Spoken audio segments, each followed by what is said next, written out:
Hello and welcome in, folks. This is folks. Sorry for calling you forks. You're not a fork. You're a folk. My bad. This is the 437th episode of the Dean Wither Show. For everybody who's joining us today, thank you so very much for being here. You're awesome. If you're a returning viewer, then you already know what we do here. If you're a first-time listener, well, you're in for a treat. Make sure to grab your popcorn. These streams are pretty crazy. We debate Trump supporters, and we try to change their minds, and we usually end up having some of the craziest conversations ever because these people are nuts. And we debate Trump supporters for 4 hours a day, every single day. And sometimes we have some fun with it. Sometimes we want to rip our hair out. Why do I do this? Because I think that Donald Trump is the worst president of your life and mine, regardless if you're 18 or 80. He sucks. We also do this just to raise awareness around what matters the most and why Donald Trump is a bad president, to better equip maybe some of the anti-Trumpers at home watching with some great talking points to hopefully change the mind of your MAGA friends, family members, so on and so forth. We do have some bombshell breaking news to quickly cover before we hop into the debates. This is genuinely insane. The New York Times has dropped bombshell reporting of the White House's freakout over the Epstein files and their attempted cover-up. If you haven't read it yet, I would highly recommend that you do.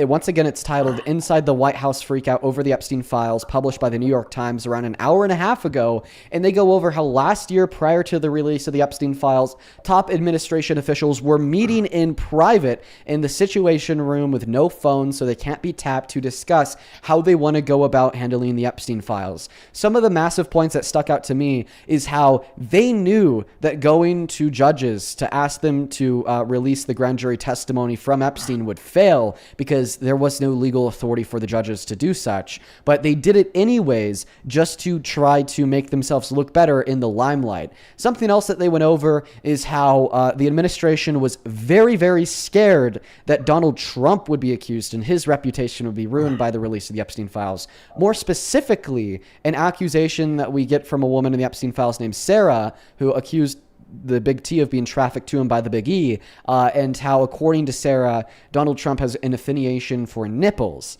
And they discussed this possible affiliation for nipples. They discussed the nature of the allegation, and they were saying, well, should we just try to cover it up and ignore it, act like it never happened, or should we try to get in front of the media and just release it ourselves now and then discredit it later?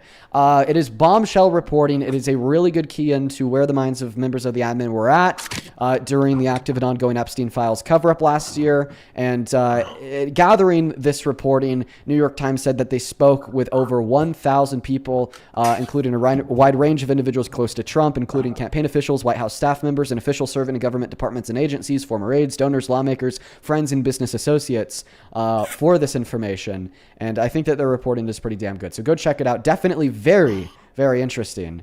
Without further ado, folks, I'm going to stop wasting your time. Once again, it's good to see you all. If you happen to be watching the stream, guys, make sure to say what's good down below in that chat. I always try to say hey to a handful of the early birds on a day-by-day basis, so welcome in, everybody. I don't know what the hell you're spamming on TikTok. You guys are always a little bit weird, so I'm going to look at the other chat. Mona, thank you so much for being here. What's up, Jen? What's up, Chark? Good to see you all. We already have the very first Trump supporter of the day connected to the live stream. Maybe you've heard them like grunting and moaning in the background. Their name is Dan. Dan, how old are you?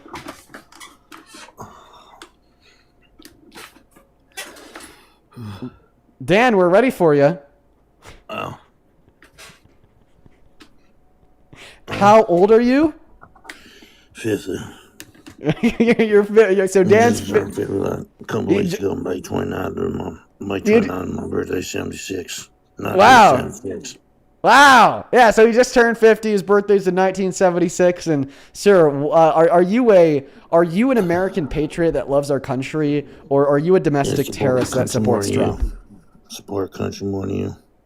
You'll get my hands on the Trump fix things, make country get back on track. And you don't do shit, sit on your ass, picking your nose, and twirling your hair all day because you're a fucking pussy.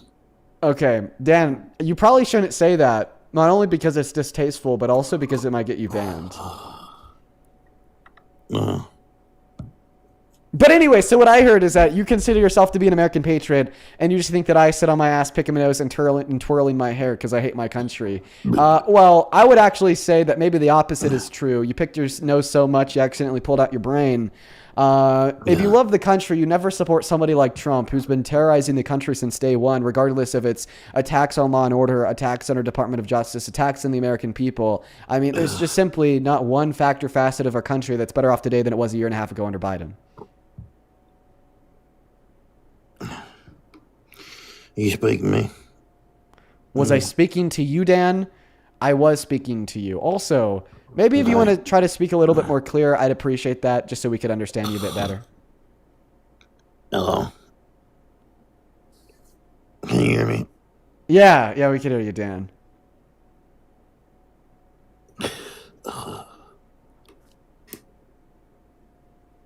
Okay. Was that a cough, or were you saying something? Dan, are you okay? No, like seriously. Seriously, are you okay? I'm better than you do. Better than you dumbass. All right, Dan. Hey. I do you see how that just doesn't like mentally or like emotionally disturb me in the slightest? Put him in the ice facility. You have like put you in the ice facility. You're gonna do what to me? You're gonna get put in the ice facility. Are you? I'll get her out the trash. Let me tell you what I hear. I don't know if this is what you're meaning to say. What I hear you saying is that you're gonna put me in your punk back in my day. What I heard is that you're gonna put me in your ass, Dan. I don't want to go in your ass. Put you in the ice facility. You're gonna put me in your ass for shorty? You're a clever little fella. Wait, did you call me clear or you call me queer? Punk ass kid, you never seen something. Okay. All right. Chin check. No. Dan, we're going to go to restrict your internet time. Clearly, I think that you need to put the phone down. What? Oh, wait. He said that he was going to put me in an ICE facility. I thought he was like calling me queer. He was talking about ICE facilities. Oh, no. When he was like, I'm going to put you in my ass for shoddy, what he was saying is we're going to put you in an ICE facility. I thought he was saying that he wanted to put me in his ass. Get out of here, old man. You're fucked up, dude. On so many levels. Like you're fucked up in like the literal sense of that you probably need to put the whiskey down. But you're also fucked up in the metaphorical sense of you have no fucking clue what you're talking about. Let's go to get that next Trump supporter loaded up into that queue. Only hop inside of that box if you happen to be an American adult that supports Trump as president. What a way to start the live stream. Oh my goodness. Oh my God. What a way to start the live. Wow, we're doing great today. Hey, welcome in. Do you support Trump? We are Trump. All right, you're banned, folks. We're going to be banning people who are inside of the queue who are not American adults that support Donald J. Trump as president. So if you want to ban, feel free to join. But if you don't want to ban, just stay out of that queue because we're specifically and only looking for American adults that do support Trump as president to bring up here for some conversations. Quickly, before we move on to the next guest, we are going to quickly ban a couple people in the queue who I know aren't MAGA based on looking at their accounts. Leslie, you're banned. You're not MAGA. Valerie, you're banned. You're not MAGA. Pearl, you're banned. You're not MAGA. Bryce, once again, you're banned. You're not MAGA. Jude, you're banned. You're not MAGA. Pete, you're banned. You're not MAGA. Let's see here. Elizabeth, you're banned. You're not MAGA. Rochelle, you're banned. You're not MAGA. Kayla, you're banned. You're not MAGA. Laurel, you're banned. You're not MAGA. Wow, we got a bunch of people who aren't Trump supporters inside of that queue. So we just banned a lot of them.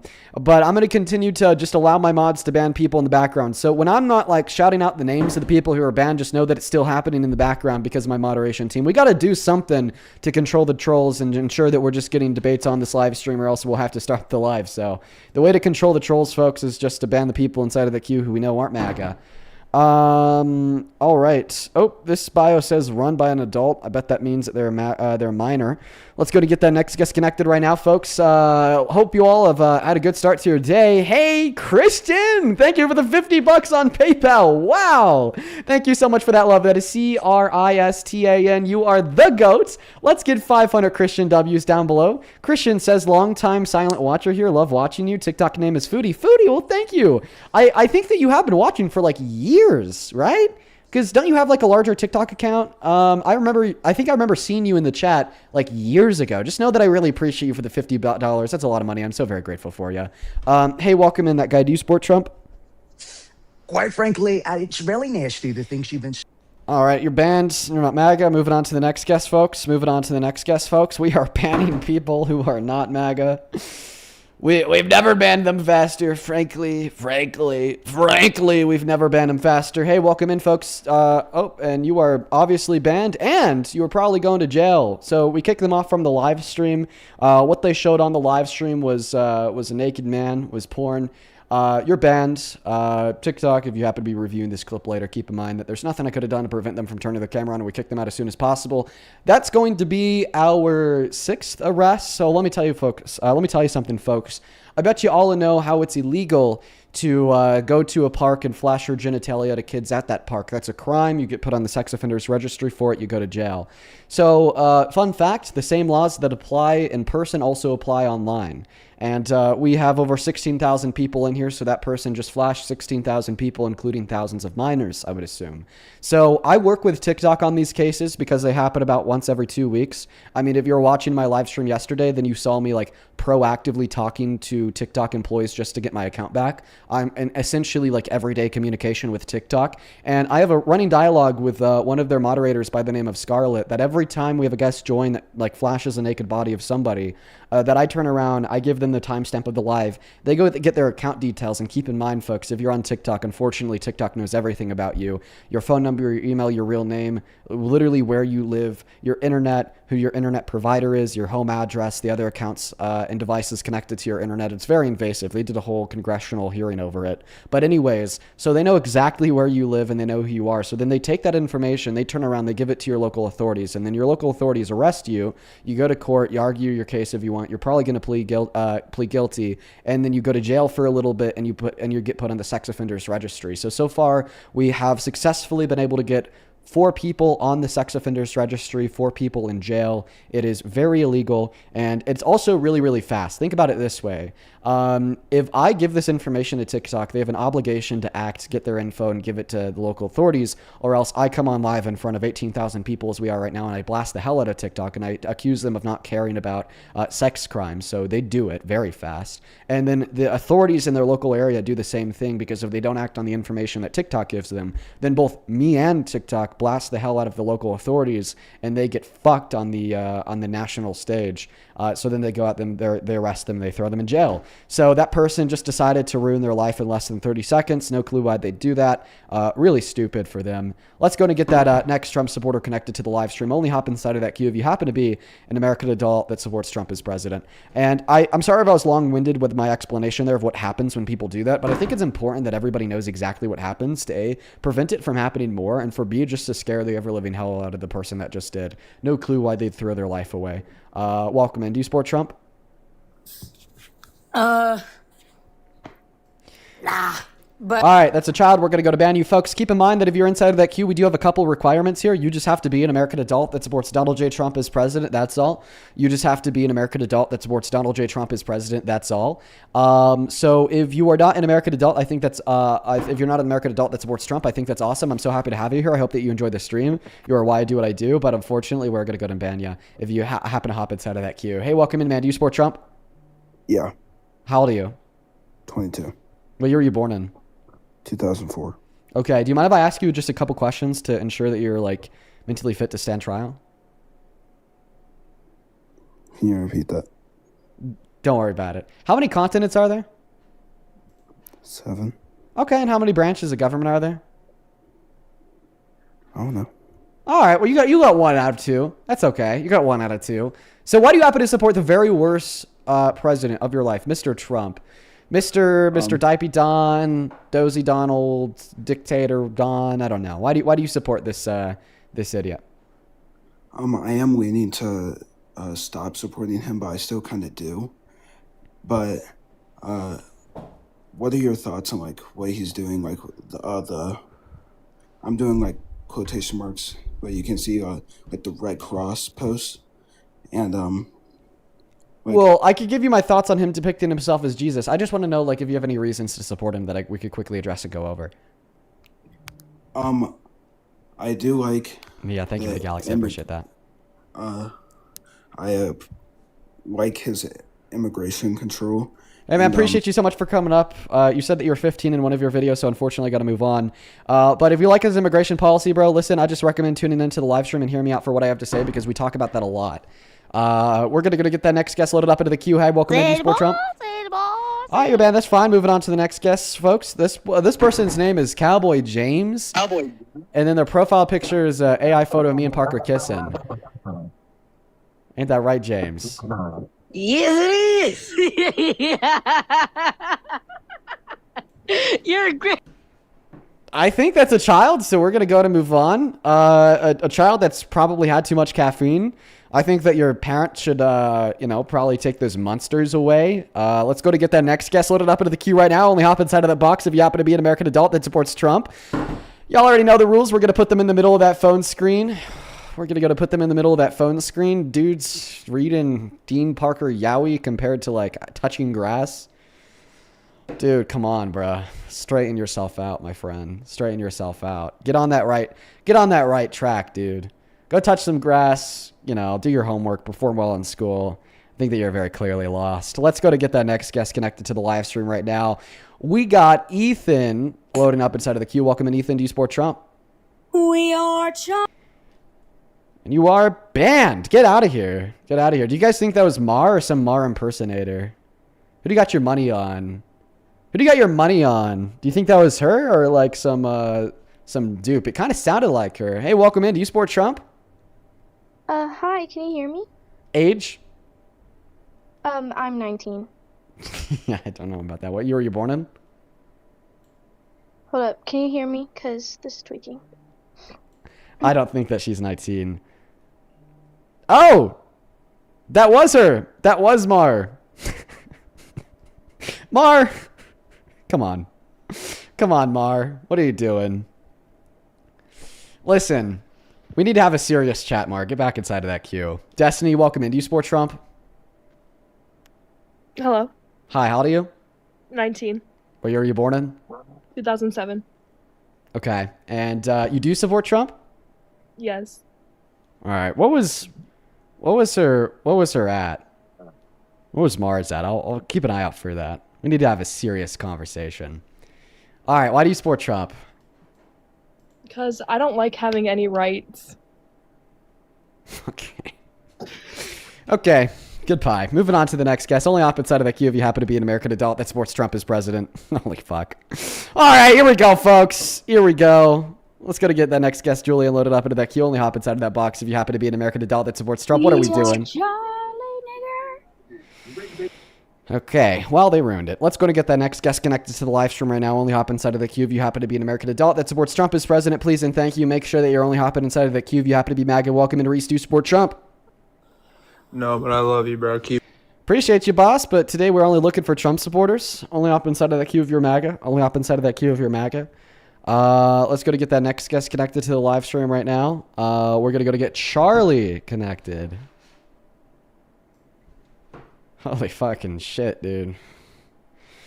Holy fucking shit, dude. Listen, recently, because of the amount of trolls that we've been getting in and out of these live streams, okay, I've had to, like, brace myself for impact.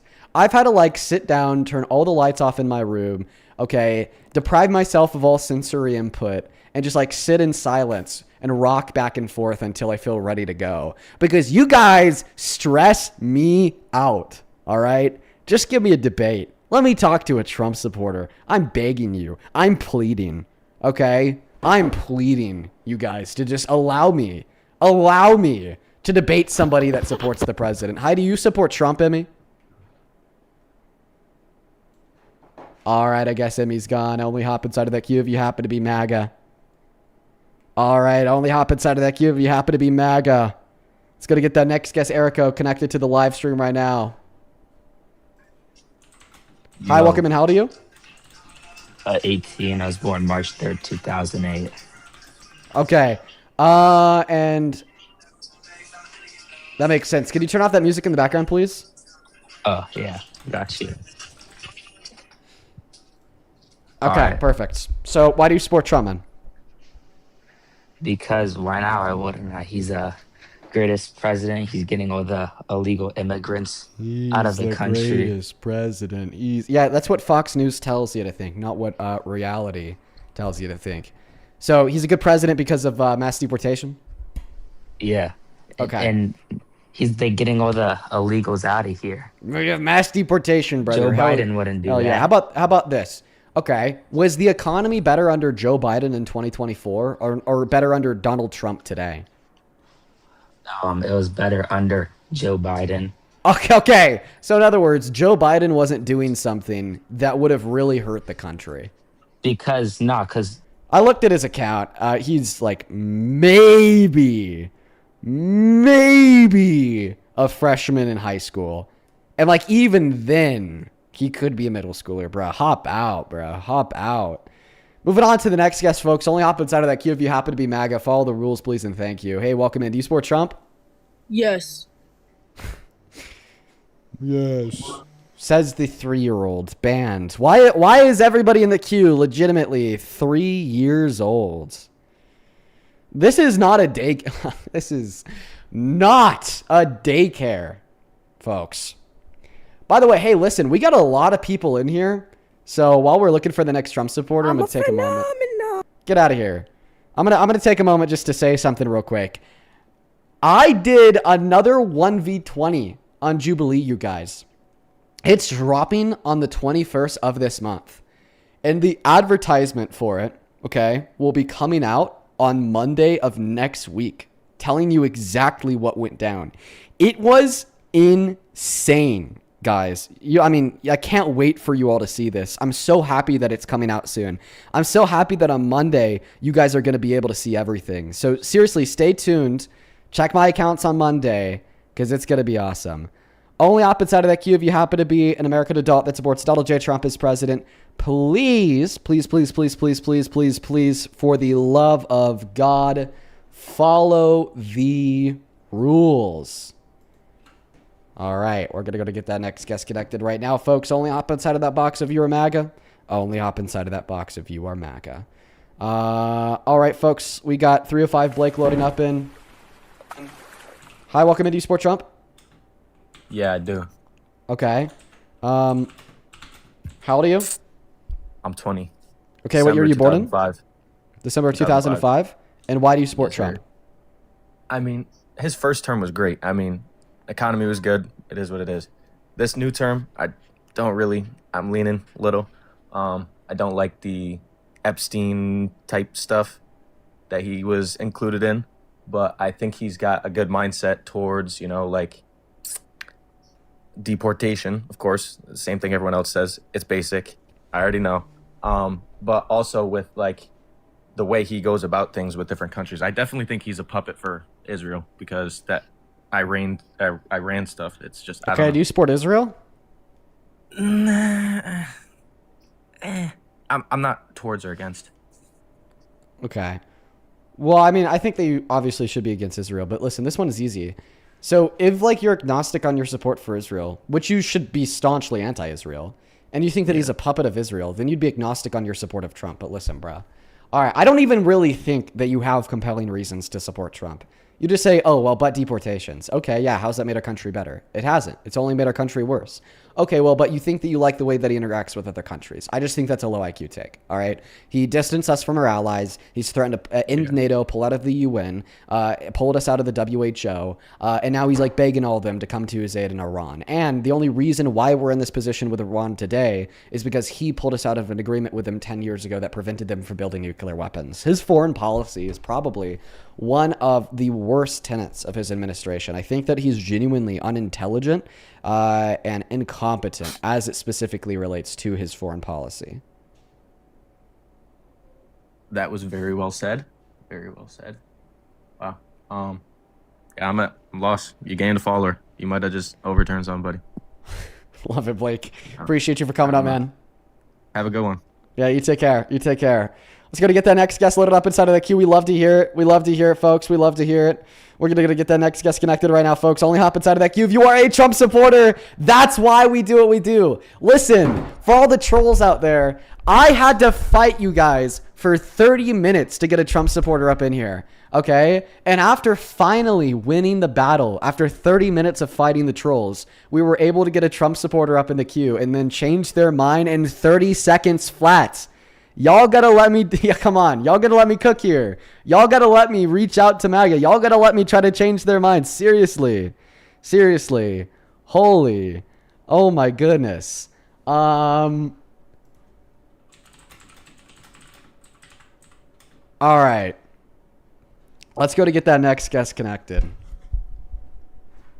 Mar. What's up, bro? We are not Charlie Kirk. Okay? I can't imagine being like this much in denial. Like, it's genuinely kind of sad. No. The only thing that's sad here is, well, admittedly me, because of how I've been terrorized by you and like the 3 quadrillion trillion million views and likes and comments and reposts and shares that you get on your goddamn clips. One of my videos about to hit 2 million likes. I've been doing this I've been doing this full time for years, and I maybe have like 4 videos with 2 million likes, and you're telling me that you could join my live stream and sing a song and get 2 million likes. Are you excited to see me at Amfesting? Me and Liv are coming for you. Listen, we are not Charlie Kirk. Okay, yes, we are. That's what I want to let you know. We are not. Oh my Charlie God! Did you Kirk. see me? I talked to Parker about this the other day. He was like, "No, we're Dean Withers," and I was like, Oh "Absolutely my not. God. We're Dean Oh my Dean God. Grifters." How about Heck this? no. This is supposed to be the peace summit. This is supposed to be the calmful resolution to the end of my mental anguish. Okay, what can we do here? What agreement can we make here? If the Mar impersonators stop, I won't have to like.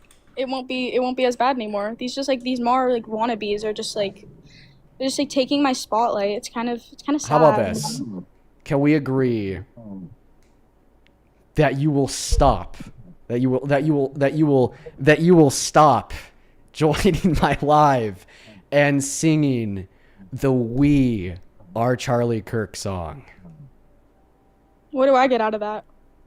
You're just like also like I'm just saying, like, you're really just trying to deplatform me, and I think it's because you're mad that I'm like performing better than you. Don't listen. No. I just want to have peace and tranquility for the first time in my life. We are not Charlie Kirkmar. Okay, you know what? I won't stop forever, but I'll give it a rest. But can you just admit that I voice mog you? Like, my vocals mog the fuck out of you. It's kind of like actually sad for you. No, I'm a better singer than you, Mar. Prove it right now. I've been trying to do this singing battle for ages, and you're running from it. We know you're running from it. Nope. Sorry. Nope. I will not prove it. I don't have to give proof for my beliefs. You're running just like Kirk. You are Charlie Kirk, apparently. Good one, Mar. Oh, silent or silenced? Silent or silenced? That's what I thought, bro. Good one, Mar. I'm gonna kick you. Okay. We are Charlie Kirk. We carry the flame. We'll fight for the gospel. We'll honor his name. We are Charlie Kirk. His courage our own. Together unbroken, we'll make heaven known. What the? Leave! Someone. Oh my God! Oh my God! No! No! No! No! No! No! We're not Charlie Kirk! No! I just broke my router. I'm surprised we even still have an internet connection. I'm not even fucking trolling. I got up from the seat and I accidentally stepped on a cable and legitimately My router snapped in half. I'm not even fucking, dude. I'm not even fucking trolling either. I'm not even. By the way, Mars funny. That was just a bit. I'm not even, dude. I'm not even trolling either. It's on the fucking ground. It's usually up there, attached to the wall. I stepped on this blue cord that you see right here and broke it. Let's go. By the way, that's just a bit, folks. That's just a bit. It's just a fun little bit. I don't actually like hate bar or anything. It's just a fun little bit. I thought I'd preface that. Let's go ahead and get that next guest connected to the live stream. Only hop inside of that queue if you happen to be an American adult that supports Donald J. Trump as president. Please only hop inside of that queue if you happen to be MAGA. I'd appreciate that. All right, let's go ahead. Let's go to get that next guest loaded up inside of that queue. Only hop inside of that box if you happen to be an American adult that supports Donald J. Trump as president. Seriously, you guys, that was a little fun bit, but we are going to legitimately go back into the debates now. So only hop inside of that queue if you happen to be an American adult that supports Trump as president. Here we go, everybody. Here we go. We got Noble 6 loaded up inside of the queue. Oh, you know what else I lost in that? I lost my anxiety pin. Oh, fuck. Hi, welcome in. Do you support Trump? We love you, Deanie Poo. And moving on to the next guest. Oh, no. I broke my router. I lost my anxiety pin. Rough day. This is tragic. I don't even... I'm going to have to get some... Dude. Super glue? I'm going to have to get some super glue to, like, fix my route. I'm not even joking. That's actually terrible. I'm just not going to think about it until the live stream is over. Only up inside of the box if you happen to be an American adult that supports Donald J. Trump as president. Here we go, folks. Only up inside of that box if you happen to be an American adult that supports Donald J. Trump as president. Please and thank you. Here we go, everyone. All right, folks. Here we go. We got Elvis connecting. Hey, welcome in, Elvis. Do you support Trump? We are Bands. Moving on to the next guest. Off key too. Out of tune. You missed that note. Terrible. 0 out of 10. Honestly, you suck at singing. Go find something else to do because you're terrible at that. Let's go to move on to the next guest, folks. Only hop inside of the queue of your MAGA. Please actually do follow the rules. Please actually do follow the rules. They are in the middle of the phone screen. In order to join, you got to be following them. Welcome in. Do you support Trump? All right, dude. All right, they're not here either. Moving on to the next guest. Here we go, everybody. We got Cheryl Bennett connecting to the live stream. I think that they're a troll. We'll see, though. We'll see. All right, folks. Here we go, everyone. All right, Cheryl Bennett's not here. We're going to move on to the next guest. We got our next guest connected right now. Only up inside of that box if you happen to be an American adult. This person's name is Robert. I don't know if they're a troll. Honestly, I'm just kind of like clenching before every guest joins because I'm just pre-assuming that you're all trolls. Why are you clenching your butt cheeks like that, Dean? Why are you asking me about my butt cheeks, bro? That's a really weird way to start a conversation. Who said I was clenching my butt cheeks? Don't be weird like that. Could I not be clenching my jaw? No, that's not what you were referring to. Well, how do you know that? No. You just pre-assumed that I was talking about my butt cheeks. Because you're a weirdo, Dean. No, you're a weirdo. You're the one that's talking about my butt. Have you ever just started a brand new conversation with a random stranger before, and like the very first thing you say, the icebreaker of the dialogue, is to mention their butt cheeks? No, that was you. No, I already told you. I never said that I was clenching my butt cheeks. You pre-assume that. You can clench other things. You can clench your jaw. You cut yourself off because you realized you were about to fuck yourself over there. Says who? No, I didn't cut myself off. I just stopped speaking.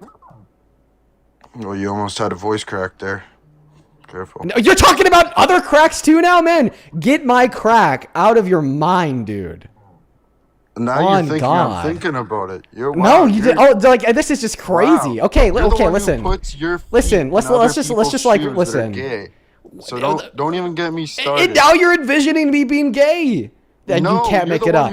You can't make it up. First you talk about my crack, and now you talk about me being gay. I know. Yeah, there it is. Oh my god. You fully admit it. Oh my god. Dean, I'm thinking about your crack. Dean, let's talk about your butt. Dean, you're gay. Yo, Carson mocked the shit out of you. I watched that. Wow, dude. Oh my god. Holy shit. Carson mocked the shit out of you in that debate. That's hilarious. That's a funny joke. So, do you support Trump? Absolutely. Wow, You that's should be really too. embarrassing. Yo, thank you so much, Megan Underwood, for the $100 over on Super Chat. I really appreciate you so much, Yo, Megan. That thank is you, beyond kind Megan. of you. Oh my God.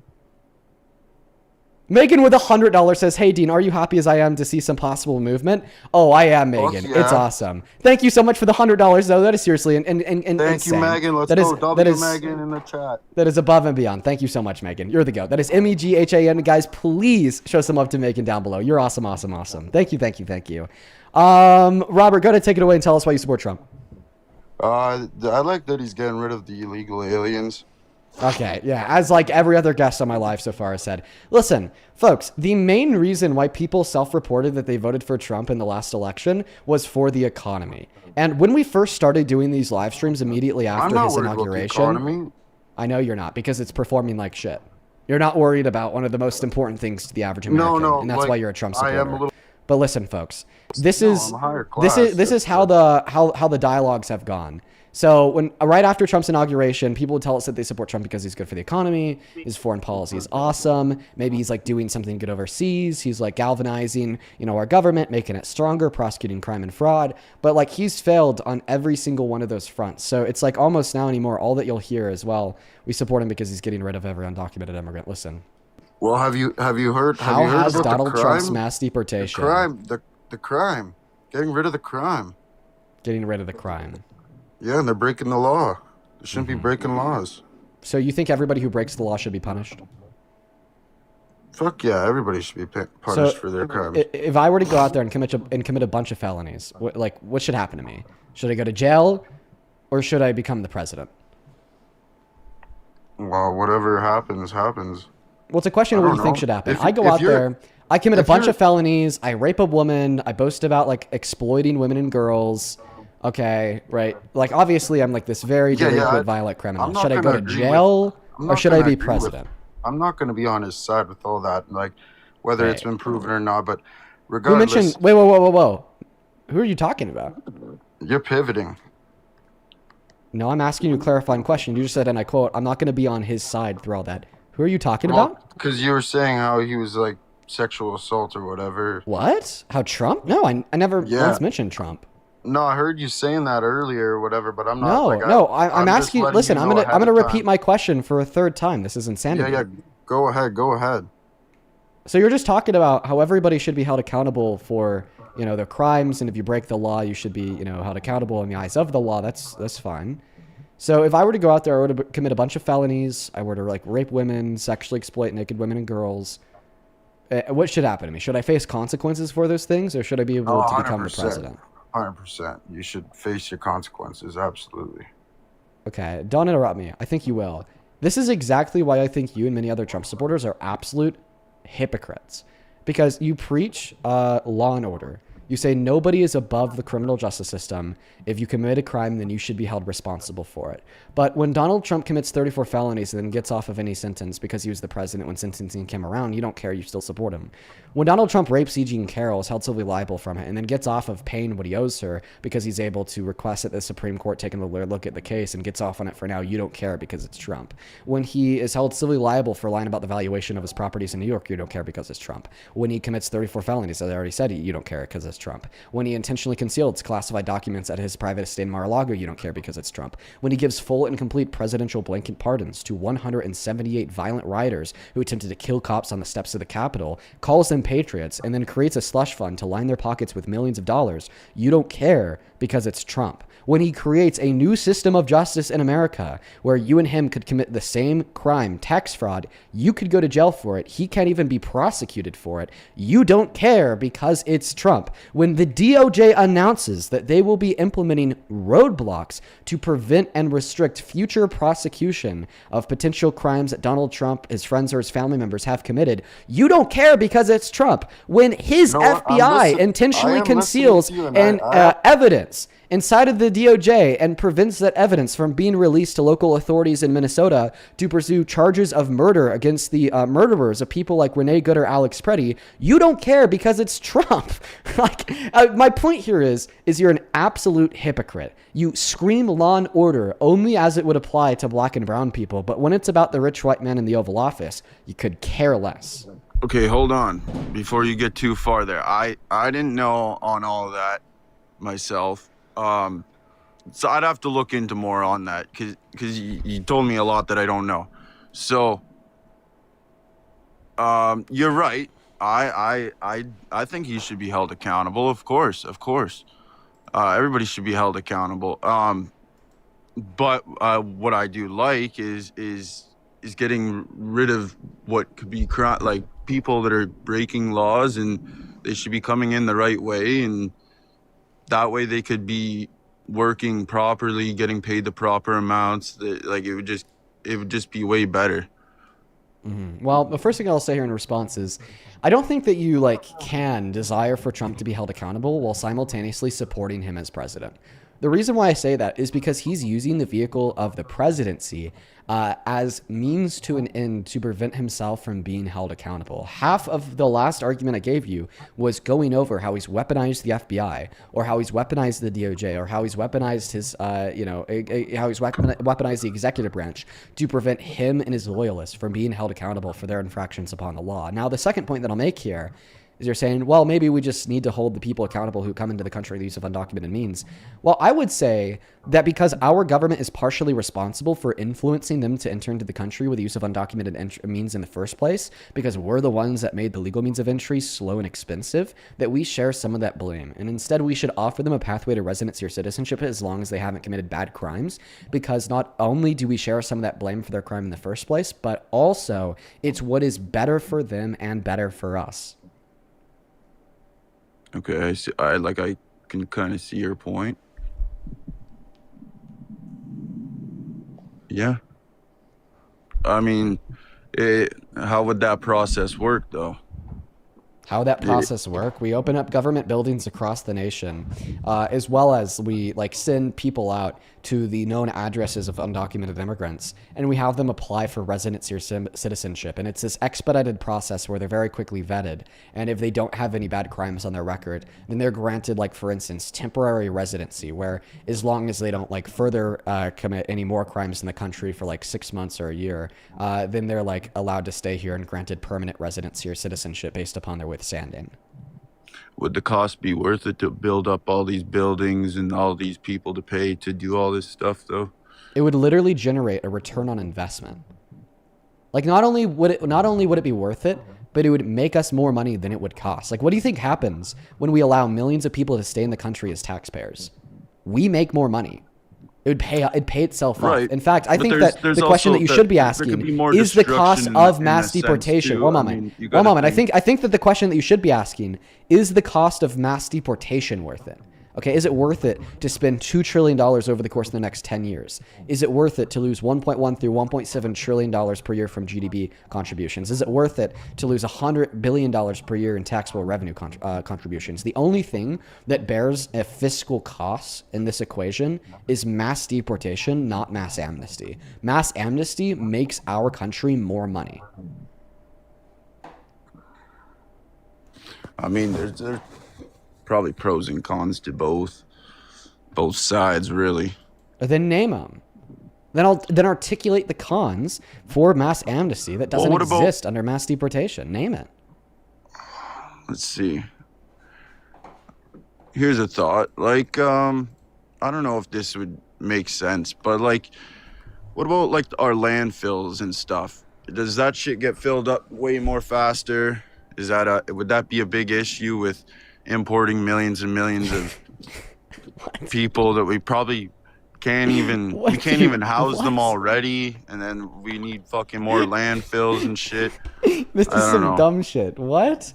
Wait, we're always going to need more capacities for landfills with population growth, regardless if it's being driven by amnesty, legal immigration, or just like natural reproduction of pre-existing Americans. And I don't think that there's any national emergency of landfill shortages. Maybe you could point me towards where that issue exists, and I'll like concede your point.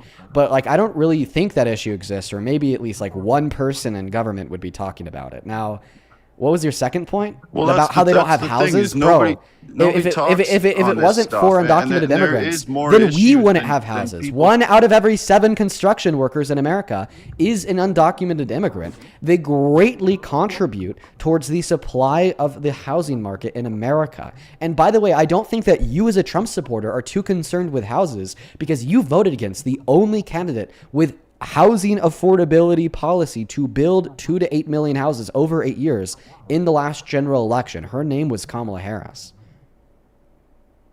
Yeah, and she didn't get in. I know, because you So we didn't gotta vote get for these her, people even out though of she here, had 'cause we housing can't have affordability them. policy. We can't house them. We don't have enough. So we got to get them out. I thought I So just gave you an argument to demonstrate there's that one the of two opposite is ways. true. I thought that I just gave you an argument to demonstrate that the opposite is true. You're not even listening to me. If it wasn't for undocumented immigrants, then we wouldn't have houses. As I already said, they are more likely than citizens to actively contribute to the supply side of the housing market because 1 out of every 7 construction workers is an undocumented immigrant. They build houses. What's the statistics on U.S. citizen being a construction worker? 1 in 4. Well, I would assume it's significantly like less than 1 out of every 7, like 1 out of every 50. So you maybe? haven't even looked into that. You're just assuming there's more undocumented citizens. Because that are wait, no. contributing. Actually, my claim was 1 out of 7 construction workers is an undocumented immigrant. So this would mean that 6 out of 7 construction workers are citizens. But Right. Simultaneously, undocumented immigrants don't represent 1 out of every 7 Americans. They represent less than 1 out of every 7 Americans. And citizens don't represent 6 out of every 7 construction workers. They represent more than 6 out of every 7 construction workers. For that reason, there are a disproportionate amount of undocumented immigrants working as construction workers. Well, I think the building is still going on. It's still doing well, Okay. regardless. Yeah, but we just have less houses, so it would be worse off. So now you're arguing that we should do mass Do deportation. you pay even though we'd be taxes? worse Do you off. pay taxes? Like on Do like you, do you educate yourself? Do you have a brain? Well, I What- don't like, know. what is You this pivot? probably have your ways around taxes, like probably like Trump. Like you probably say shit about Trump and how he does fraud shit with his taxes, and then you probably have like a guy that secretly does shit for you, no? Yeah, the only person that it's been proven to have committed fraud is Trump, not me. Nice speculation, though, to avoid a counter-argument to the position. Holy fuck. Do you pay taxes? You haven't Yes. even answered that. Duh. How do you pay taxes on your? You claim all your Venmo and PayPal and stuff. Yeah, of course, because that's income. So when people send you money and they say, "Hey, can you split this between you and a couple other people?" How does that get taxed? Well, that's complicated. Yeah, scenario. yeah. That's Usually- complicating. Usually, I just like pay the tax on it anyways. So if somebody sends me like $50 on Venmo and they say split this between you and Parker, I pay the taxes on the $50, even though I'm sending 25 of that to Parker, because it's like easier for me to pay like an additional I don't know 5 or whatever. Right. So how do they dollars on decipher? taxes. How do you decipher when you send money to the Parker? He doesn't have to claim that, but So you he had does. to claim it. So I claim 50, then he would claim 25, because I'm generating $50 worth of income and he's generating. You're telling me that shit $25 gets worth of taxed income. twice? I don't know. It is. It doesn't have to be. Like, if I really wanted to, I could like write off the $25 that I was sending to Parker as like a business expense, right? He's like an independent contractor that is being paid Yeah. for his services of like being on my live stream per the designation from the sender of the donor. But like clearly Oh, that is that's like complicated way as hell. too much. It's way much more work than like I would like to put in. I don't mind just paying like an additional $7 or whatever dollars in taxes. Like what's Yeah, but going when on? you think What is about this that on- conversation? When you think on every like time you have to split, you're fucking paying a lot of taxes. Okay. True. And what does this have to do with our debate about Trump? Honestly, nothing. I was just going off branch. Okay, I know. You're completely avoiding the debate about Trump because you were losing pretty hard, Robert. Dean, when have you ever lost a debate? Well, I definitely haven't lost this one. I know that. Actually, that's a lie because you lost against Carson. Sorry. Sorry, that's also some bullshit. What? What did I do you debate mean? Carson on? He kind of mogged the shit out of you. Okay, what did I debate him on? I'd have to look back at it. That's but crazy. everybody You don't knows. even know what I debated him on, but you know that he won? Yeah, I do know he won. How? I do. How do you know that? I seen his clips. I was Okay. like, yeah, that So was how do pretty you, nice. so how do you know that? How do you know and he that was calling won? you gay. It was funny. Okay, so he won by calling me gay. Yeah, I think this is. I think that this perfectly. Low key, he kind of mogged the shit out of you. I think that this perfectly represents the right. Everybody, this is a 10 out of 10 representation of where the American right is at politically today in America. The left is like, hey, maybe we shouldn't support Trump as president because he's like, crippling our economy. He's destroying the working class. He's taking from like mothers that need it. He's breaking the law. He's infringing on the Constitution. He's illegally deporting people and having them tortured. He's starting needless wars of choice that cost us over $1 billion a day, $365 billion annually. And then as long as the conservative responds by saying, well, yeah, but you're gay. Well, then the conservative won the debate because the right is so concerned with identity politics and liberal tiers that they don't really care if the president is I like how you just is go on a destroying the big country. tangent. As long as the president is calling people gay or hating on his political dissenters, well, then they're good, right? You're concerned with what people say because it serves to your self-interest, your self-interested hate of condemning gay people and attempting to ridicule people by just calling them gay, right? Compared to supporting politicians or a president that are just making the country better, right? That's why you're obviously very low IQ, very, very unintelligent, and definitely my low brow. That would be false. I probably have a higher IQ. Yeah, this debate proves otherwise. You got mogged so hard in this conversation that you got to start talking about me paying taxes. You're just smart Crazy. on economics and politics and all that stuff. I'm smart in other ways. I'm just smart on a lot of things. Thanks for the compliment. No, bro. just that. But I'd be able to mog you on a lot of other stuff. How do you change a car's oil? I can explain that to you. You take off. Explain it to me. You have to get a seal. From the fucking store. You take off the cap. You take off the filter. You fucking drain the oil. You put a new filter in. You fill it up with oil. Wow, bam, done. Good boy. Oh my goodness, you probably So didn't do you even know that. concede your support for Trump? You probably didn't even know that. Of course, I'd have to know it in order to answer. In order to ask you the question. No, you didn't know that. Because Dean. if I didn't know that, then how would I know that your response was right? You probably Googled it, like everything else you do. No, Yeah, and that's why you could hear me type it on my keyboard how to change a car's you oil. probably had it up. Oh wait, I had it up before I asked Or the you question. probably have one of those And that's AI why, chips. One of those AI chips in your brain, fucking controlling the damn computer. You know what? This is like telling a natural bodybuilder that they're on steroids. Sir, you look so good that You I'm going to probably accuse call you people out of on that being all on the time. steroids because of how unattainable I think that your physique would be naturally. Dean, you are so intelligent and good at debate that I don't think these skills are attainable naturally because I can never as a low IQ MAGA idiot. So I actually think that you have an AI chip implanted into your brain to give you responses to the questions asked. Bro, get out of here. We're going to move on to somebody a little bit more serious than you because clearly you're not. Only up inside of the queue if you happen to be an American adult that supports Donald J. Trump as president. Everybody, if you do want to support me, if you do want to support the live stream, you can find my Venmo and my PayPal in the link tree in my bio on TikTok, pin message on that other place, and that's right there, Dean Withers, without the E in Withers. Let's go to get that next guest connected to the live stream right now. Only up inside of that queue if you happen to be MAGA. Yo, thank you so much for the $10 over on Super Chat. Who says he's the IRS? Don't let him trap you. Here's $10 for the taxes. Appreciate you, man. Show some love to Seconds down below for the $10 for the taxes.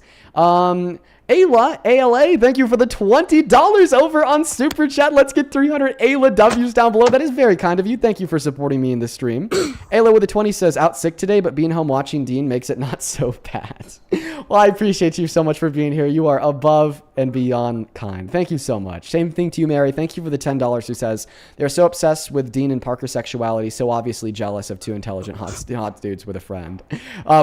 Faith, thank you for the $20 who says, hey, Dean, was just watching one of your streams a few days ago. I'm also from MN, and we are definitely learning more and more are leaning more and more red, sadly. Twin Cities is blue, but most of the rural state is red. Love you and keep it up. Well, I appreciate you so much, Faith, for the $20 and the kind message. Listen, I think that overall the country is trending left. So even if like some smaller rural areas in some states are trending right, it doesn't really matter as it relates to like ensuring that we're able to take the midterms or win the next general. Gilbert, thank you for the $5 on Venmo. Says that Round Table is diabolical. Well, easy work. So true. Thank you, man. Ethan, thank you so much for the $25 on Venmo. Thank you so much. Please show some love to Ethan. Let's get 250 Ethan W's down below in that chat. And then same thing to you, Jay. Thank you so much for the $20. Thank you so much, Ethan and Jay. You guys are awesome. Lydia, thank you so much for the $5 on Venmo. Amelia, thank you so much for the $5. And then over on PayPal, thank you so much, Owen, for the $30. Let's get 300 Owen W's in that chat. Thank you, Owen. You are the GOAT. Owen with a 30 says, had an abortion debate. Told him we base morals on having at least 2 or 3 past subjective experiences, past, present, or possible future experiences. He gave me a scenario where a child born has only guaranteed future but not present or past. I asked him for an example, but was kicked. Yeah, you'll hear that a bit, Owen. If we happen to get into an abortion debate today, you'll hear my response to that. Thank you for the $30, man. And by the way, I really appreciate you for your patience, new guest, Jenny. I have 2 more people to thank, then I'll pass the mic off to you, Anne and Linda. Thank you both for the $50 donos on PayPal. Anne and Linda, you guys are the GOATs. That is so much money. I'm so very grateful for you guys. It goes a long way in this small town. Thank you so much for the love and support. Anne with the $50 who says, don't read it out loud. Okay, I'll keep that on myself, Anne. Just know that I appreciate you. 500 Anne, A and EWs in that chat. And then Linda with the $50 who says, what is happening to our country so painful? I can't wrap my head around how we are allowing the despicable orange blob to destroy it. Keep on telling the truth, Dean. Listen, I don't think that the people want it, okay? I think that the people are going to voice their opinions against the Trump administration come midterms, and it is going to be very, very impactful. Thank you for that love, Linda. And then same thing to you, SJ. Just know that I appreciate you for the $10 and the kind words. Thank you. Jenny, I appreciate you for your patience. Are you a Trump supporter? No, but I'm writing an essay for a class. I am so fucking sorry that you had to wait on the live for nothing. But I guess at the same time, I do have the rules in the middle of the phone screen, so it's kind of like you knew that you're going to get kicked. But I hope that you have a good one. I hope that you take care. Only up inside of the queue if you happen to be an American adult that supports Trump as president. The rules are in the middle of your phone screen. Let's go to get that next guest connected to the live stream right now. Welcome in. Do you support Trump? Okay, well, I hate to ban a musician, but here we are. Moving on to the next guest. We got Tessa joining up. Only hop inside of the queue if you happen to be MAGA.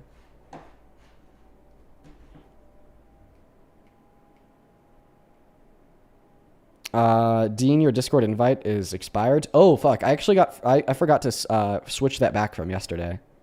That's going to like a debate Discord that I will use impromptu every so often when we get our multi-guest restricted. I need to switch that back. Hey, man, welcome in. Do you support Trump? Okay, they're not here. Moving on to the next guest, guys. Please only hop inside of that queue if you happen to be an American adult that supports Donald J. Trump as president. You guys know the rules, and I'd really appreciate it if y'all follow them. Hello, do you support Trump? Hello? Yes. How old are you, mate? How old are you, dude? 20. 20 How years about old, you? and you're a Trump supporter. Yes, sir. How about you? 21. Oh, my. Listen, dude, you should really stop supporting Trump. He stinks. Sorry you feel that way. Why do you feel otherwise? He more aligns with my values. I believe in like a domestic free market, and I think he's a charismatic leader. He's a charismatic leader. Well, Yeah, about I mean, your I first believe claim in of a that. domestic free market, according to the CBPP, is reducing the purchasing power of the average American making at or under $51,000 per year. And of course, it's making the market a little bit less free since people have a lower level of transactional ability. Now, to your second claim about him being a caring leader, is that what you said? Oh, no, sorry. Charismatic leader. I think that. What does it leading a mean to be cultural- charismatic? To have a personal connection to your followers. So he's leading a cultural revolution. A cultural revolution of what? Towards American traditional values. Like? Such as the promotion of Christianity, among other things. Like, do you think that the Antichrist could promote Christianity? Well, no, I don't. Okay. Why? Because he's the Antichrist. I think that's antithetical to Christianity. Right. So the Antichrist couldn't promote Christianity. Because the Antichrist is antithetical to Christianity. So the further that you deviate away from Christian norms, the harder it is for you as a person to promote Christianity. This is kind of what I'd say about Trump. I think that, of course, he deviates away from Christian norms. The Bible tells you to care for those that have lesser than you. And in fact, the way that you treat them is the way that you're treating the Lord your God.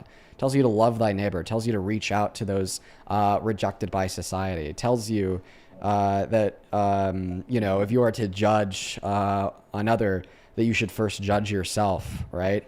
And I think that we see a lot of values and virtues of love, equality, acceptance, and just generally the promotion of the greater betterment of the gospel. And I think that Donald Trump does the opposite. Well, the Bible says to care about those with lesser than you. Trump says, well, let's actually get their health care, increase the premiums for 25 million and just straight up take it away from 10 million when we already have 51,000 people that die every single year via lack of access to health care. Jesus said, well, I love thy neighbor so much, I'm actually going to reach out to Nicodemus, a Jewish Pharisee, and ask him to be one of my followers when the Pharisees were trying to kill him. Trump says, I hate other people so much. If you're a woman, fuck you. I don't care if you were raped and impregnated. You no longer have access to abortion because of my policy. If you're Muslim, fuck you. I'm actually going to go ahead and run on policy to prevent all new Muslim entry into America. If you're black, fuck you. I'm going to depict the most two powerful black people in the history of this country as apes on Truth Social, and my introduction into politics is going to be to attempt to prevent a black man from getting a job because they're a black man by lying about saying that they're born in Africa, okay? And because of these reasons and many more, I just think it's impossible for this anti-Christian heretic to ever truly promote Christian values. So regardless of his who he is as a person, it doesn't stop that he's leading a cultural push towards Christianity among the people. The reason why I asked you if the Antichrist can promote Christianity was just to ensure that you agree that who somebody is as a person does restrict their ability to promote Christianity. And now you're saying, well, it actually doesn't matter who they are as a person. So in other words, the Antichrist could promote Christianity, right? But no, listen, because the quote-unquote version of Christianity that Donald Trump pushes is not true Christianity.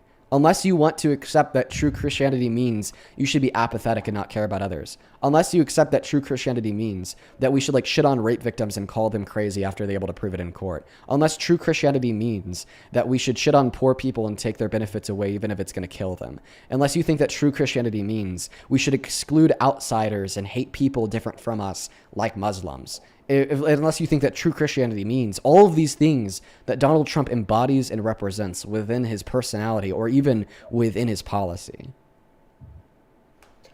Well, okay, first of all, just because I don't think that Donald Trump is the Antichrist, and the Antichrist is antithetical to Christianity. Donald Trump may not be totally in line with Christianity, but that does not mean he is antithetical to Christianity. He is the most anti-Christian president in modern American history. It's not just like out of line with Christianity in some senses. Christianity is rising in the United States. He is the most anti-Christian president in modern American history. Well, listen, the amount of religious people tends to fluctuate a bit. It tends to go down when people are better off, more educated. We tend to see a rise in secularism. But it tends to go up when people are worse off, less educated, and their material conditions are much more harmful to themselves. Because when you're living like a bad life that hurts you, right? Like maybe this desire that there's an everlasting creator that really cares about you and wants you to do well, and when you die, you're going to be in heaven forever. That desire is like exemplified, right? So maybe one of the reasons why we see a rise in Christianity today in America is because Donald Trump has made the material conditions for Americans worse off. Maybe that's necessary. That's not what the Bible says. The Bible doesn't say hurt people to make them more likely to convert. The Bible says treat them the way that you would treat the Lord your God. So not only is Donald Trump an anti-Christian heretic, but so are you. I don't believe in treating people wrongly. I just believe that Trump has promoted Christianity. Okay. No, you just said that it's necessary to hurt people to make them more likely to convert to Christianity. You're saying that it's a good thing to treat people bad so then they convert. That's heretical. Every once in a while, there comes a great man in history who is able to surpass the rules and limitations put on them. So you're calling men great when they surpass the rules and limitations placed on them by your God. This is why I'm calling you an anti-Christian heretic. The rules that we're talking about, treating poor people fairly, not making them worse off so then they're more likely to convert, those aren't like social rules. Those aren't governmental rules. Those aren't like my personal moral rules, although they are. No, they are the rules of your God, because this is an internal critique of your view with the assumption that the prescriptions of moral testament and the Bible are true. And to clarify, you're saying that Donald Trump is great because he has surpassed the moral laws of God. And let me make this point. The only way that you could surpass the law of God is by being God. So you are basically attempting to legitimately turn Donald Trump into a god. He has the ability to do whatever he wants, whenever he wants, regardless of what the people say, regardless of what the law says. In order for that to be true, regardless of what the social rules say, or regardless of what the moral laws of the Bible say. It's a bad argument because you're saying that in order for that to be true, there would have to be an accepted...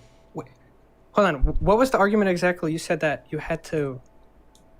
The argument is that you're arguing a man is great for usurping the laws of God, and that is heretical. No. You're saying that only someone who... If someone usurps the laws of God, then they are greater than God. I don't agree with that. No, if you agree with them usurping the laws of God, then you think they're greater than God. No. Okay, all right. So then you don't agree with him usurping the laws of God. No, I don't agree that usurping the laws of God makes you greater than God. Well, I think that's a necessary implication because you're saying that he knows better than God. Not necessarily. I don't think he knows anything. If you don't think that he knows better than God, then it's not a good thing for him to usurp the laws of God. I think that in practice, he will end up being greater for the country than... So yeah, you think he knows better than God because you think it's a good thing for him to usurp the laws of God. And this is this is a Christian, by the way, for everybody watching. Oh, I'm not a Christian. I love Trump. You're not a Christian? I'm actually a neo-libertarian phalangist. Okay, so you came up here to troll, you lost. Or maybe you came up here to debate, you lost, so then you started to troll. One of the two. Either way, your argument sucks. Let's go to get that next guest connected to the live stream. Only hop inside of that queue if you happen to be an American adult that supports Donald J. Trump as president. That's really annoying. Let's go to get that next guest connected right now, folks. Only hop inside of that queue if you happen to be MAGA. I'd really appreciate that, please, and thank you. Thank you so much for following the rules. We're going to go to get that next guest connected to the stream right now, folks. We got EV connecting right now, folks. Only hop inside of that queue if you're MAGA. Jose, thank you so much for the $50 over on Super Chat. Thank you so much for the love, Jose. Jose with the $50 says this caller's accusations against you is quintessential MAGA projection because they cheat, because they're peeping Toms, because they hate, because they assume everybody is the same. They cannot fathom empathy, even if their life depended on it. And that is so true for so many of them, Jose. You nailed it, my friend. You are often right about these things. Let's get 500 Jose W's in that chat. That is genuinely so kind of you, bro. Thank you for supporting me in the stream. Welcome in. Do you support Trump? I'm going to give you 3 seconds. Evie, are you here? Okay, Evie's not here, so we're going to go kick them and move on to the next guest. Elizabeth, thanks for the $10 on Venmo. Says quiet, picky, so charismatic, so Christian, so true. Stacy, thank you for the 13 cents. Lely, thank you for the $10. I appreciate you. Thank you so much, Lely. And then Elizabeth, thank you so much for the $10 on Venmo as well. Thank you, Lely. Elizabeth, I appreciate you guys. Fassi, thank you for the $6 who says, hey, Dean, good to see you so far. No comments from today, just here for the love and support. I appreciate you, Fassi. And then Sarah, thank you for the $5 who says that last guy's talking points were straight from Idiocracy. On God. We're all caught up on Super Chat. We're all caught up on Venmo. Let's go to get that next guest connected to the live stream. Only up inside of that queue if you happen to be an American adult that supports Trump, please. Who do we got loading up next? We're going to go to get Scarlett connected to the live stream. Perfect. Hey, Scarlett, do you support Trump? I do. How old are you, Scarlett? I'm 19. Okay. Let's see. Is there anything that you could do to fix your mic? Like, if you happen to have like a Bluetooth mic connected to your phone, unplug it. Yeah, hold on.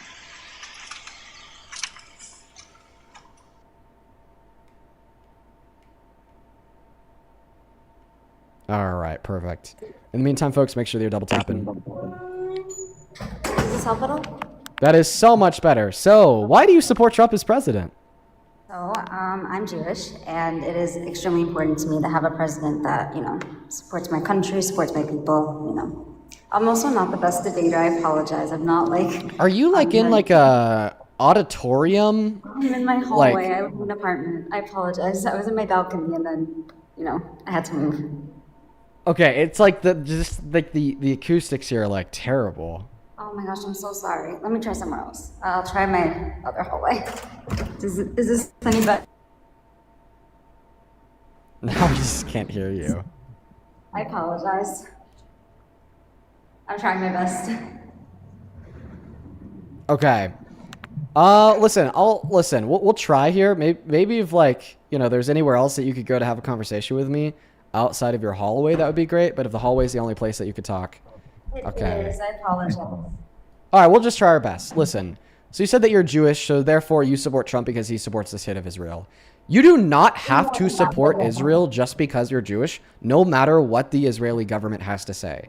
They do not represent you. Jewish people are not a monolith, and you do not have a godly or moral obligation to bend the knee to whatever Netanyahu wants to do.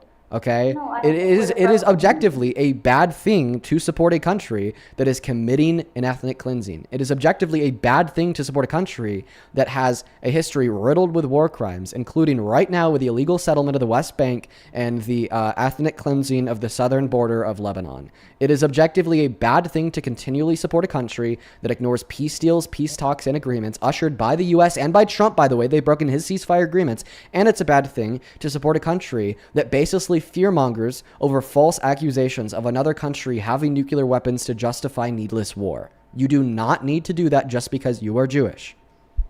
So I don't believe that Israel's committing an ethnic cleansing. I don't believe in that.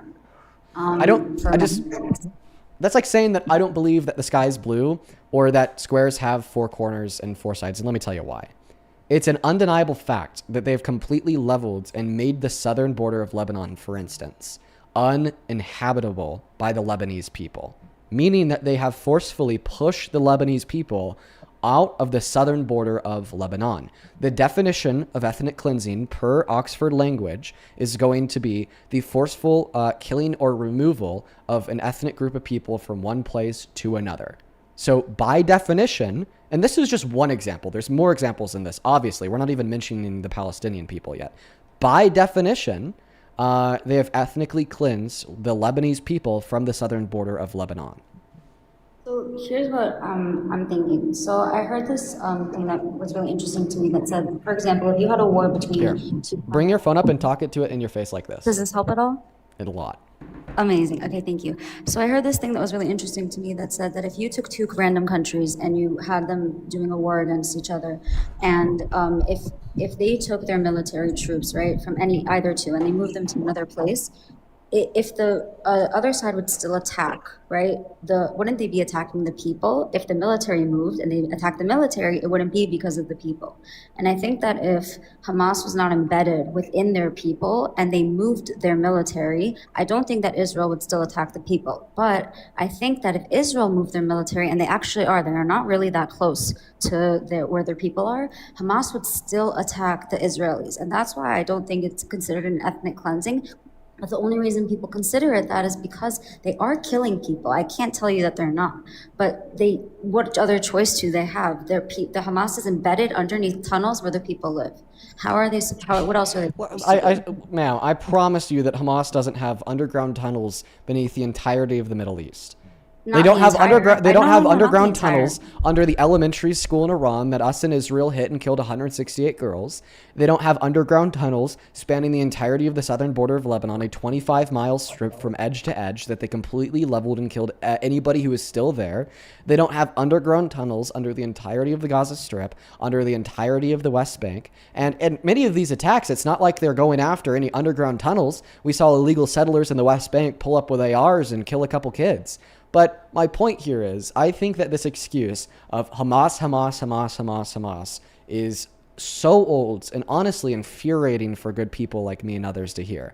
The reason why I say that is because I absolutely get it. If there's an IDF agent and there's like a member of Hamas, and this member of Hamas is crazy, doesn't care, and they're like, I'm going to kill all Jewish people, whatnot, so on and so forth. And then they pull out a nuclear weapon and they're about to hit the button to kill all Jewish people everywhere. That, okay, all right, you need to do what you do. If you shoot that Hamas member, I'm not going to sit here and call you crazy.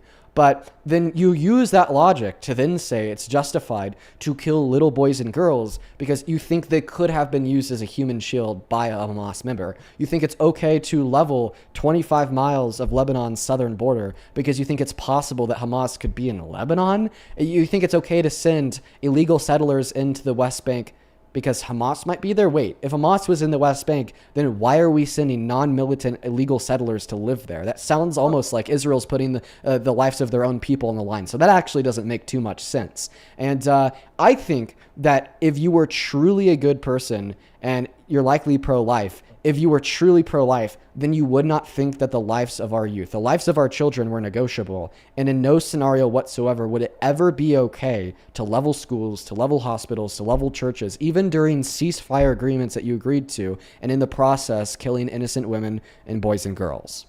I don't think that, I mean, obviously I agree with you that there is killing happening on both sides. I do not disagree with you on that. That's a super important thing that I want to distinguish, that I really do agree with you. Bring the phone back to the face. Sorry, I apologize. I do agree with you that there is killing going on both sides. There's no way to go around that. But I also think that, can you repeat what you said about illegal settlers? Can you repeat what you said about that? Illegal settlers are going to the West Bank to claim Palestinian territory as their own. Why would they be sending non-militant illegal settlers to live in an area where Hamas has infiltrated all the schools, all the buildings, all the churches, all the hospitals, and lives underground in caves and in tunnels? I'm not sure. I don't live in Israel, but that you see, you can explain that one if you just think that Hamas is embedded everywhere, and that's the issue. That's why Hamas isn't embedded everywhere. That's why it's not justified just to shoot and kill kids. That's why your argument is false. I know. So I think that the problem is that a lot of times people just jump to Hamas, which I shouldn't have done. But there are other terrorist organizations that are coming after Israelis, coming after Jewish people, not only in Israel but everywhere. And I think that it's, they need it's a very small country. It's really not big. And I think that they're trying their best to defend their people. And I think if you condemn terrorist organizations going after Jewish people, then you're a hypocrite for not condemning these Zionist terrorist organizations going after Muslims, going after Palestinians, and going after Lebanons. How does the war end if they're not going to fight for their people? There's civilian casualties. So I mean, if you think that, well, they're just simply fighting for their people, fighting for their land, and then fighting for their country, meaning that they're not terrorists even if they kill children and rape women, well, then you don't think that Hamas is a terrorist organization. You don't think that Hezbollah is a terrorist organization. You don't think that the IRGC is a terrorist organization, because they all claim the same defense, that they're just simply fighting for the liberation of their people. But they purely say we hate Jewish people and we want to murder them. Maybe there are Israelis who say that, but I have yet to hear one who says we strictly are killing all these people because we want an ethnic cleansing. And that's why else do you think there would have been people in the Israeli government opting and signaling that they want to drop nukes on Gaza? Why do you think the government would be okay with, as I already stated, illegal settlers taking Palestinian land? Obviously they don't value Palestinian lives because they want to build the greater Israel at the expense of Palestinian lives, regardless of how many people they ethnically cleanse, or regardless of how many little children they kill. Why do you think they're currently ethnically cleansing the southern border of Lebanon? Why do you think the UN has concluded that Israel's committed 4 genocidal acts? Obviously, in order for them to do any of these things, it requires a necessary predicate that they don't care about Muslims, they don't care about Palestinians, and they don't care about Lebanese. And listen, I think that all hate is wrong. I think that it's terribly anti-Semitic and atrocious to turn around and say that you hate all Jewish people, or all Jewish people are responsible for what's happening in Israel, or Israel represents all Jewish people. I think that it's also terribly Islamophobic to say that Muslims are worse than dogs, like some of the finest Zionist congressmen and women in America, to say that maybe we should nuke Gaza, maybe we should ethnically cleanse the West Bank or go after Lebanon, or maybe we should fearmonger to start wars with Iran. And I think that all hate is bad. And if you think that all hate is bad, I don't think you could support Hamas, but you just also can't support Israel. And that's why I'm pro-Palestinian, because I'm a humanitarian that believes that the lives of children have value and meaning. And I think that the state of Israel is culpable for the killing, destruction, and cleansing of lives of Palestinians alongside Lebanese and many others. So if in the situation that you're describing, if Israel were to just back off, right? What do you see as the best scenario that would happen? Well, I think, dude, listen. I'm not, listen, what I'm saying is that Israel should back off of killing kids. I'm saying that Israel should back off of like claiming other people's lands as their own. I'm saying that Israel should back off of ethnic cleansing. I'm saying that Israel should back off of war crimes. I'm saying that Israel should back off of genocide. And then your question is, well, then where do we go from there? Well, see, I don't know, because I don't think that I'm a geopolitical expert that knows how we end the qualms and reservations held by millions of people in the region over the course of the last couple of thousand years. But I do know that it is wrong to commit war crimes. I do know that it is wrong to illegally settle in other people's lands. I do know that it is wrong to ethnically cleanse. I do know that it is wrong to commit genocidal acts. And when you say something's wrong, you're saying it's something that shouldn't be done. And it's not like I can't say that these things are wrong just because I admittedly don't know what comes next. No, I think that these things are wrong regardless of what comes next. And that's the scope of the argument that I'm trying to communicate to you. So then what would you say about any war then? Any war involves all these things that you're talking about. So obviously all wars are wrong, I know that, but I'm saying... Wow. So it's like, yeah, you're like, well, I don't think that all wars include these things. But I mean, if this is like the eye-opening epiphany moment that war is bad, okay, nice. War is bad, man. We're really getting somewhere in this conversation. That's great.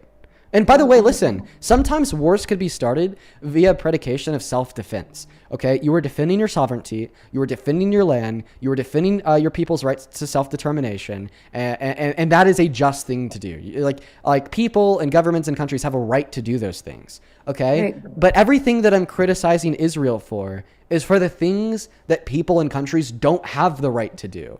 And I sound like a broken record here because I've already repeated them so many times, but this is where I just start going over the list of all the genocidal acts, of all the ethnic cleansing, of all the fear-mongering to start wars, not to defend your own country, striking first, not retaliating second, and going after journalists, going after innocent men and women, going after children, so on and so forth.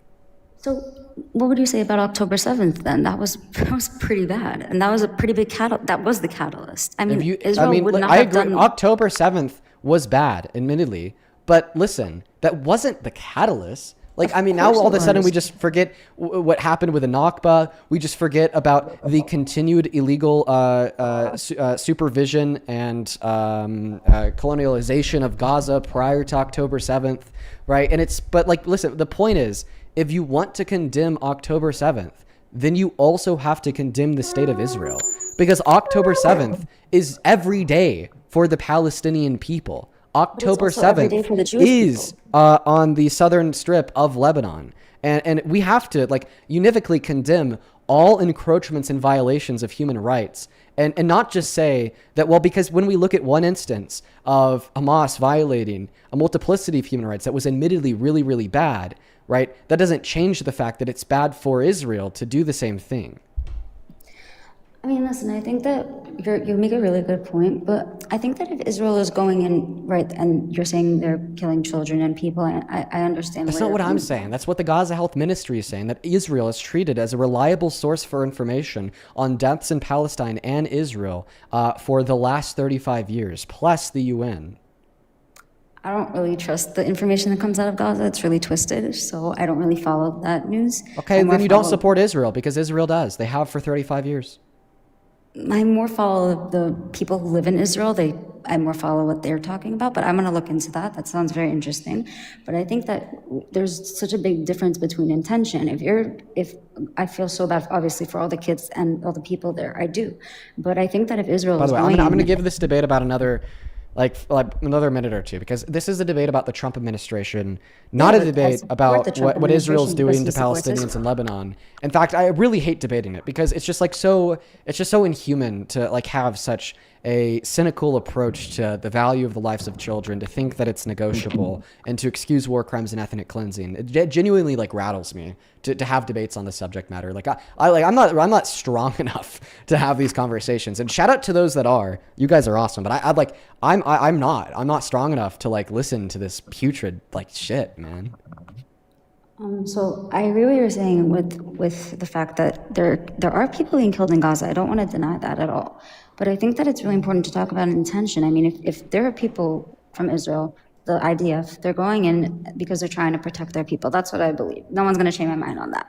But what I'm talking about is the fact, even where I live America, New York, whatever, where I live, the fact that there are people who are afraid to wear their Jewish star out, they're afraid to wear their skirts and their long sleeves, they're afraid to just represent their Jewish because people are stabbing them in synagogues. People are, it's really bad over here. It's not like it's only in Israel. There's like really bad things happening.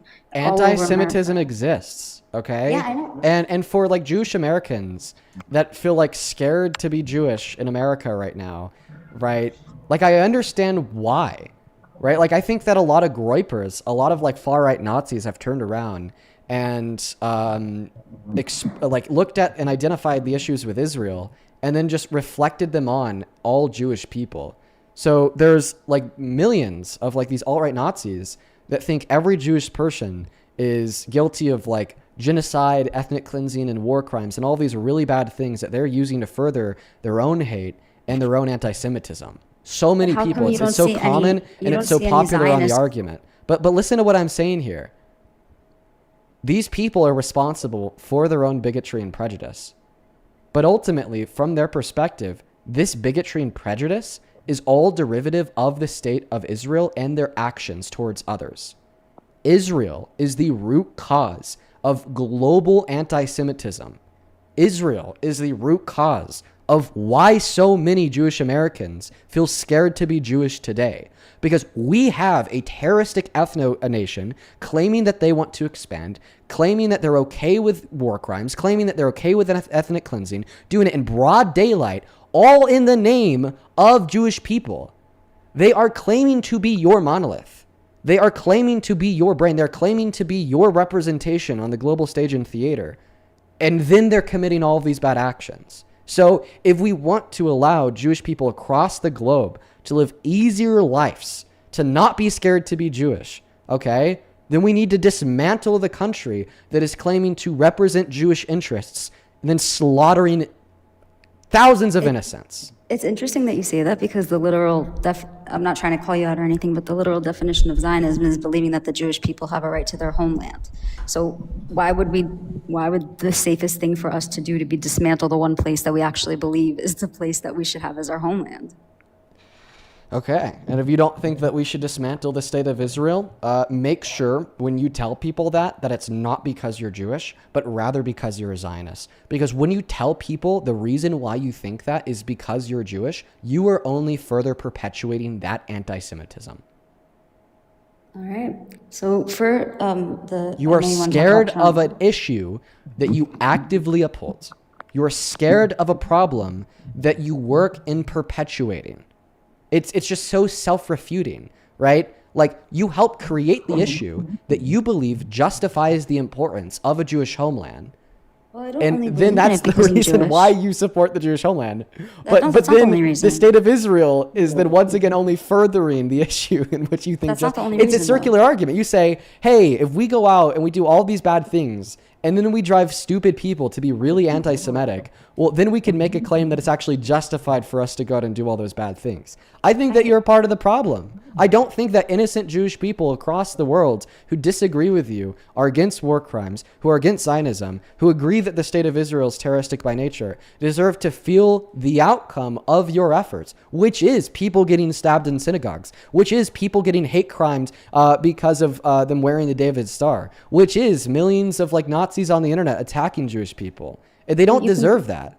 And I think that if you want to provide better treatment to Jewish people, well, then you need to stop saying that the reason war crimes are good is because of Judaism and get on topic with agreeing that all human rights violations are bad. I'm not saying that war crimes are good at all. I really hope you didn't get that impression of me. But you can be a Zionist without supporting the IDF. It's really possible. You can believe that the Jewish people have a right to a homeland without supporting what there are people who do that. We have people that come to our Israeli Day parade and they hold up signs and they're Jewish themselves and they tell us that we hate you, you're horrible people because you support the government and we just want to wait for our homeland to come to us. Like, I don't believe that that's right. I think you can be like that, but I don't have to believe that that's right. Dude, I mean, you're at a rally parading Israel. Yeah. It's not a Jewish parade. It's an Israeli Exactly, parade. it's a Zionist parade. And that's a mess. Hey, listen. I'll move on to the next guest. Lisa, I appreciate you for the $10 over on Super Chat, who says, Dean is wrong on this. Can't blame Israel for anti-Semitism. Think back on this, Dean. Listen, I understand why you would yield that misinterpretation for what I was saying, because I actually think that it requires you to like actively use your brain to like a really nuanced extent. But when I say that Israel is in part to blame for anti-Semitism, I'm telling the truth because they are. But they're like not the only body to blame for anti-Semitism, right? And I tried to preface this in my conversation with that last guest. Yeah, like all the Nazis and anti-Semitic assholes are also to blame for their anti-Semitism, because ultimately they are free agents with the ability to freely choose how they interact with the world around them. They're free agents who are able to freely choose if they want to go hate crime Jewish people. They're free agents who are freely able to choose if they want to, hate all Jewish people because they're Jewish. But where I'm saying that responsibility of the state of Israel comes in on is because Israel is influencing that outcome, right? Israel is helping in the perpetuation of that system. That's the way that I think about it. Both parties are responsible. Welcome in. Do you support Trump? Okay, they're not here. Now Lisa says in the chat, you can insult me all you want, Dean, but excusing anti-Semitism over Israel isn't okay. Well, see, that's also not what I'm doing. I understand that a lot of people do that, right? I understand that a lot of people say that, well, actually, anti-Semitism is a good thing because of Israel. No! Anti-Semitism is a bad thing. It's a very bad thing. And in fact, I actively critique a lot of people, some including who are on the left, who are now openly anti-Semitic. Whoa. Right? Like that whole noticing thing, that's a dog whistle for anti-Semitism. There are dude, anti-Semitism is like becoming like socially acceptable. And I think that a large part of that has to do with the state of Israel. So my position is that we condemn the anti-Semitic people and we condemn Israel because they helped in making those people anti-Semitic. And in fact, I'd argue people who say anti-Semitism is a good thing, you're only acting as an Israeli agent. Like, we need to check your bank account, see if you got that 7K, because you're only furthering the fire of providing justification to Israel to continue to do what they do, because it gives them the self-perceived sense of importance and preservation of the homeland because everybody hates them. You know what I mean? Welcome in. Do you support Trump? Thank you for asking. I, in the past, did, but seeing the things that are happening now, not so much. Super cool. We're looking for Trump supporters and Trump supporters only, please. And thank you. Only up inside of that queue if you happen to be an American adult that supports Donald J. Trump. Yeah, we don't really talk about that too much on this stream. Hopefully you guys enjoy my thoughts. Hopefully, my thoughts don't, piss you off. I can't capitulate to anybody on this. Israel's bad, bro. And that probably fucks up my political prospects. You know what I mean? I get it. I'm distanced from many political prospects because I say that very publicly, but I'm not going to capitulate to what I think a political party would want because of those political prospects. It also puts me in a really weird position because I'm not a leftist. I'm a liberal. I think that there's a way that you could implement capitalism under social democracy that's better fit for the needs of the people, right? And I vote blue. So I'm at this very weird point where there's a lot of establishment liberals that really don't like me because I'm against the establishment. I'm against Israel. I'm more progressive. But then there's also a lot of leftists who really don't like me because I don't abstain from voting and I'm not a socialist or a communist. It's a very interesting and peculiar position that I'm in. Let's go ahead and hop into that next debate with another Trump supporter. Welcome in. Do you support Trump? Do you know what's happening in Northern Ireland right now? Sorry, we're just looking for Trump supporters today. Only hop inside of the queue. And somebody else said something about Northern Ireland. You're the second person to say that, so I'll look into it. I'll only hop inside of that box if you happen to be an American adult that supports Donald J. Trump as president. Hey, welcome in. Do you support Trump? Yeah. How old are you? 21. What year are you born in? 04. Okay, sounds good. Let me thank a couple people. EM, thank you so much for the $20 over on Super Chat. Thank you so much for that love, EM. Let's get 200 EMWs down below. Thank you, thank you, thank you. That is a very kind donation. I'm so very grateful for you. EM in the chat says, this is exactly why being educated is important. Thank you for what you do, speaking the truth. Wish you the best from Switzerland. We need more people to speak up. Well, I appreciate you. I'm never going to stop doing what I do. I love it way too much. Ed, thank you for the $25 on Venmo as well. Thank you so much, man. Show some love to Ed, who says, Dean, the trolls and fetuses are annoying. They're trying to impede your ability to do the debates. Hang in there. You're doing the right thing. Kick, ban, and move on to the next as fast as you can. Yeah, Ed, I promise. I'm trying to run through all the trolls so I could get y'all some high-quality debates. I'm doing my best, man. Jose, thank you so much for the $50 on Super Chat. Let's get 500 Jose W's. Thank you, thank you, thank you. 500 Jose W's. You're the GOAT. You're the GOAT. Thank you, thank you, thank you. Let's see here. Jose with the $50 says, Dean, you were correct on your analysis of Israel. Zionism depends on anti-Semitism. Zionists want Jewish individuals to be afraid so they could go to their side. There aren't many Jewish individuals who are anti-Zionists. Sorry, I misread that. Whoa. There are so many Jewish individuals who are anti-Zionists. You're not anti-Jewish. You're anti-genocide. Precisely, Jose. Good. I'd say that's a good recap of my thoughts. On God. Dude, I got Jewish family, man. I don't hate them. And I think it's wrong to hate somebody because they're Jewish, right? But it's just also wrong to support Israel in Zionism. ISIS, thank you so much for the $10 on Venmo, who says, what does the Greater Israel project have anything to do with existing Israel having a right to exist? On God, thank you for the $10, ISIS. Purple Panda, thank you for the $10, who says, bravo in Israel, you left no crumbs. Thank you, Purple. I appreciate you. Let's get 100 purple W's. And then Elizabeth, thank you for the $10, who says, also the decline in Christianity slowed. It didn't rise. It's plateaued, fluctuating between 60 and 64% of U.S. adults. Yeah, you were talking about another guest who was saying that they support Trump because of the rise of Christianity. You're right. It has plateaued, interestingly enough. What else do we got here? Thank you so much for the $3 over on PayPal, Sherry. I appreciate you. Joe, thank you for the $6. You're the GOAT. Theo with the 2. Thank you. And then Alana, I'm just going to call you E. Thank you so very much for the $33 donation on PayPal. You are so very kind. That's a lot of money. I'm so very grateful for you. Thank you so much, E. Let's get 300 EWs in that chat. E with the 33 says, love you so much, Dean. I'm Lebanese, and I'm so happy that you're constantly speaking up for us and every other vulnerable country who is crumbling at the hands of Trump and Netanyahu right now. I listen to you every morning, and it's the best way to start my day. I love you. I love you too, Alana, and I hope that you and your family are all right. All right? I worry a lot about Lebanese. I worry a lot about a lot of the people in the Middle East, man. Thank you, thank you, thank you. You are awesome. And thank you so much for the $20. I appreciate you so much for that love. Show some love to Ann down below in that chat, who says, as a Jewish person who is also vehemently anti-Zionist, Dean is right. Please listen to him and verify what he said. And you're the go, as always. Thank you so much for the $20. And Hannah! Oh my God! Thank you so much for the $135 donation on PayPal. Let's fucking go, Hannah. You are the absolute GOAT. Holy shit. That is beyond kind of you. I don't deserve $1 of that. Holy fuck. Thank you. Thank you so fucking much. You are awesome. Thank you, thank you, thank you. Please show some love to, let's see here, Hannah down below. That is way more than I deserve. Like, genuinely, I'm beyond grateful for you. I'm beyond grateful for you. Hannah with $135 says, genuinely can't believe how stupid Trump supporters are. Oh, trust. Oh, trust. We get a lot of people in the stream that are very, very unintelligent, Hannah. Your analysis is spot on, my friend. Spot fucking on.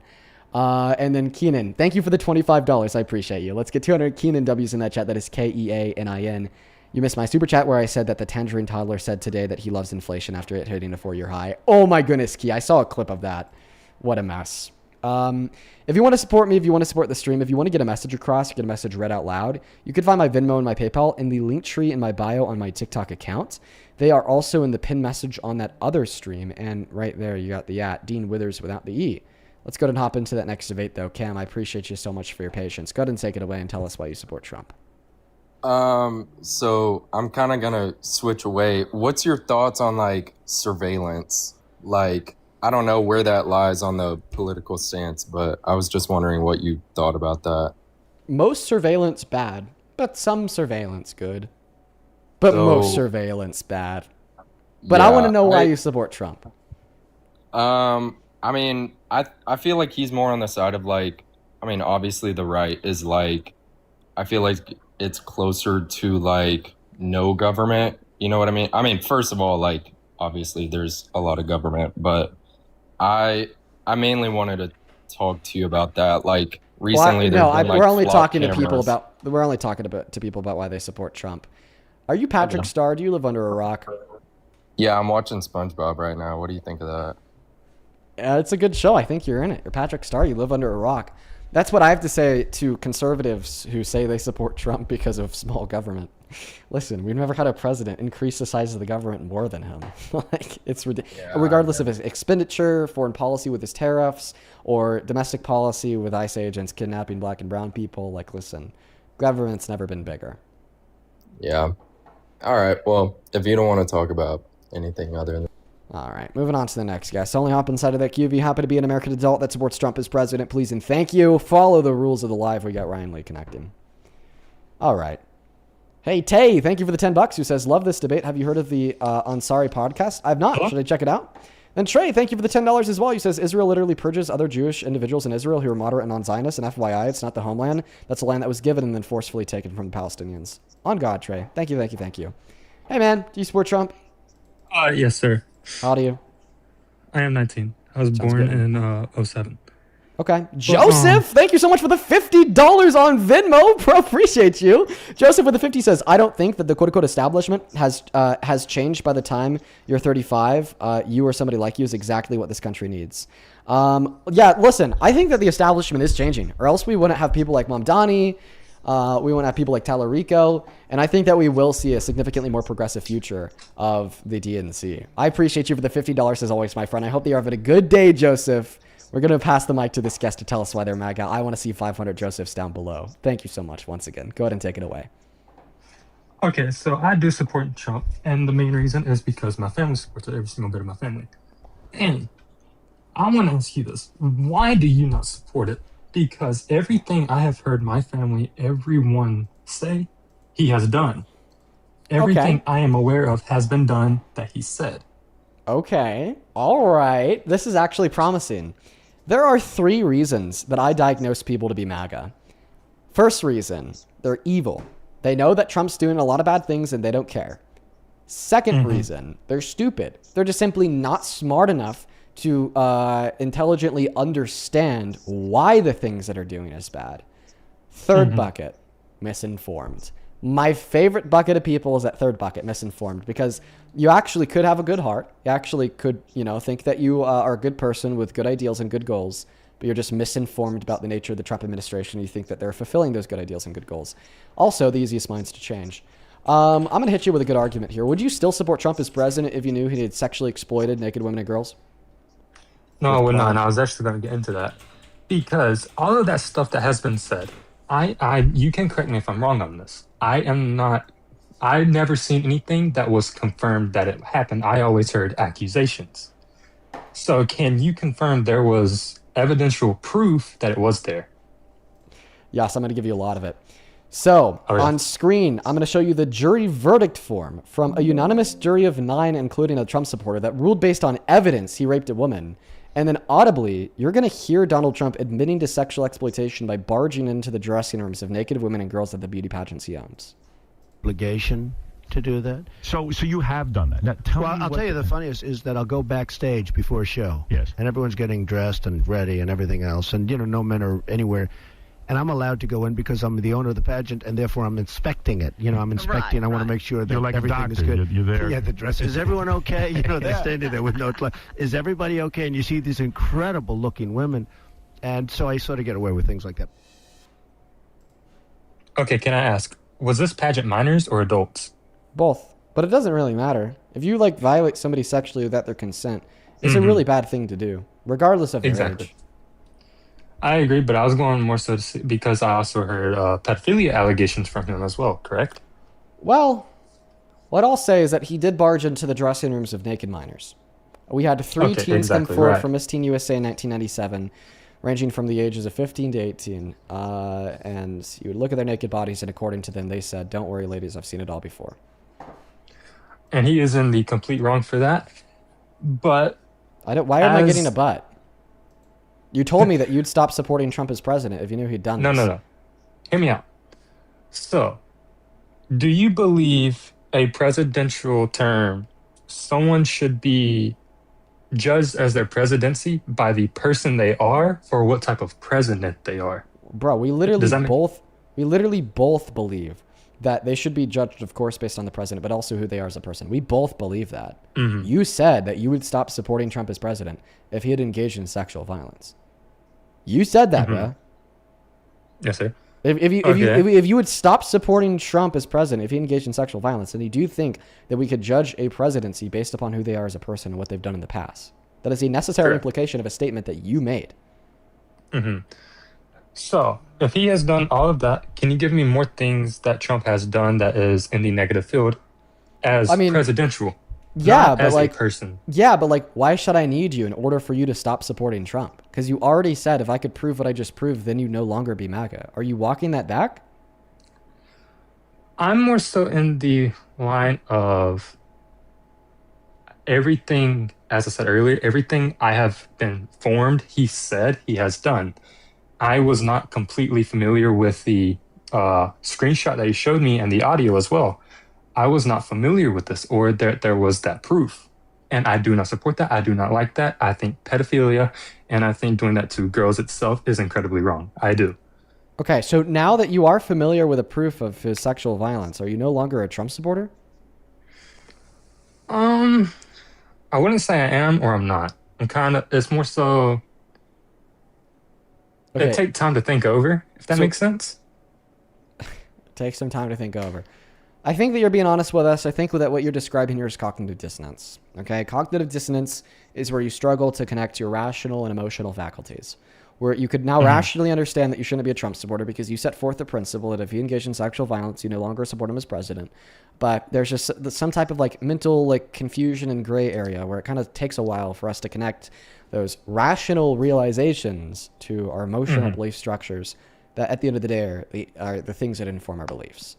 So I think that I actually kind of want to end this conversation here and just give you some time to think it over, maybe to listen to some other conversations on the live stream. And I think that by the end of the day, I actually have some hope in you that you're not going to be a Trump supporter once you're able to work through that dissonance. All right. Well, I appreciate the conversation. It was nice talking to you.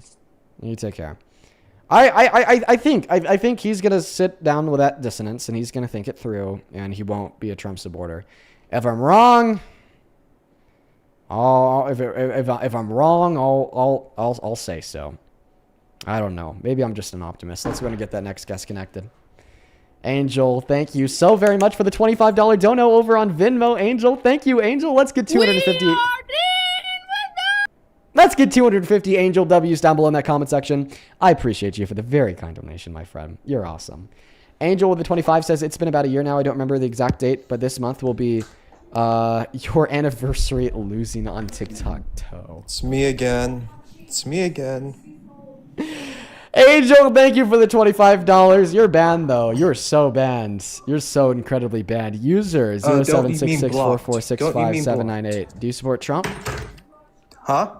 Do you support Trump? User 0766446578. Don't you remember me from yesterday? I have no clue who you fucking are, bro.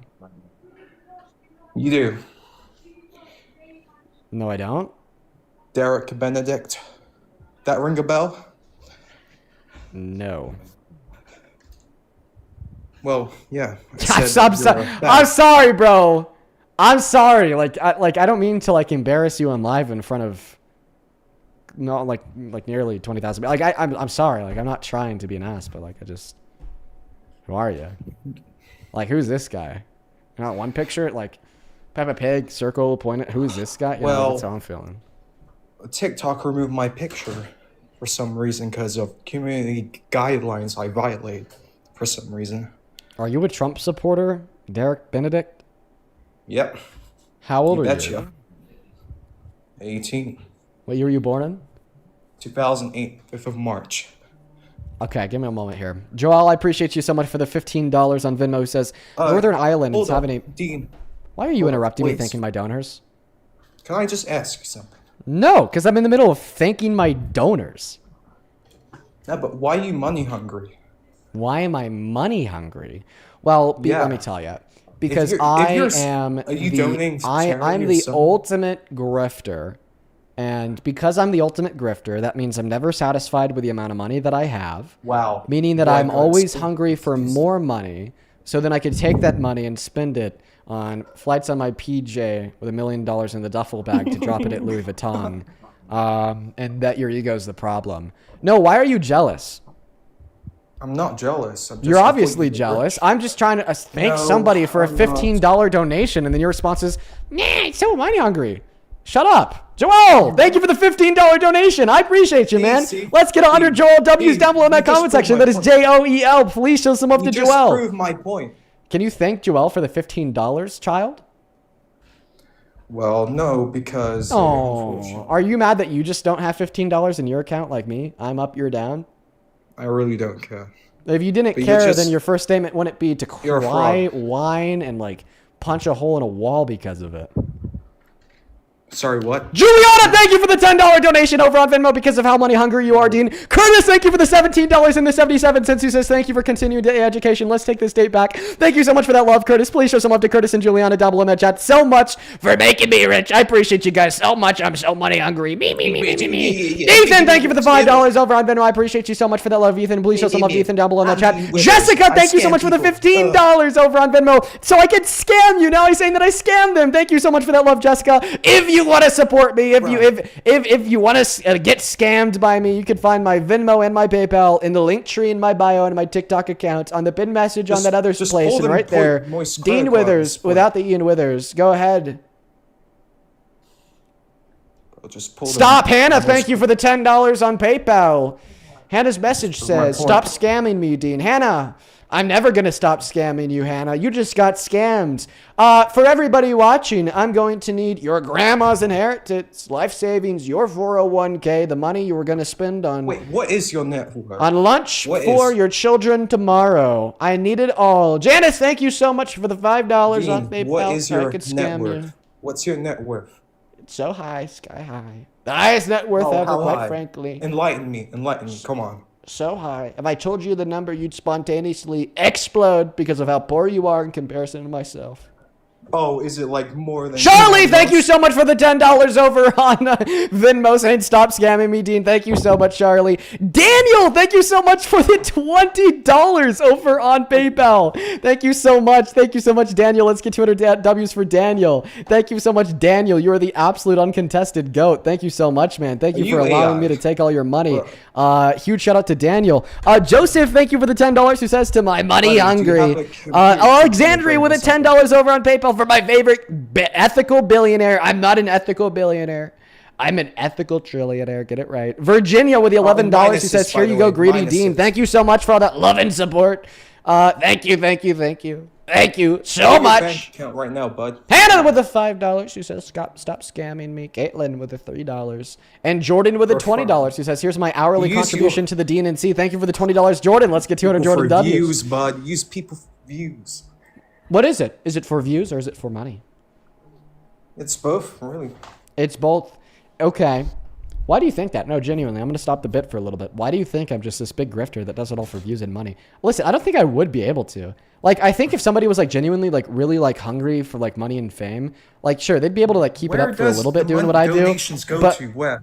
oh, I actually don't have any obligation. Oh, wait, you're talking about the donations from them to me. Sure, I can answer that question to my bank account. Disgrace. Sometimes I spend a little bit of it on food. Every so often, a bottle of whiskey. I got a new bottle of whiskey last week. Oh, recently it's been going to a lot of camping gear. Big camper guy. And you said, do I donate any of it to charity? Well, I do, but I actually don't have an obligation to tell you that. Stop being parasocial. You don't know me. I don't know you. You're not entitled to private information about me or my life. Frankly. Are you good at PvPs in GT Online? Jamie, thank you for the $10 who says, my kids had dinner last night. They can skip today. You know, But I that's could crazy. sell you Chris with the $20 who says, fuck Trump. Keep up the work, young lad. Thank you so much, Chris and Jamie. Bella with a $1 who says, Trump spray tan is awful. Ghosty with a $5 who says, scamming a postal employee is a crime. I'm going to jail. Z with a $15 says, stop scamming me. Oh my goodness. Thank you for the love, Z. I'm so sorry for scamming you. Josie with a $10 who says, for a money hungry streamer. Thank you so much for that love. What did you say? How would people have the audacity to donate to you? Helta, thank you for the galaxy because they support me. Because they think that what we're doing here is cool. They want to support us so we can continue to do it. They're brainwashed. So you think if somebody donates to me, they're therefore brainwashed. Yeah, they're like, oh, donate Dean. Oh, like. You're so fucking jealous. It's actually ridiculous.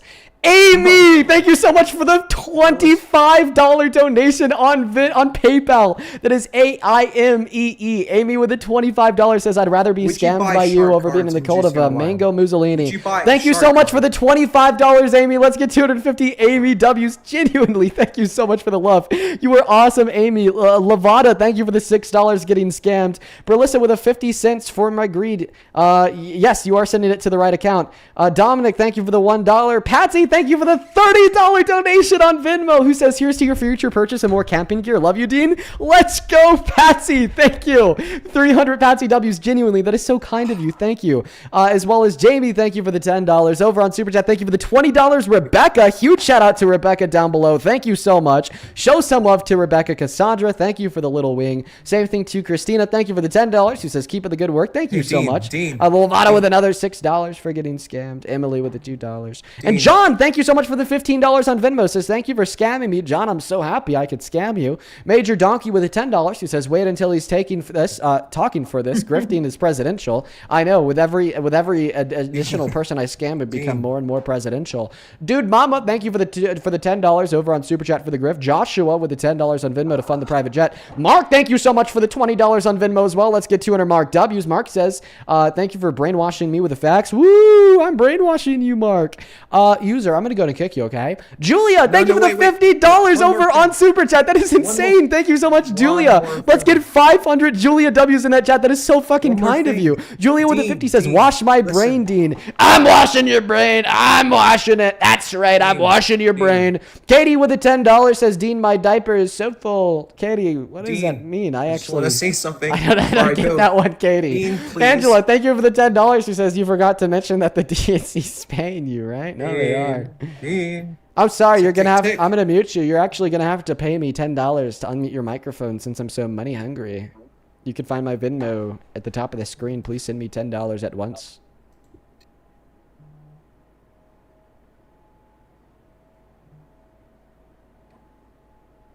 Hello. Wow, you're trying to defraud this system right now. He's trying to speak for free. Listen, buddy, you need to pull yourself up by your bootstraps. Not everything in this life is free. You're expecting free services from other people while you sit on your ass at home as a lazy fuck doing nothing, trying to scam and defraud the system, speak without paying the fee. You're the problem with America. Let's go and get the next guest, J Millie 5.3, connecting to the live stream. Only hop inside of that queue if you happen to be MAGA. Gay Uncles, thank you for the $20 on Super Chat, who says, you scammed the gay uncles. Listen to what he's saying about the gay. I appreciate you so much for the $20, gay uncle. Shout out to you too. You know, I appreciate y'all. You guys are always watching. The absolute goats. Thank you. Hey, welcome in. Do you support Trump? Yes, I do. How old are you? I'm 19. Okay, sounds good. Julie, thank you for the $20 over on PayPal. He says, here's to more whiskey and a squeaky clean brain. Thank you for the $20, Julie. I'm so happy that I can wash your brain. Christine, thank you for the $25. Saying thank you to my favorite grifter. Shout out to Christine down below. Thank you, thank you, thank you. Janice sent $5 to buy a huge bowl for the MAGA tears. Jamie with the $5 saying scam money. Dorian, thank you for the $5. Alracia, thank you for the $1 as well. Natasha, thank you for the $1. I appreciate you guys. Over on Venmo, thank you so much. Les for the $1. Alex, thank you for the $1. Lely, thank you for the $6. And Maria with the $15, who says, from a mental health therapist, you find satisfaction when you read your donos and trigger the parasocial blind Trumpy Dumpy followers. Thank you for what you're doing. Well, thank you. We're all caught up, man. Go ahead and take it away. Tell us why the hell you support the worst president of your life, Mr. Trump. So, I just want to be clear. I think he's a shitty person. Don't get me wrong. But just what he does for our country, I think that is better than any other president we've had. Okay. And if you think about it, most of our presidents, if you look in the past, they're all shitty persons. You know, all of them has done shitty things, done things to kids, you know, like it's just a thing with our presidents, apparently. But for me, I think he's a good president because he does what he says he's going to do. And you can't be a president with being nice. You got to be a dick. I think that you have to be stern in some senses, like when you're negotiating with other countries in some circumstances. But I think that it's really important to be a nice president to the people that put you into the position of power you are. Like, when I compare somebody like James Tallarico, Zoran Mamdani, or Obama to somebody like Trump, like, the first big difference that I see is that, well, the Tallaricos and the Mamdanis of the world, well, they're really nice people. They seem to really care about me. They seem to really care about us, right? And I think that that is like a very like important and necessary like attribute that I want our leaders to have. Because if they're just always an asshole, if they just like seemingly hate the people they represent, well, I'm not sure they should be in that position of power in the first place, because it's likely they only want that position for their self-enrichment, not for the betterment of you or I, because seemingly they don't like you or I. So you're wrong there. You're also wrong when you said that Donald Trump does everything he said he was going to. I'll prove Not it. like, I mean, not everything, but most of the shit. So Donald Trump said that he was going to be the president of no new wars. Did he uphold that promise? No. Donald Trump said he was going to release all the Epstein files. Does he uphold that promise? I mean, he released most of them.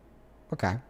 Well, because he was forced to by Congress. Congress was forced to by us. Meanwhile, the whole time he was saying, don't release the files. They're a Democratic hoax. Everybody who wants them to be released is dumb. And anybody who votes for their release is a threat to the administration. So the answer to that question is no. Did he reduce the price of groceries so fast on day one your head would spin? He did not do that now. Yeah, they're actually going up the most they have in 4 years. I still have hope that it's going to go down, though. I know. That's called blind faith. Ellie, thank you for the lead cup. I appreciate you. I do have blind faith. Yeah. We probably shouldn't inform our opinions on anything out of blind faith, but especially our political opinions that like greatly impact the lives of many people. Well, my opinion on God, though, is based on a blind faith. It does. I mean, hopefully, listen, you should be able to like have an argument for God. You know, like you should be able to say that, well, the reason why I think God exists is because of like a fine-tuning argument. I think that, you know, the only way that we could exist today because we're intelligently designed is with an intelligent creator, or like the argument from causality. Like, okay, well, those are like arguments. It's all blind so like, faith, it's like, I mean, there's no evidence. Okay, it's bad to even have religious beliefs with blind faith. For all the religious people in the live that's stream, what it is. I think your God would like it if you were to invest time into apologia and come up with sound argumentation for why your faith is true. That's a good thing to do, and I think that like most like competent religious people would agree. It's good to have reasons why you think your religion is true. Well, yeah, but you gotta have faith. Well, I think that the concept of faith is just the concept of knowing that like God is there for you. The concept of knowing that if like you like worship him and come closer in a relationship and communion with him, then like you're going to go to heaven, right? And a faith in the fact that he is Lord, your creator. Okay, but that doesn't mean like only having blind faith and no like motivating reason whatsoever insofar as like why you think that God exists. But like we're getting really like far and distracted away from the argument. Like you're just legitimately arguing that you could believe things without evidence. It's bad to believe things without evidence. Yeah, but you can. Yeah, you could also jump off a building, shoot up a school, scream the N-word. Yeah. It doesn't mean that you should.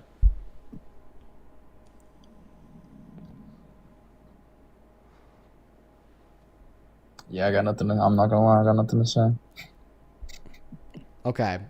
Well, this debate was like pretty low IQ, but I hope that the main takeaway from our short conversation here is that you should try to have evidence for what you believe in. Okay? All right. Let's go to move on to the next Trump supporter. Only hop inside of that queue if you happen to be an American adult that supports Donald J. Trump as president. Oh my goodness. Let's go to I mean, hey, listen. Hey, listen. That guy, I think he was being like polite and respectful and whatnot. But like, I really hope that he like, you know, listens to what I had to say. It's I mean, if there's anything that I wanted to convince you of as the viewer of this live stream, it's that you need evidence for what you believe in. We're going to go to get Brody up. Hey, AV, thank you for the $10 who says, when people in your debate are refusing to concede, I would love to start hearing you prompt them with, what would happen to your ego/self-image if you admitted that you were wrong? Ooh, good question.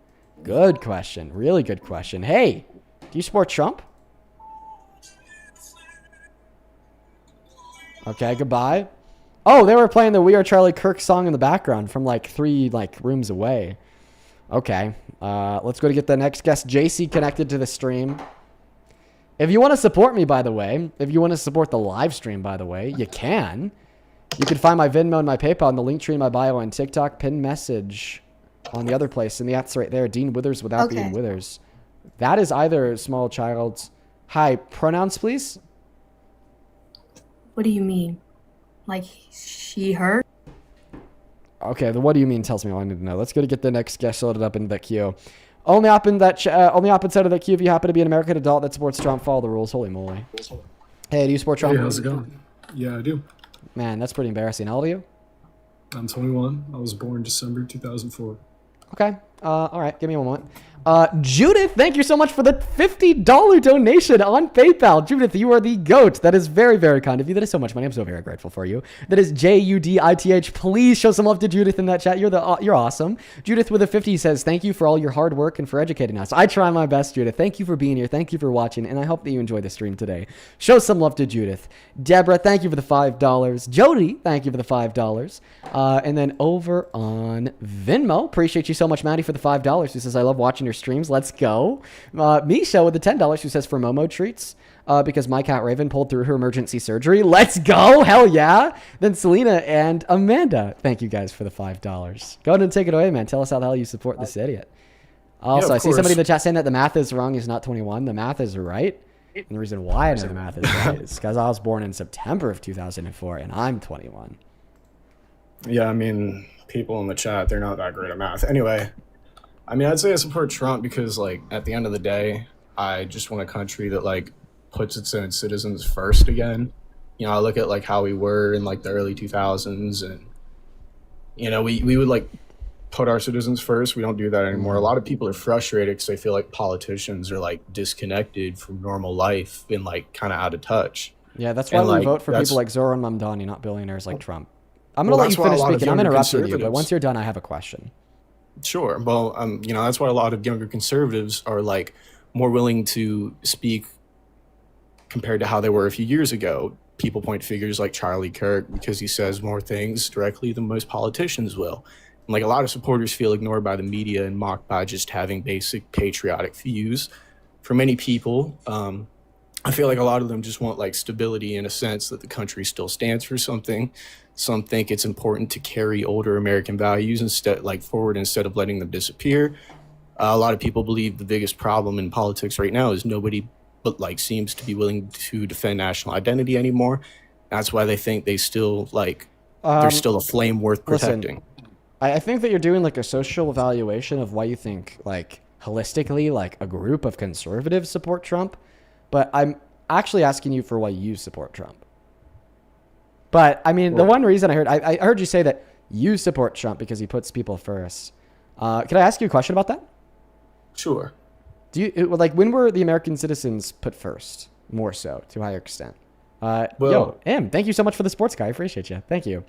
In 2024 under Biden or today under Trump? I would say more today because of like what he's doing with like his tax policies, the big beautiful bill, and like trying to get us out of NATO. Question? Sure. Okay. All right. I want everybody to keep in mind his answer to that question. Question was, when were American citizens put first to a higher extent? 2024 under Biden or today under Trump? He said today under Trump. Next question. This is the really important one. Okay. Was the average American better off in 2024 under Biden or today under Trump? I'm not 100% sure because I haven't really looked into the like data during Biden's term, but I would know that like personally my family and like a lot of people in my area are doing way better because like the prices of groceries and like different like goods have gone down. For example, like pork. Wouldn't you have to argue that the average American is better off today because they're being placed first more so today? Well, yeah, like I'm getting to that. Like, so your answer to for example, so your question, the answer to my question is that you think the average American is better off today than they were in 2024 under Biden, right? Right. Name one macroeconomic indicator, inflation, employment, jobs, investment, GDP, that's better off today than it was a year and a half ago under Biden? Well, for one, the prices of things, like for example, in my area, pork is a very huge like industry. We have a lot of pork farms, and the value of pork has raised so much that like we're able to export our pork, and we're able to make so much more money now than we were compared to Biden's presidency because the price of pork has raised. But this is not, the price of pork isn't raising due to inflation. It is raising due to different like business measures that the administration is putting into place to counteract the inflation that was caused by the Biden administration during COVID. You made a very interesting statement. You said the price of this good is not going up because of inflation. Can you define inflation? Yeah, the inflation is the like artificial raising in value of like a currency whenever like that government likes to print more of that currency. No. The increase in the value, no. The increase in the price of a good. That's inflation. So what you just said, all right, is that the price of goods are going up not because of an increase in the price of goods. Well, I wouldn't define inflation of a currency. My girlfriend loves me, not because my girlfriend loves me. I'm a happy man, not because I'm happy. I'm a confident man, not because I'm confident. I'm an angry man, not because I'm angry. You can't say that the price of goods are not going up because of inflation, because inflation is when the price of goods go up. No, that is not true. Inflation is when the value of a currency goes down relative to the amount of currency that is in circulation. So when the price of a good goes up, what happens to the value of the dollar? It stays the same. No. The value of a dollar is only as meaningful as what it can buy. So if on day number 1, the price of pork is $1, and on day number 2, the price of pork is $2, on which $2, that's fine, on which day could that dollar buy more? On which day was that dollar more valuable? Thank you for the 2 Leon the Kittens. On the one, well, because of that gift, I forgot if you said the first day or the second day was lower, but obviously the lower day. Okay, Now, so when going prices, with that, the but lower using- prices are, the more value the dollar has. The higher prices are, the less value the dollar has. So Of course, when you're, but when you're using that telling logic, me that we could say that inflation we is when could- the value of the dollar goes down, well, then it is true that inflation is when the price of goods go up, because a necessary entailment of They're using the flawed price of logic. goods going up is the value of the dollar going down. I mean, I would argue that's false or flawed logic due to the fact that, let's say, the price of goods is relative to a certain area. Okay, the price of bananas in the United States might be $1.50 per banana. Well, we could take 100,000 US dollars, go down to like Guatemala or something where the price of a banana is 35 cents per banana. Would you say that inflation is still affecting the US currency because we're still able to buy more bananas with the same amount of currency than we would be able to if we bought those bananas in the United States? So what Now we'd you're say trying there to- is that the price of bananas has inflated significantly more in America than in Guatemala.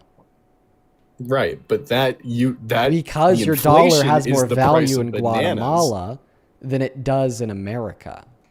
It is a baseline value. The inflation is the price of bananas. It's a baseline not value. the That sentence, value. restart that sentence. It's a baseline value is gibberish. That doesn't make any sense. Restart. The baseline value of the United States dollar, let's say $1 is equal to 1 pound of silver. If we go to Guatemala, 1 pound of silver is still going to be equal to $1 US, despite the fact that one banana. We don't have gold or silver backed currency. I know that. I know. I'm just using an Fiat example. currency. I know that we're not on like a gold standard, but I'm using an example trying to equate the currency or the value of a currency to the value of a certain good or commodity. So the value of a currency is what can you do with it? Like I think that you think that there's some type of extrinsic material value of the dollar. That's not true. There's not an extrinsic material value of the dollar. Well, when we're talking about the linen, the cloth that it's printed on, the ink used. Well, that's not the relevant sense of value that we're discussing. Like when we say that the dollar is more valuable, we're not saying that the material the dollar is printed on is more valuable. No, we're saying that the dollar can buy you more. I mean, I guess so. This is basic economics, man. Right, I have an economics degree. No, you don't! Yes, I did. I graduated from the University of Southern California. I was actually in the same economics class as Parker. Him and I had the same professor. We were in the same class. Oh my god. Oh my god. Okay, I'm sorry for laughing at you. It's okay. I mean, I get it. Wow.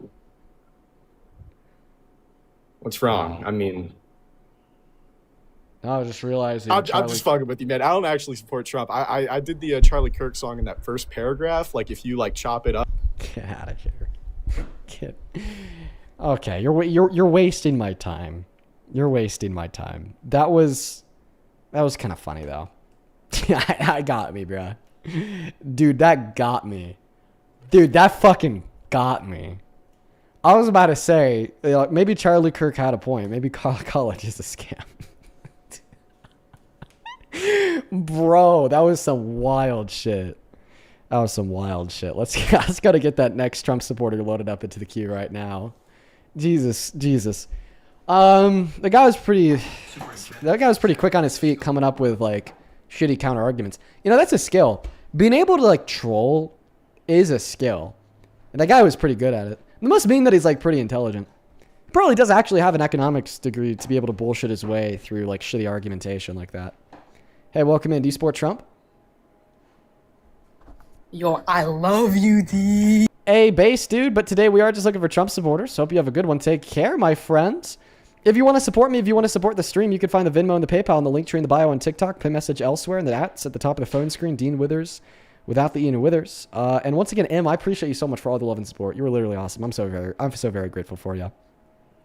Let's go to get that next guest connected to the live stream. Welcome in, Taylor. Do you support Trump? You're a kitty patootie, to be quite honest. To be quite honest, you're banned. Moving on to the next guest. I only hop inside that queue if you are MAGA. I can't do it. I can't do a British accent to save my life. I try. Rebecca, thank you for the $10 over on Super Chat, who says play the piano. Maybe. We'll see. I appreciate you. Let's go to get that next guest connected to the live stream right now. Follow the rules, please, and thank you. I'd appreciate it. We got Neb loading in. Welcome in. Do you support Trump? Yes, sir. How old are you, Neb? 20. What year were you born in, Neb? March 2006. Okay, Neb. Can you speak up a little bit, Neb? Hello?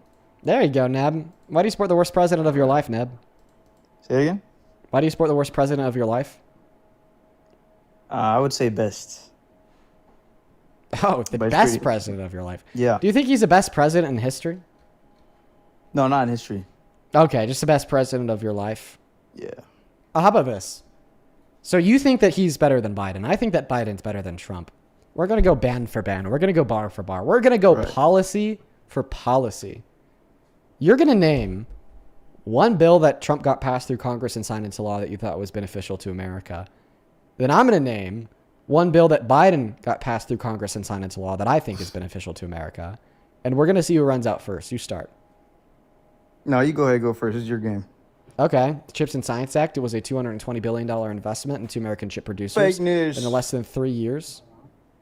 I'm not actually a Trump supporter, but you know what I'm saying? I don't like what you're doing on here.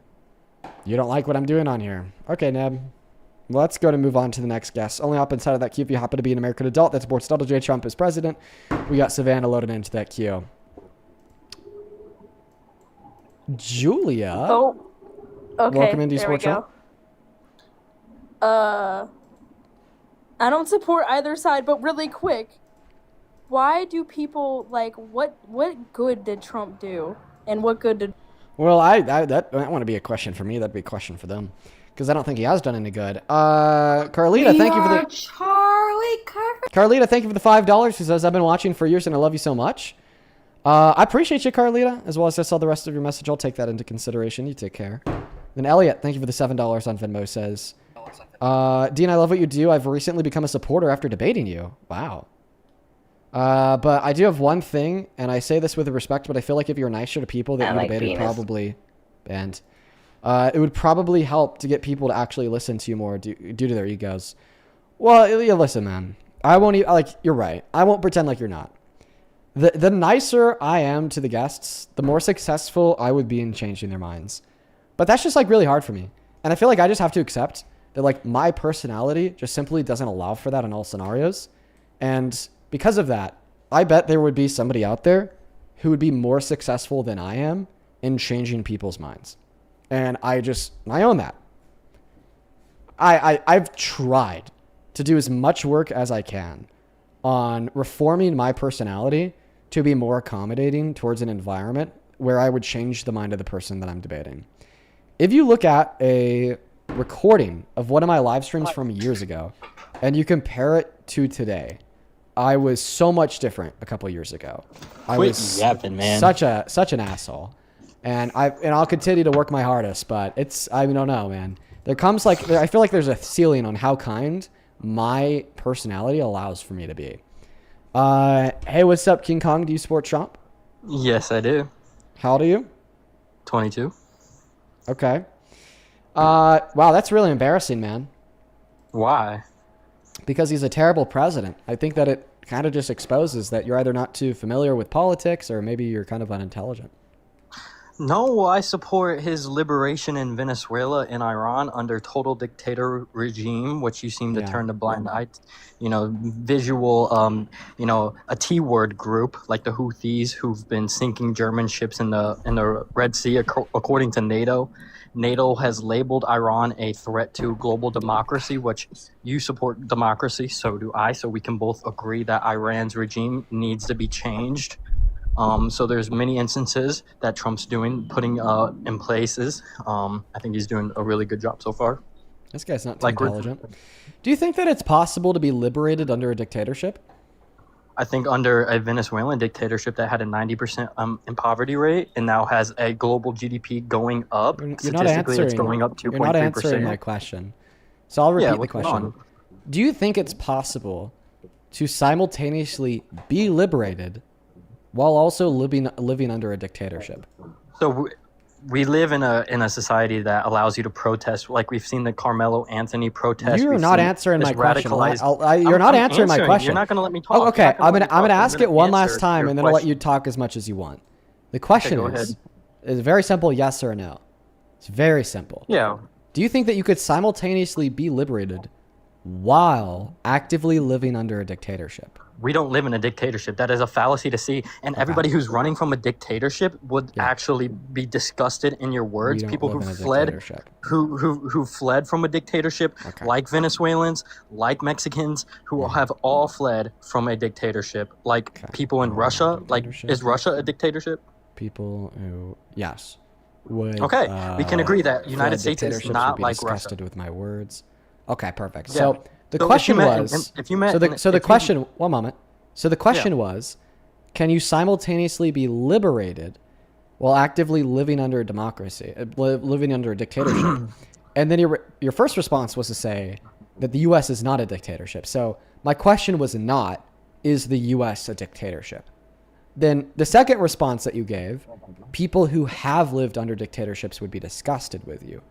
My question was not, would people who live under dictatorships be disgusted with me? So you actually didn't answer my question. I so I'll literally repeat answered it. Okay. No. I actually just broke down your two responses and I explained how they didn't answer. You can word your argument however you would like, but deep down in your heart. How about this? I'll actually have you explain how your answer responded. Okay. So the question is, no, one moment. The question is, can you simultaneously be liberated while living under a dictatorship?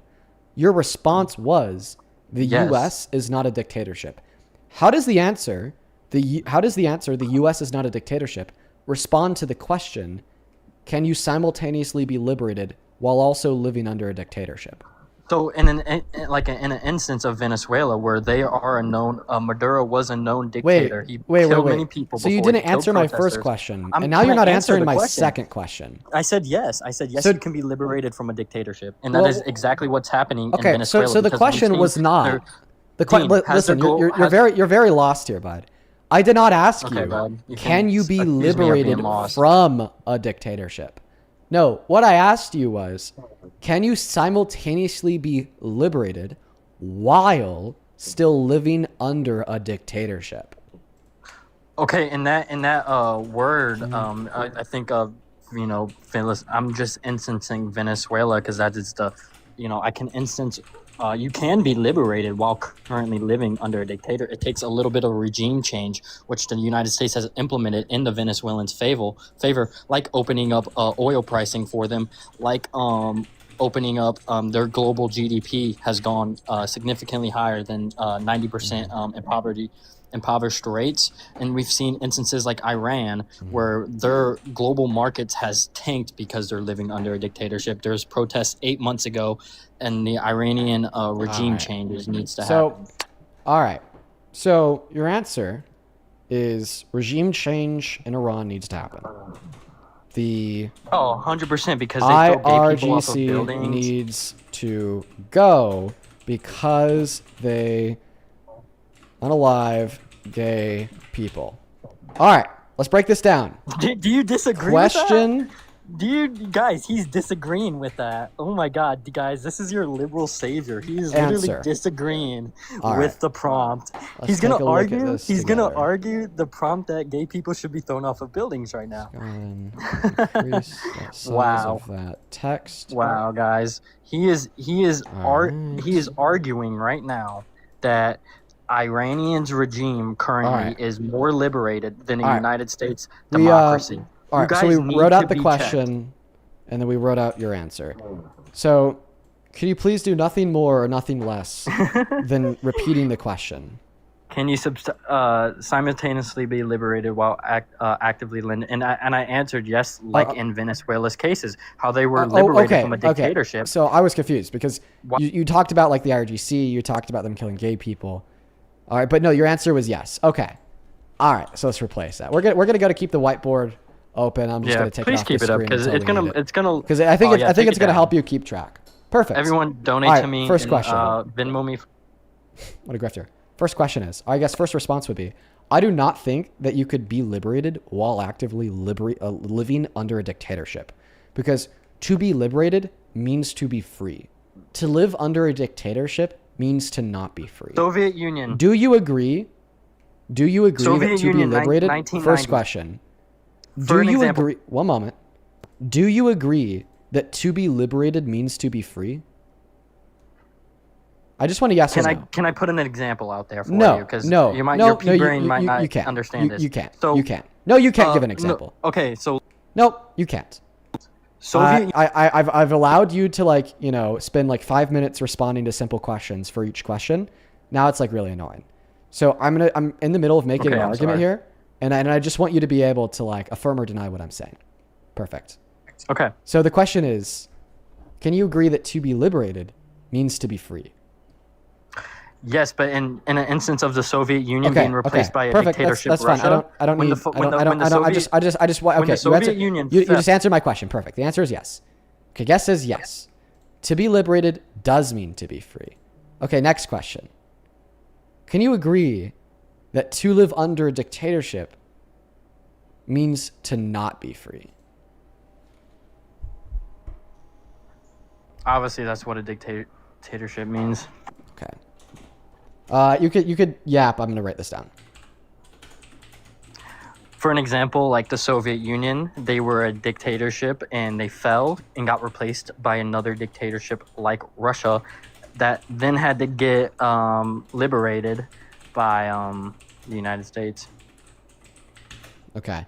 When I let him talk, he just says incomprehensible nothingness. The United States Okay. liberated the Russian people? What? You just agreed that liberated it's a Ukraine. dictatorship Yeah. like 2 seconds ago.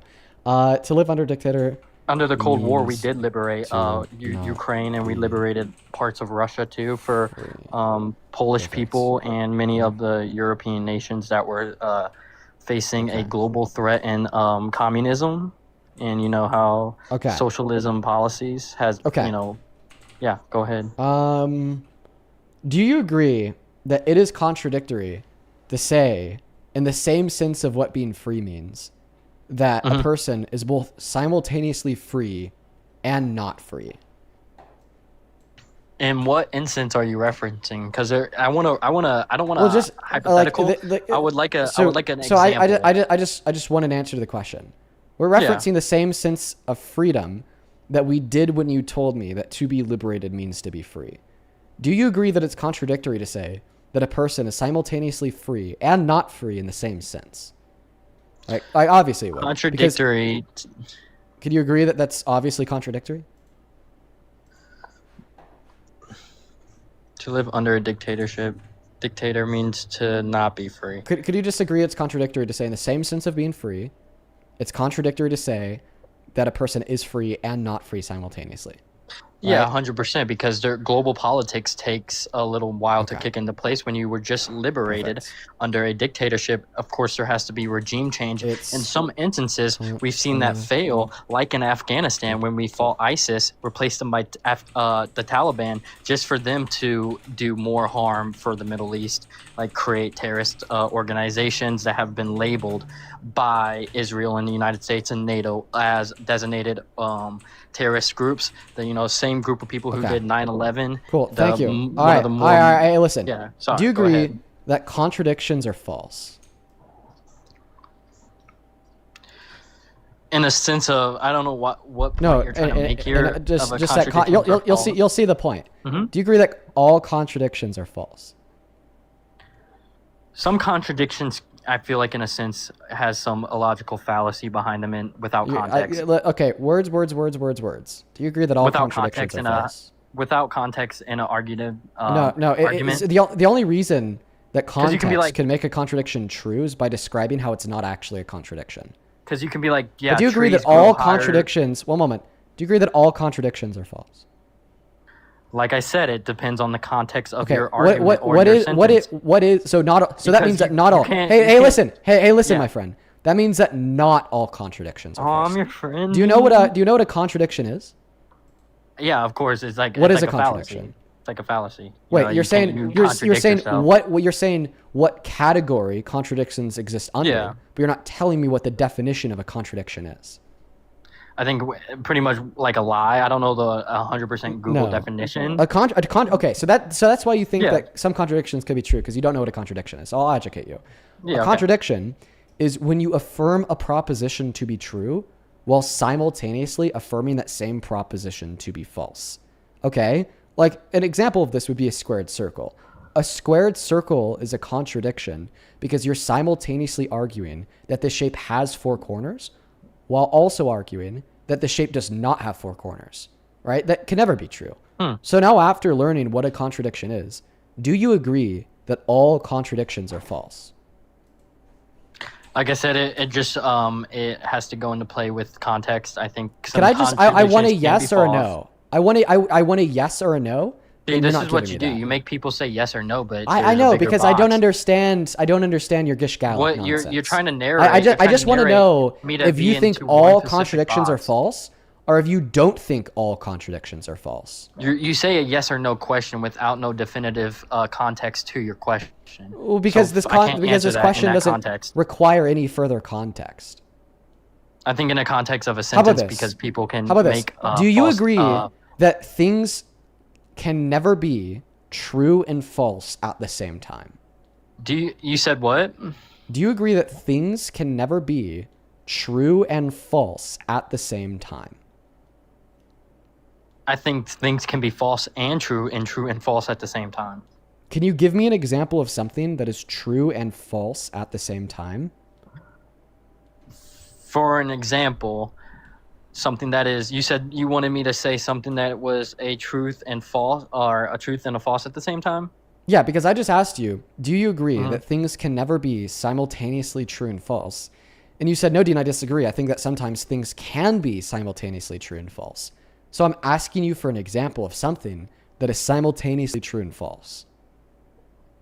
Simultaneously, people's personal opinions can be true and it can be false at the same time. Can you give me an 'Cause some people example don't of take like an some opinion some that could people don't simultaneously like be true and false? That doesn't news sound... articles CNN, for an example. They love to pick their headlines and they like to cherry pick their arguments. I just want narrative I just like want you're a doing clear, right now. concise That is example. a clear example. What is it? You said news articles?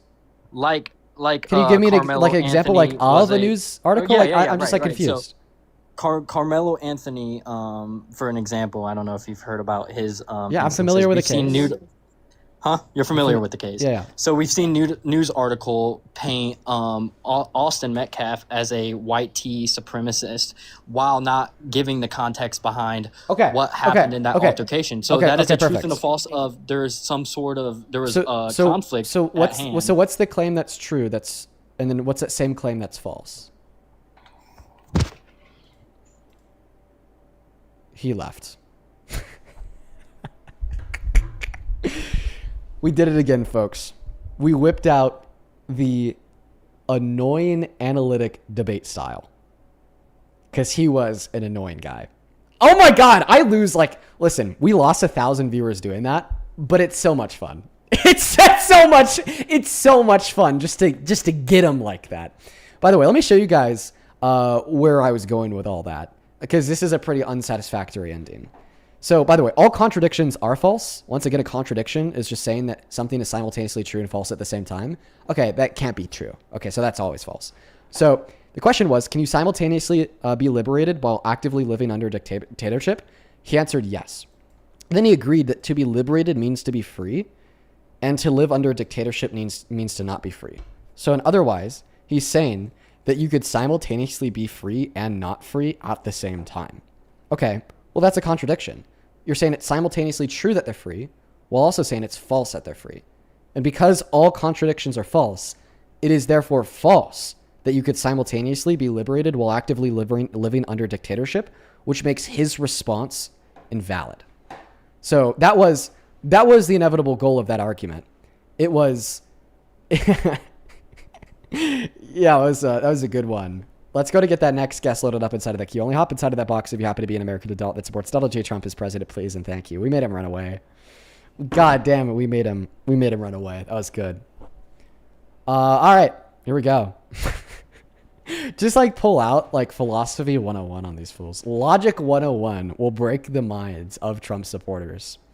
We usually don't debate like that because it's not too appealing to a large audience. Because it's really specific and honestly kind of annoying, right? It's very meticulous. It's very specific. It's very proper. It's really annoying. It's kind of not fun. But every so often we'll do that on guests who are especially annoying because it just makes them look irrefutably dumb. Hey, welcome in. Do you support Trump? Dean! You kind of yelled my name, so I kicked you, Cam. If you are a Trump supporter, feel free to hop back inside of that queue. If you are a Trump supporter, Cam, feel free to hop back inside of that queue. Maybe I jumped the gun there a little bit. Let's go to get that next guest loaded up inside of that box. Only hop inside of that queue if you happen to be an American adult that supports Trump. Santana, how we doing today, my friend? Good. Listen, sometimes you have to do that, but have you noticed that they've been, I don't know if this is just a new tactic or whatever, but they're just word vomiting whenever you give them an opportunity to speak. And you have one question and then they'll go on and say 5 or 7 points that has nothing to do with what you said. Yep. They're doing that a lot.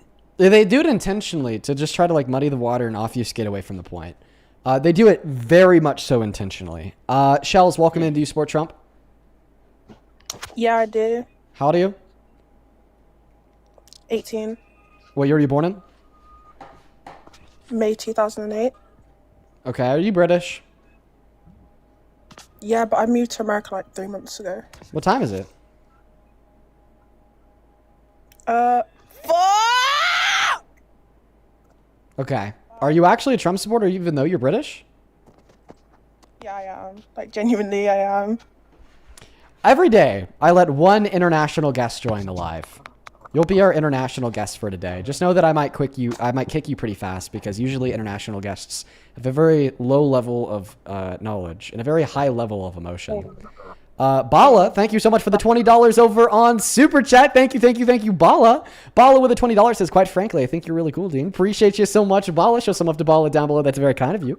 Connor, thank you so much for the $20 on Venmo. He says, Dean, squared circles are real. They're called squircles. I hope this doesn't destroy you to know like it did to me. No, squared circles are not real. That's some like mediocre millennial bullshit. Ooh, squircles. Live, laugh, love, guys. I'm so different because I'm a No, get the fuck out of here. Thank you for the $20 though, Connor. Fassi, thank you so much for the $10 on Venmo. I appreciate you, Fassi. You're the GOAT. Thank you. Carlita, thank you for the $5. With all that being said, we're all caught up over there on PayPal. Thank you for the 96 cents, Julia. This is a right account. Sarah, thank you so much for the $6. Shout out to you and your daughter, Sarah. Then Sarita, Sharice, and Kennedy, thank you guys for the $5. And with that, we're all caught up. Go ahead and take it away. Tell us why you support Trump.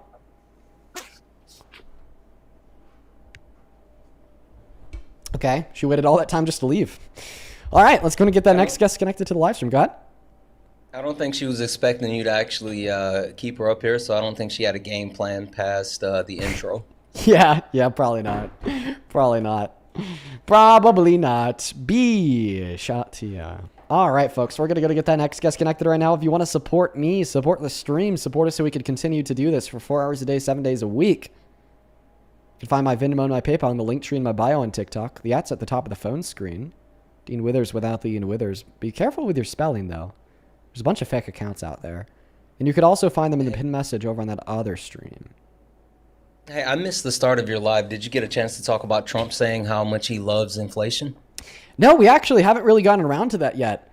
Yeah, folks, today Trump said that he loves inflation because he knows that it's going to come down once the war in Iran ends. He loves it. He said that he loves the inflation reports. Mm-hmm. What a biff. You know, like, I don't think that he actually loves inflation because it's terrible for his approval rates. He probably hates inflation. And he has like reason to, because it's bad for his support. It's bad for his admin. And he was like trying to make some like quirky point of like, ooh, well, actually, it's not a problem because it's going to go down. I love it because it's going to go down. But instead, he just said that he loves inflation. And I bet he's thinking like really hard about that right now. He's like, oh, fuck, I really fucked up earlier when I said that. Welcome in. Do you support Trump, young conservative? Yes, I do. How old are you? I'm 20. Are you going to be 12? 06. Are you going to be annoying? Am I gonna have to? Yes. Am I gonna have to break out the whiteboard on your ass and make you run away like Yes. everybody else who have had to break the whiteboard out on? Nope. Okay, don't test it because Hey, I Dean. will. I'll get annoyed. Dean, you remember me telling you earlier about like how they've been just like rambling off multiple points at one time when you have one question? Yeah. Right here. That's not true. It's because he Literally can't. today. Anyway, go ahead. Yes. So, Dean, do you want to start a topic, or can I tell you what me and Santana was arguing about? I want to know why you support. All right. Yes. The Orange Menace as president. Well, like, you know, I'm not like MAGA, like Trump this. I would say I like his immigration policy. That's probably the only thing I like about President Trump. Yeah, right now is that's his helping our immigration. country. How? Yes. So I can bring up scenarios. I don't want a scenario. I just want like a material way in which it's making America better. Yeah, because first off, you shouldn't come to this country illegally. Okay, First, so- if I so- went to Canada illegally, what would happen to me, Dean Withers? Okay, Explain. so that wasn't an answer to the question. So the question wasn't, should you come into the country illegally? The question was, how has Donald Trump's mass deportation materially made America better? It's been making neighborhoods safe. I feel safer where I'm at now. Where I live, I have a higher population of immigrants and immigrant community, which I'm fine with. It's just that when you come here illegally, you're harming. You could have a possibility of harming Americans, which we shouldn't. Like, for example, look at the UK. Look how it's being overtaken by illegal immigration, especially from the Middle East. So if we want to protect the American race, So I just we want have the to American limit race. immigration. Okay, so you made 2 Well, like- points there. your first point was to say that it makes America greater by making America safer. So that point is false because undocumented immigrants are 2.5 through 4 times less likely to commit any and all crimes on American soil than you, the average American citizen. Oh, So when we do mass gotcha. deportation, So- not only does it make America less safe because then we have more people in more places that are at a higher likelihood to commit crimes, but it also nominally increases the crime numbers by causing more poverty, which in turn causes more crime. So wrong. Now, the second point that you made was about the preservation of the American race by keeping outsiders out. So I'd assume by the American race, you mean white people, and I'd assume by outsiders, Can I you mean explain? like, Can I like black explain? and brown people? No. I'm talking about black, brown, Hispanic. Only people who are Americans. Only people who are Americans. Like, for example, Santana's American. He's the American race. Anyone who's born in America is a part of the American What do you think race. a race is? That's What do I think a racist is? I think racist are POS. No, I didn't ask you what a racist is. I asked you to define the word race. Race is a social construct. Okay. But that's not a definition of the word race. That is, you're just saying that it's a social construct. Okay. So so let's say names are social constructs. So therefore, would it be proper to say that names are race because of the definition of the word race is social construct? No. Okay. That's just Okay. So that's not an exhaustive definition of the word race. So try again. Define the word race.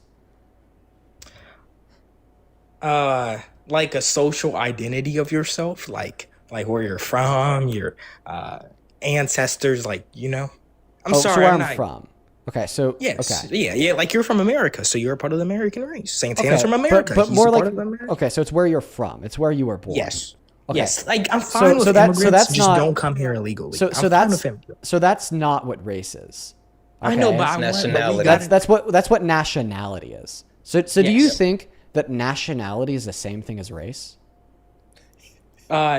Nationality. Okay, so no. what's the difference between race and nationality? Nationality is like where you're from, and race is your like social, like black, brown, and nationality is like African American. Okay, but you just told us like That's what less I'm than 3 seconds ago, right? No, That I'm race is sorry, where I'm you're sorry. from. Well, no. I'm just not. No, no, you wait. my Just fault. are you Sorry. arguing that you did not say that less than 10 seconds I ago? know I did say it. Okay, I'm so you sorry. did say that 10 seconds. So you were wrong. Yes. So then What I let's mean go is back your to the national- drawing board. What's race? Race is a social construct of like, you know, black, brown, and then brown is not race. Well, no. What I'm talking about is like I'll just give him that leniency because I just want to continue the dialogue. sorry. So, well, earlier you're arguing that race is like, you know, where you're from. Like me, Santana, and you are all part of the same race, the American race. Okay, but now like under this new like definition of race, all right, relating like your phenotypical characteristics, white people, black people, so on and so forth. Can like you agree that like me and Santana are a part of different races? Well, you guys have different nationalities. I just want to.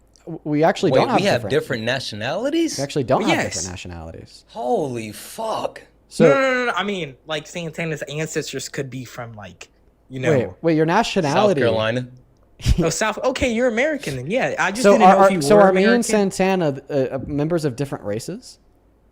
Well, yeah, you guys are. Yeah, you're a different race than Santana. Okay, even though we were both from America. No, what I mean, my fault. I mean Okay, so now you just I'm told sorry, us I mean that we're members of nationality. different races, even though we're both from America. So then, therefore, there's no such thing as the American race because Yes, not but no, I everybody don't- from there's- America is a that doesn't member of the same exist. race. I'm just saying in my own eyes. Oh I wait. think So earlier, we so you sh- just conceded. You just conceded that the American concede, I concede, race okay? doesn't I exist. concede. But earlier, you told us that you support Donald Trump's immigration policy to quote unquote Yes, protect the because when American you race. come here But you illegally- just said that the American My race fault. doesn't even exist. So to clarify, you support Donald Trump because you think his policy is something that self-admittedly is protecting something that does not exist. Okay, I can see to that. Okay. But what I'm trying to say, what I was trying to say. Well, is that we just need to take a step real quick and realize how big of a sorry. concession that is. So sorry. What I mean is like, look at the UK. Look how it's being overtaken. It used to be like 80% white back in like the. Sir, are you 50s. white? You are talking about white people. Are you white?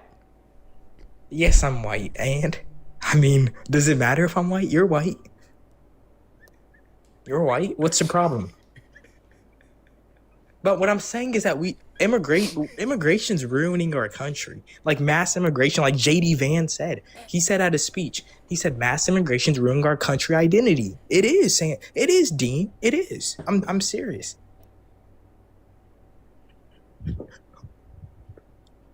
So, Santana, did you have a good dinner today? Wow, Dean's maybe look at me. Nice. What did you have?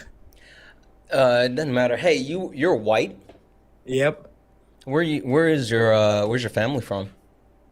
Europe. Where? Switzerland. That's super neutral.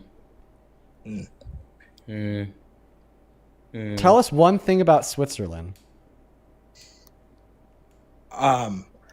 So if we look at it, Switzerland has a big community of neo-libertarian phalangism. You know, honestly, folks, I know that the trolls are sometimes annoying, but I also think that this signals something very good. Okay? The thing that this signals that's good is the fact that there are just simply less Trump supporters. Like, let me be clear. It is not an easy thing to join the live and keep up a troll for that long. It's not easy. Like, eventually, you're going to sell out the fact that you're trolling.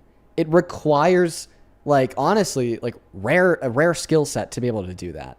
To just, like, bullshit like that on the go. And the fact that there's more people with that pretty rare skill set of being able to bullshit on the go than actual Trump supporters, it just shows you how increasingly rare it is to be a Trump supporter. Welcome in. Do you support Trump? Yeah. How old are you? Well, kinda. 20. If the election was held tomorrow between Trump and Harris, who'd you vote for? I'd probably still vote for Trump. Okay, Key, thank you for the $25 on Super Chat, who says, this is a repeated troll who says your name over and over and over before and after the sentence, over and over and over. Key, I wish I would have saw your Super Chat be a while ago. You sent that in a minute ago. Maybe I should start checking those more frequently. That would have been good to see, but I appreciate you for the 25. PZ, thank you for the $10 on Venmo, says you're one of the best debaters I've heard in quite a while. Oh, thank you, PZ. That's very meaningful. Thank you so much for the very kind compliment. That puts a smile on my face. Patricia, thank you for the $5 on Venmo. And Gail, thank you so much for the $20 on Venmo. I appreciate you. Please show some love to Gail down below that chat. You are awesome, awesome, awesome. Gail asked me to keep that message to myself, so you got it. I will. Just know that I appreciate you. Once again, if you want to support the stream, you can find my Venmo and my PayPal in the link tree in my bio on TikTok, pin message on YT, and the at's right there. Dean Withers without the Ian Withers. Very best way to get a message across, to make a point, to ask a question, or just to support us so we could continue to do what we do for 4 hours a day, 7 days a week. Why do you support Trump? Wait. Before he does that, I just have to say this really quickly. Dean, I don't know if you saw this, but I felt like a proud papa when you were cooking him on race versus nationality. I really wanted you to throw in ethnicity. I really wanted you to throw that one in. I'm sorry. Anyway, go ahead. Bro, honestly, I probably got to talk to you offline a little bit because I'm not so sure that I'm confident in my ability to define and distinct, race, ethnicity, so on and so forth. It's actually... You were right there. Like, it's really... You did good. You were right there. It's really a complicated thing. It's really a complicated thing. Why don't you go and take it away, MAGA Fest Destiny? Tell us why you support Trump. Yeah, so I had this conversation back in February with your friend Parker. If you ask him, if you give him this argument, he'll remember who I am. So I think that Republicans are more in line with how I think that, the government should run. So I support unitary executive theory and the dismantling of the administrative state running America. And I think that the Democrats would have grown that more and more and more. And Donald Trump has been rolling back a lot of that. Okay, and how has this positively impacted America? Well, it positively impacts the executive branch of government because it. Okay, well, I'm not really too concerned about. I'm not really too concerned about positively impacting the executive branch of our government. No, I'm concerned of positively impacting the state of our country. So how does this positively impact the state of our country? Our Constitution, right? No, I think that the Constitution is just means to an end of positively impacting our country.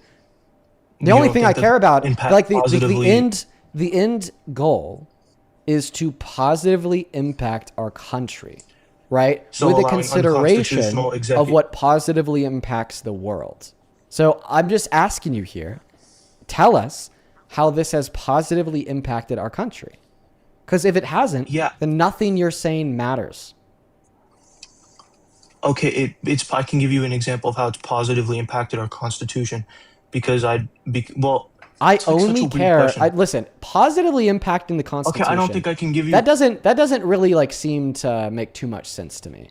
positively impacting the Constitution. No, I care about the end goal of like positively impacting like agents with with well-beings. The Constitution is not a morally relevant agent with a well-being. I don't care about a piece of paper, but I do care about how that piece of paper could make people live more meaningful, flourished lives. So that's why I value the Constitution. But it's still all in pursuit of that end goal of making people live more meaningful lives with flourishment. So tell me, how has this unitary executive theory that you believe Donald Trump is deploying positively impacted the state of our country?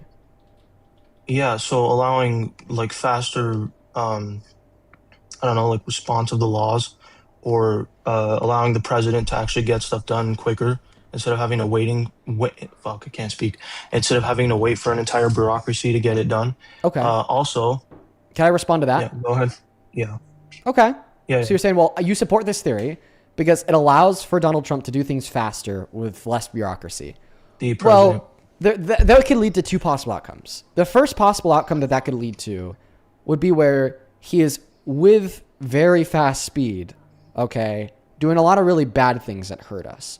So if he was using the unitary executive theory to, in great speed, do a bunch of bad things that hurt us, okay, well, then it's not a good thing. It's a bad thing. So your argument has to be that he's using the expedition of our government in order to expeditiously do a bunch of good things that are helping us. So can you give me like a handful of examples of the expeditiously good things that Donald Trump has done to help us in consideration of unitary executive theory? That would have nothing to do with my argument. My argument is that the president, the executive branch, should be operate under unitary executive theory. Okay. And also, I do agree. Okay. So if you ultimately think helping America has nothing to do with your argument insofar as why you support Trump, then I think that you are fundamentally misguided. What does that have to do with anything? What does helping America have to do with anything? Because we're debating the American political system, the way in which the American government governs. Okay. Why are we debating this?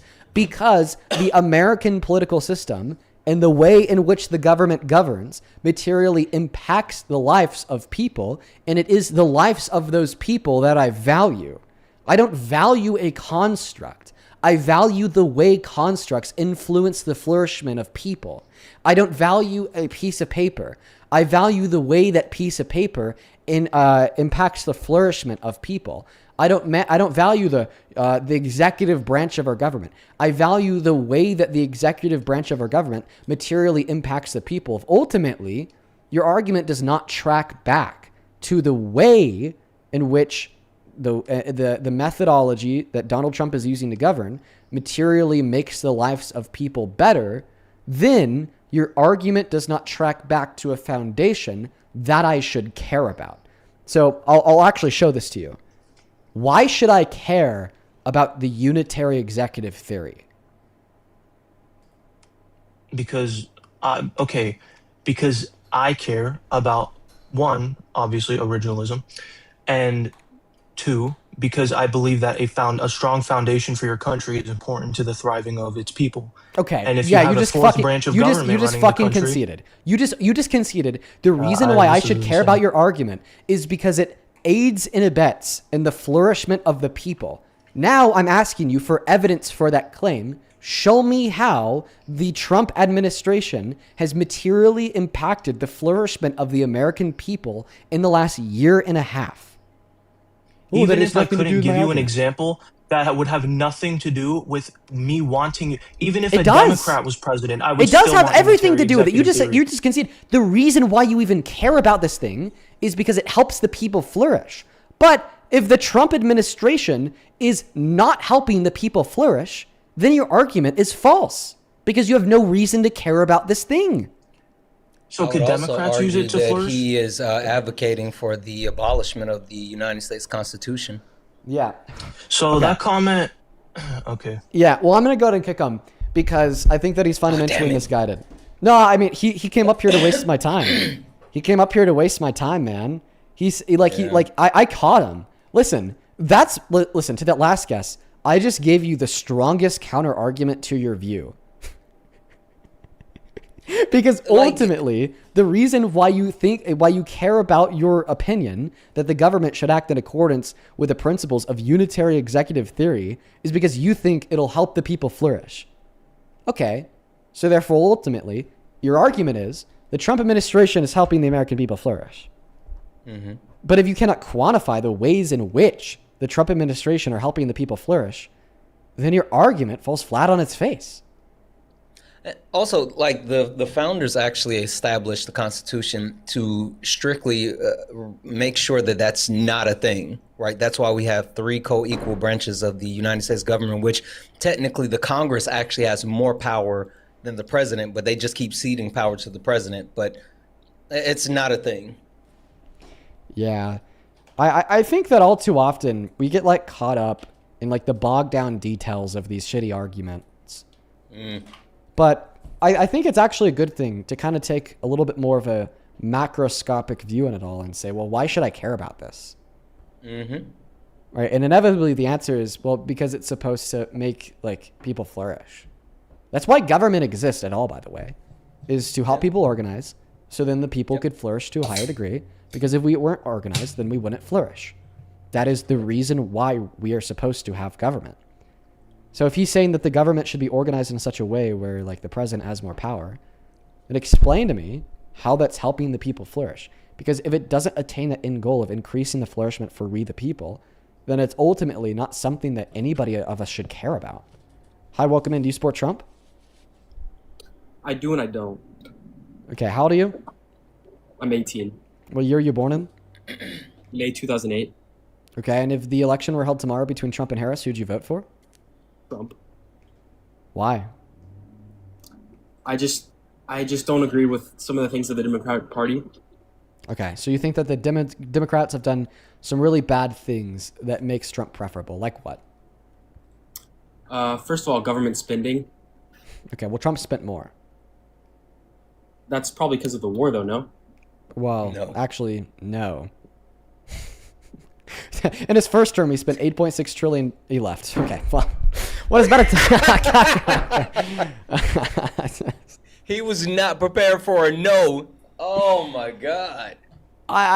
Fuck. I wish that he would have sticked around so I could explain to him why he's wrong. That's unfortunate. Let's go to get that next guest loaded up inside of that queue, folks. Let's go to get that next guest loaded up inside of that queue. Honestly, I feel locked in today. Hey, welcome in, Jess. Do you support Trump? Yes. Age, please. 18. I'm sorry, Jess. You could be 18, totally. I just don't believe you. Let's go to get the next guest loaded up inside of that queue right now. When we hop inside of that box, if you happen to be MAGA, 110%, please and thank you. 110%, please and thank you. We got John Doe connecting. Alrighty, folks. Alrighty. Hey, Xavier, thank you for the $5 on Venmo, my guy, who says it was my birthday recently and wanted to send a little money your way. Well, happy birthday, Xavier. Shout out to you, my friend. Vanessa, thank you for the $20 on Venmo as well. Thank you so much, Vanessa. Vanessa says, nephew, it's been a minute, but I'm back like I never left. I still been here in the background. Keep up the good shit. Vanessa, I hope you're doing well. You know I love you. You're awesome. You're so awesome. Thank you so much, Vanessa. And Joseph, I appreciate you so much for the $20 over on Venmo as well. I appreciate you. You're telling me to keep that message to myself, so I will. But just know that I appreciate you, man. 200 Joseph and 200 Vanessa W's. Y'all are the goats. John Doe, I'm going to go and send you an invite to turn your mic on. Hit accept in the middle of your phone screen. I'll give you around 5 seconds to do so.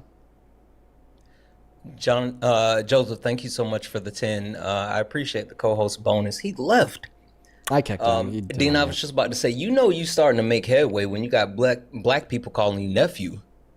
When did that happen? Holy shit. Vanessa's been watching for a long time. I love Vanessa. She's awesome. Holy shit. She's awesome. She's we don't just throw those terms around like all willy-nilly, so what's happening? That makes I honestly I am very very thankful for such a title of grandeur. Thank you, Vanessa. Shout out Vanessa in that chat. Let's go.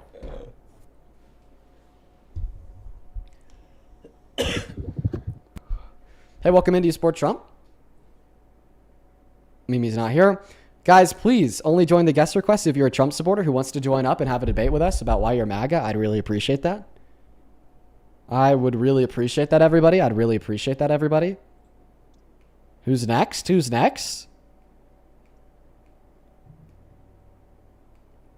Dude, I'm looking for a Trump supporter. I just don't see any, man.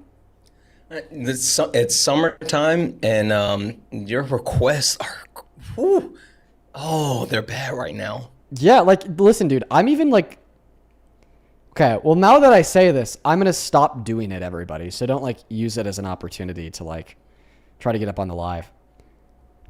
I've been, like, looking through the chat to try to find somebody in the chat that's like, boo, L. Dean, W. Trump. But there's, like, not even Trump supporters in the comment section. Except for this guy. Do you support Trump?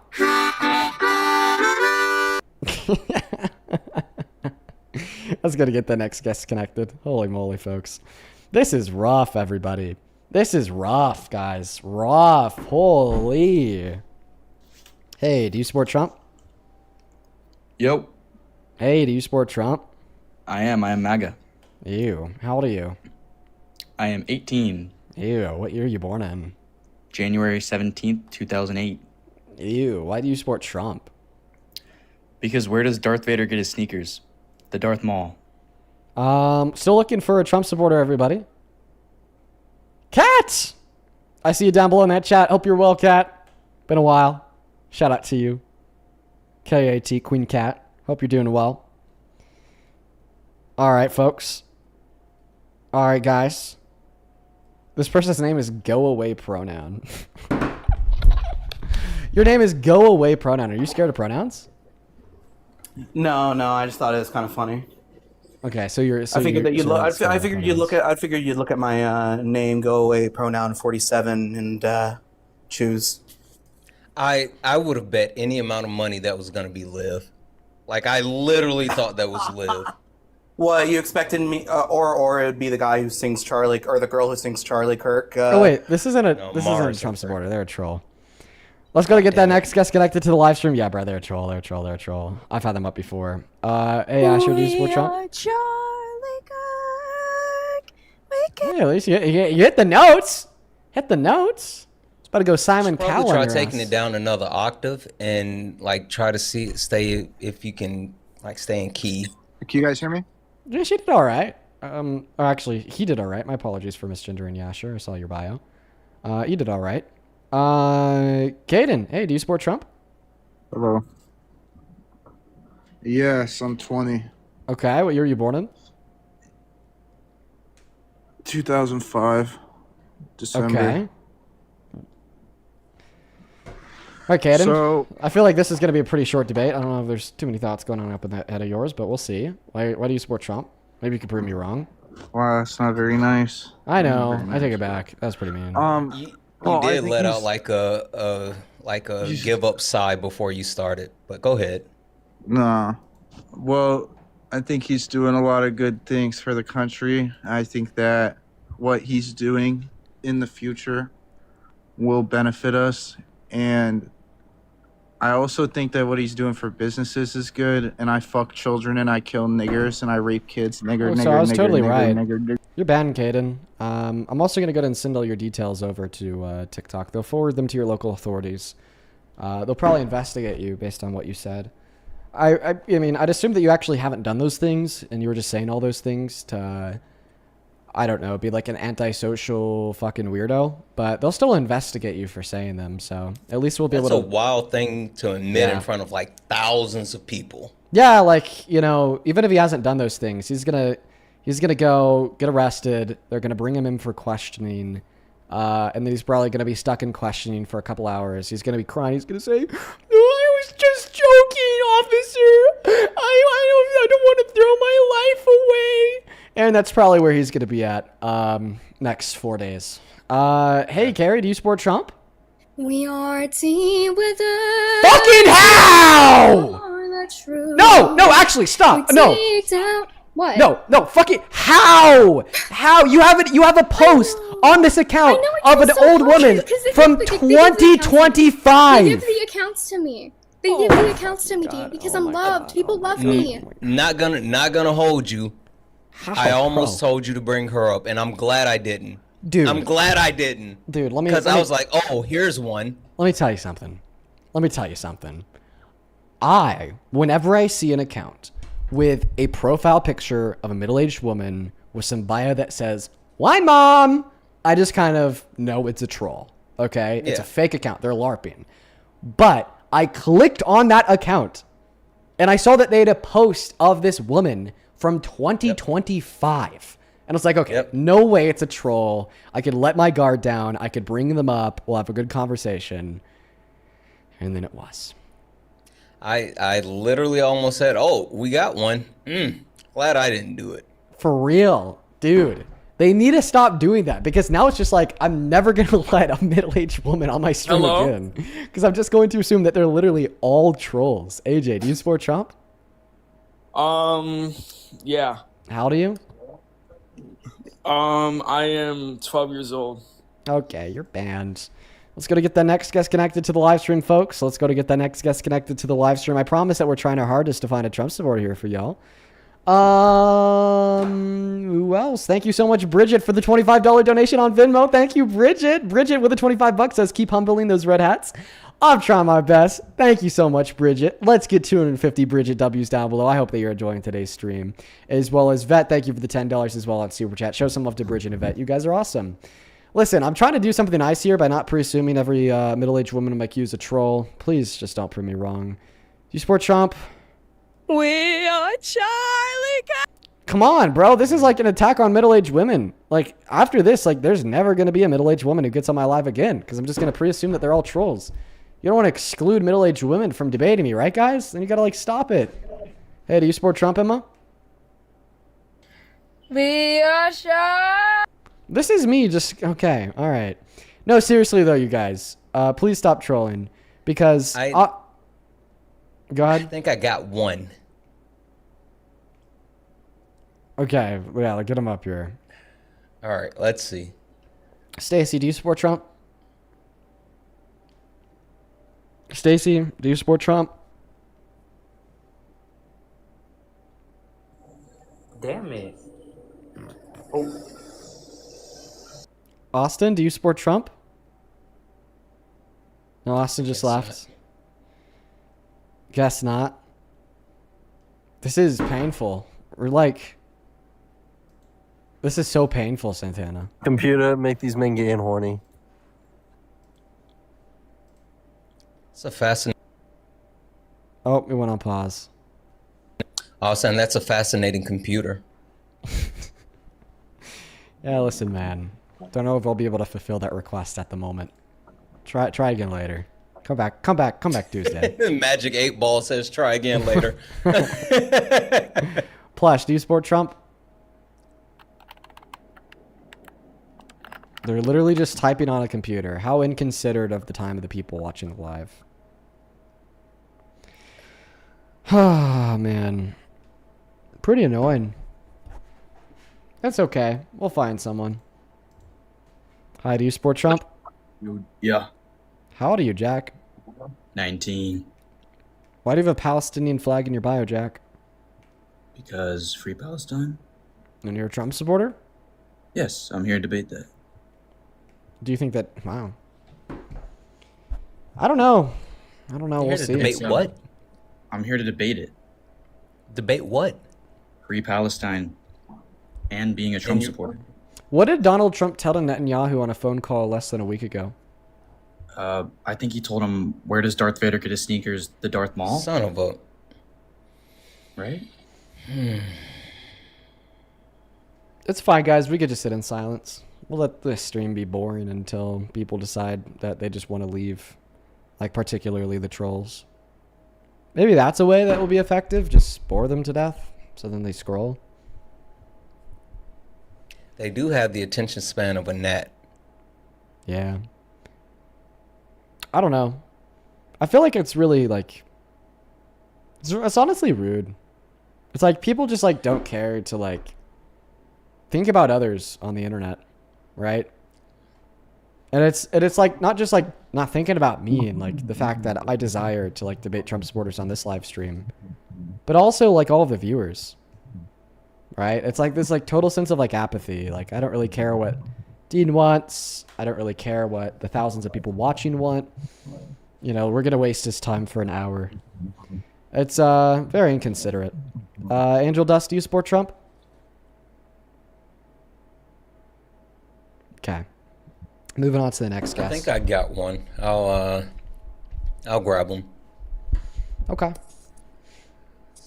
Sliz, do you support Trump? Yes. How old are you? 18. What year were you born in? March 11th, 2008. Why do you support Trump? I do interest the policies that and the stuff like that, basically. His policies, which ones? The one with immigration and the war, and I do have something to show you related to that. Is camera allowed on here? No. No. Oh, okay. Well, I was going to show something that relates to that, but I don't have the ability for that. Okay, so what's your favorite Trump immigration policy? He's gonna do something weird. I kicked him. I kicked him before I could. Yeah. I was waiting for it. Let's go to get the next guest loaded up into the queue. He was probably gonna flash. Listen, man, He's gonna do something weird for sure. By the way, the last guest, you should be thanking me right now. Because if I didn't kick you and you flashed on this live stream, you'd be going to jail. You'd be going on the sex offenders registry. Not even kidding. We've done that successfully to 4 people in the last 3 months. Every time somebody does it on my live stream, I reach out to TikTok and they send it to your local authorities. You should be very fucking grateful that I kicked you. Very fucking grateful that I kicked you. Laura, do you support Trump? No, but I do have a question though. Laura. God damn it, we're looking for Laura. Trump I supporters. believed in you. Damn it, Laura. Yep. Oh, I'm sorry, Dean. Luca, get the fuck up here. This asshat Luca was in my live earlier and crashing the fuck out, saying, Santana, you're Dean and Parker's token, and you guys use each other. And you don't be up here running your mouth. Luca, be a good boy. you Let gotta me let follow everybody the, know what we're talking. You gotta follow the TOS of the Got this stream. white boy telling you what to do. Well, Stop it. actually, Tell him, no, Dean. Tell him what to do. White boy telling you Tell what him when to to do. talk, Dean. Follow the TOS Holy of TikTok so I don't have to kick you, okay? Listen. Wait, has he gotten one as well? I literally let him speak for like 30 seconds, and he got a violation because he couldn't keep it in the lines. Like, keep yourself Well, together. you cut me off, bro. What are you talking about? Okay, Dean, but seriously, tell him what to do, Dean. seriously, hold on, Tell hold him on. what to do. Seriously, before we get started, can you just agree, like, to not crash out so you can stay up here because you got a violation after 30 seconds of speaking? So is this guy like a Trump supporter, Bro, or I'm is he gonna just say whatever I want to say on upset? y'all's weak ass grifting lives that y'all do. Yeah, he is, but You he has more so a grifters problem. Are hilarious. He and has actually, a problem with Dean, all of guess us. what, Dean? Dean, I taught you what the word grifter was. I don't know if you remember that. Well, actually, I was about to ask you to teach me again. What is a you and grifter? Parker you've both talked to this were on a asshat. live. I don't know. Hey, Luca. This was a few years ago. You and Parker both were on a live, and I called you grifters, and you didn't know what it was. You had to look it up. Even Parker said, "You know what? I don't even know what it is," and he went and looked it up. So what is a grifter? So you're welcome. Now you're a professional grifter. You've done well for yourself as a grifter. It's pretty incredible. And you got this token coon down here working for you. That's pretty embarrassing for him. Okay. You said that earlier, but I didn't get to 'cause talk every about it time before they you need did. But something before, about a black wait, person, stop they call pivoting. you. Stop pivoting. Finish the grifter part first. Yeah, my friend Luca. Let's bring it down a level. What's a grifter? Why do you think I'm a grifter? Well, you're a grifter, man. You're a grifter. Go look it up again, man. I'm not going to enlighten you anymore. Well, see, you you're know the what one. it is. You you're know the what one- you do. So Luca. This is a whole grift, bro. So Luca, Get I'm outta here. gonna teach you how to like have like cogent dialogue with somebody. So when you invoke a term, you have the burden of describing the said usage of the term. Because even if I were to like turn around and like look up the textbook dictionary definition of what a grifter is, well, I don't know for sure that that's how you're using the word. So I'm just simply asking you to like expand on the allegation that you're making. When you say that I'm a grifter, Yeah, I'm you're not really a like clear of like what you're here's what saying. it is. You get on TikTok and you con people like you used to do, but now you con people into giving you money because you think you know a lot. First things first, a few things, Dean. A couple of things. Actually, 2 things I got to ask you about. Number one, what changed with you? Tell me the axis point that changed with you when you decided not to be a racist white boy. Are you asking me like when I decided to not call white friends the N-word? No, what specifically happened to you? If I told you, you wouldn't believe me. Well, I'd like to see if you answer the question. I'm telling you, like, legitimately, you won't believe me. Tell me what it was. You're gonna think that I'm making a story up. Because you probably will, but go ahead. No, we'll see. That's why it's like it's already like yeah. It's like so like it's like so. Let's see here. I guess. Just say it, bro. Stop trying to textbook. cover yourself already. Like you're gonna think that it's fake. So by the way, for those that aren't familiar, I mean, I bet that everybody is now. When I was like 14, I'd call my white friends the N-word as a term of like, you know, like interchangeably with like calling them like friend, homie, so on and so forth. And yeah, that's a racist, bad thing to do. White people shouldn't be using the N-word regardless of the context. But so I stopped using the N-word when I was 15 and a half in LA at a DreamHack Fortnite event. Me and my friend traveled there together, and we were staying in a hotel near the event. And there was like a lot of people there. And one night we went down to the pool and we were hanging out. We started making friends, and we made friends with a group of around 4 black women at approximately the same age. And we were having a lot of fun with them. Honestly, it was a chill night. We're having fun. We're all there on like vacation or for different means. And then we all went back to like me and my friend's hotel room just to continue hanging out, eat some food, shooting the shit. And at like one point in the conversation, I was like sharing a story with them about one of my friends back home. And I was like, my N-word, insert the name here. And then for the next 2 hours, they explained to me how and why it's not okay for white people to use the N-word, regardless of the context, regardless of the connotation, and explained to me how even if you were calling a white person the N-word, regardless of the intention or so on and so forth, that it's still a really bad thing to do. And then I left that room, never calling anybody the N-word again. Now, like I said at the beginning, I legitimately do not think that you will believe the story because it's actually insane. Let me ask you the follow-up. Like, it's just such like women? A wow. Who were those women? If this is a true story, who were those women and where are they now? You're this popular. You're telling me that you've told that story. You've told that story before. Who were these women? So like 2 years ago when, you know, like the screenshots got leaked or whatever of somebody sending me a Fortnite edit. And then I was like, that's hella good to my N-word. I think I shared the story once, but then people are like, nah, bruh, you're making that shit up. So I never really shared it again. Now, who were they? I don't remember their names, if I'm going to be honest. Because they don't exist, Dean. Like I said. You made that up in your brain. I know. I said this would happen. Hold on. You're too popular. I said this would happen. You're too popular for these women not to be able to come forward and share that. If they knew you, you said multiple women too. So this is more than one woman.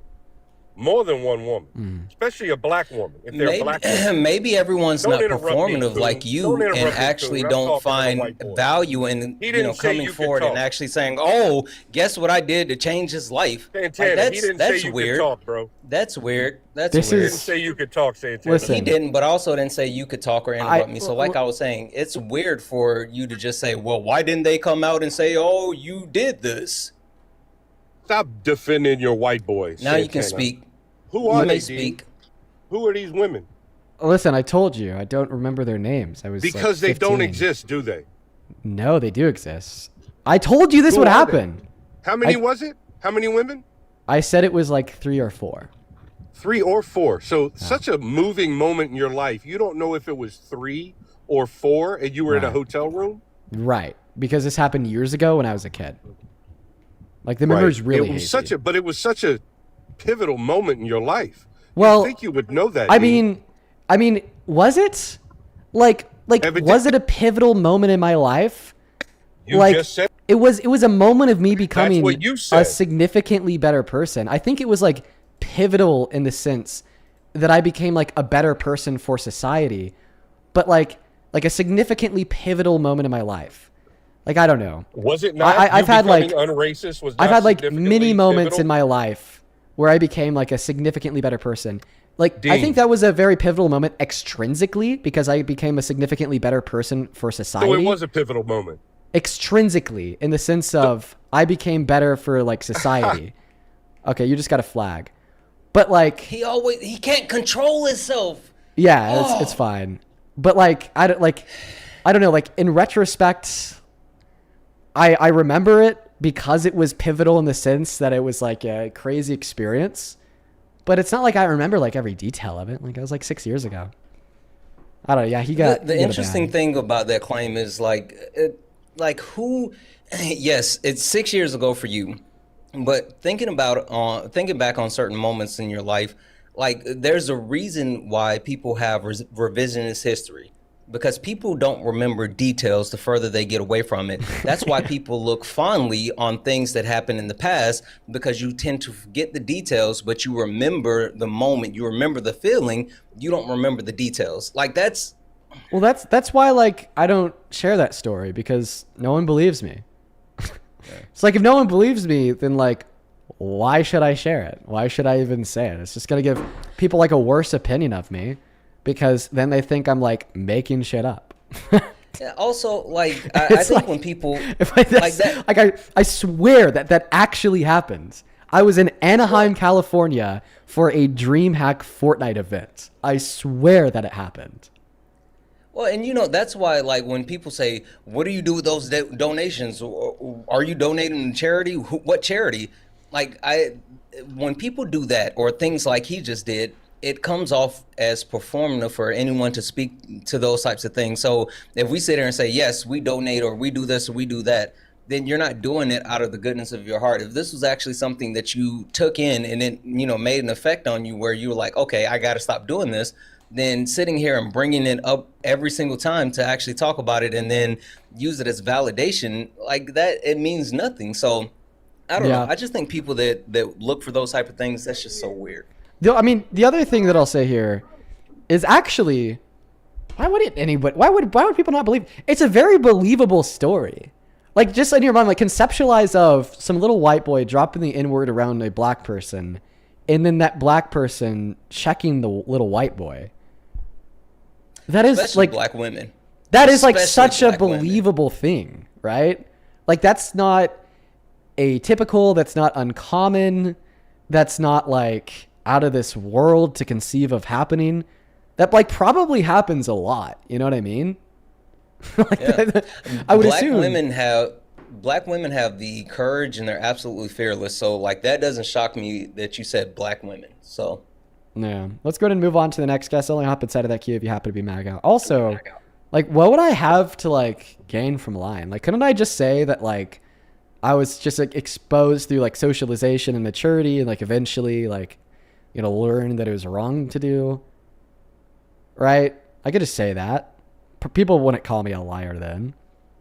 So it seems like I wouldn't have much to gain from lying. Hello? Oh, crap. Hey, welcome into Sports Trump. Hello? I support some policies. Hello, sorry. How old are Let me you? get better Wi-Fi. Hello? How old are you? 18. What year were you born in? 18. I said January what year were you 11th, born in? 2008. Yeah. And if the election was held tomorrow between Trump and Harris, who'd you vote for? Trump. Okay. I also saw like a couple comments saying, "Oh my God, it's so crazy to hate on you for that." Well, listen. I would say it is pretty insane to call me racist today because of it. I would say it's pretty insane to have like a negative opinion on me today because of it. Like that's like super like hyper online. Like go touch some grass. Like I think that somebody like realizing that they had done something bad when they were like 15 and then became a better person when they were like 15 and a half, and now they're 21. Like, I think it's pretty insane to still be hating on them at 21. That's what I'll say. Yeah, Brad. I think like learning about it or having a conversation, I think that's fine. I think it's important to like be able to share that story in good faith. But when people try to weaponize it, that's the problem, because like we all have a history, a past, and like we're an amalgamation of our decisions, and we don't always make the best decisions. But what really counts is what happens after we make the decision. And so someone being able to grow, learn, and change after a bad decision is what's really important. So talking about it isn't a bad thing, but when people weaponize it, like that's where it sucks. Yeah, it's so like clearly disingenuous. It just doesn't really faze me anymore. Like I've had so many disingenuous Trump supporters like give me that argument. It used to like really get on my nerves, right? It used to like really make me feel like a piece of shit. And maybe like second doubt if like I was a good person or anything like that. But like anymore, it's just noise. Go ahead and tell us why you support Trump, Bragg. Or so the border policies and keeping a stricter border from an agricultural standpoint because of the current situation going on. Oh, you're outside with a bunch of wind and we can't hear you because of it. Is there anywhere where you could go inside, is that better? cover your mic? Is that better? Yeah. Okay. I support Trump from an agricultural standpoint in terms of the border due to the current situation that is going on with New World screwworms. Huh.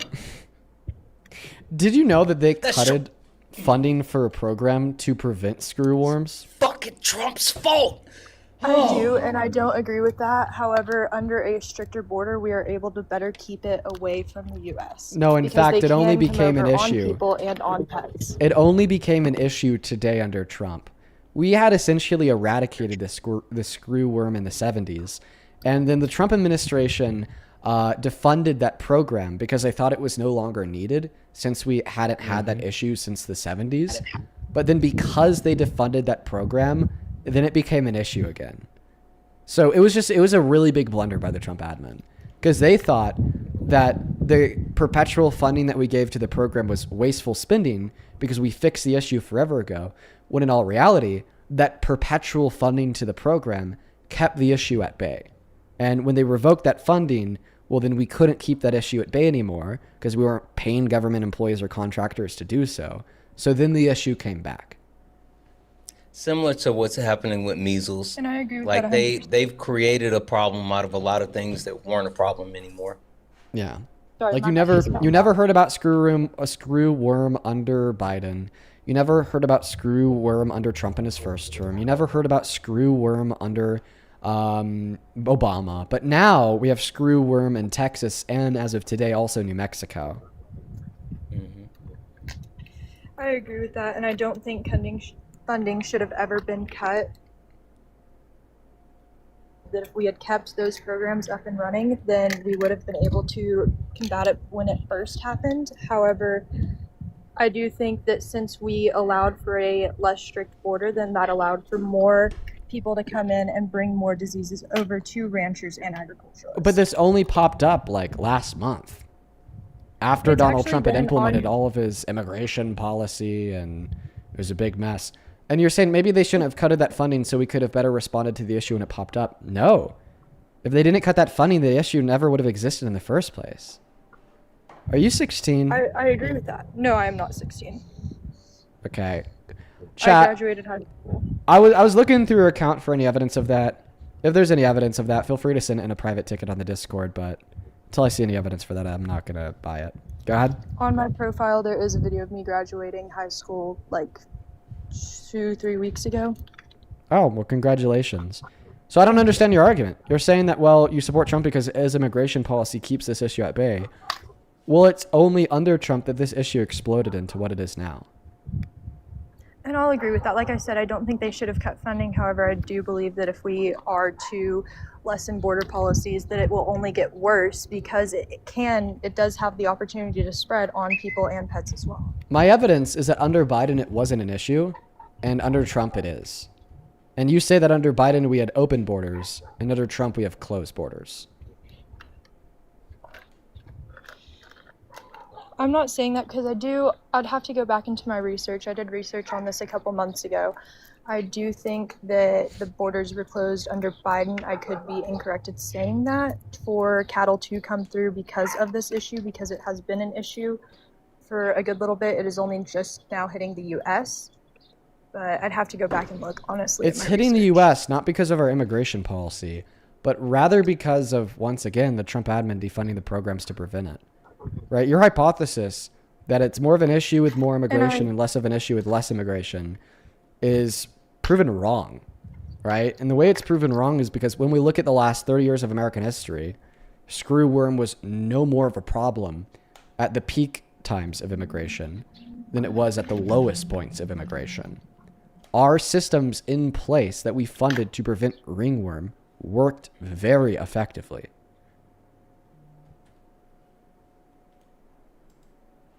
Oh, there goes Santana. There goes everybody, because we just got our community, let's see here. What do they call it? The community fucking multi-guest feature restricted? It's fine. I'll get it back. I'll reach out to TikTok. We'll get it back. We'll be back with it tomorrow. Should I even actually just try to reach out right now? Peter, thank you for the $10 on Venmo, who says, Dean, love you. One thing. Why do you say lifes instead of lives?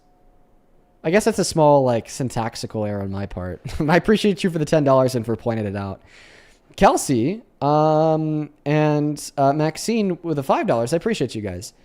Kelsey with a $5 on Venmo says, can you ask Santana to explain the word C-O-O-N? The last guest was calling him that. Is that not a racial slur? So it's a racial slur. I guess Santana's gone, so he can explain it. So I'll try my best. It's a racial slur when a white person calls a black person it. And this is what I know about it. Once again, I'm a white boy, so I don't know too much. Still yet, like, inside of the black community, it's definitely not like a friendly thing to call somebody else. But they'll use that word to refer to, like, black people who they believe are acting in the better interests of white people at the expense and demise of the black community. So it's definitely a slur, horrible slur, when white people call black people it. And it's more so like a term that black individuals will weaponize against other black individuals to, like, you know, express some idea that this is a black individual who's not working in the interests of black individuals, but rather working against the interests of black people. That's my best explanation. For the black people watching, let me know if I was off. Let me know if I was on. Kirsten, thank you so much for the $10 on Venmo. I appreciate you, Kirsten. That is K-I-E-R-S-T-E-N. I appreciate you. Victor, thank you for the $5. And then Sarah, thank you for the $10 over on Venmo for the grift. I really appreciate you. Morgan with the $5. Clarissa with the $5. And then Anderson, I appreciate you for the $5. It's for the $10. That's very kind of you, man. Xavier, Carla, and Jenna, thank you guys for the $5 and the $2. And it looks like we are all caught up over on Venmo. Dude, somebody in the YouTube chat just said shit, ... I literally use that term as a cute word for raccoons. Oh, Jesus. Oh, no. I'm really happy that you know now. I'm really happy that you know now. Jesus.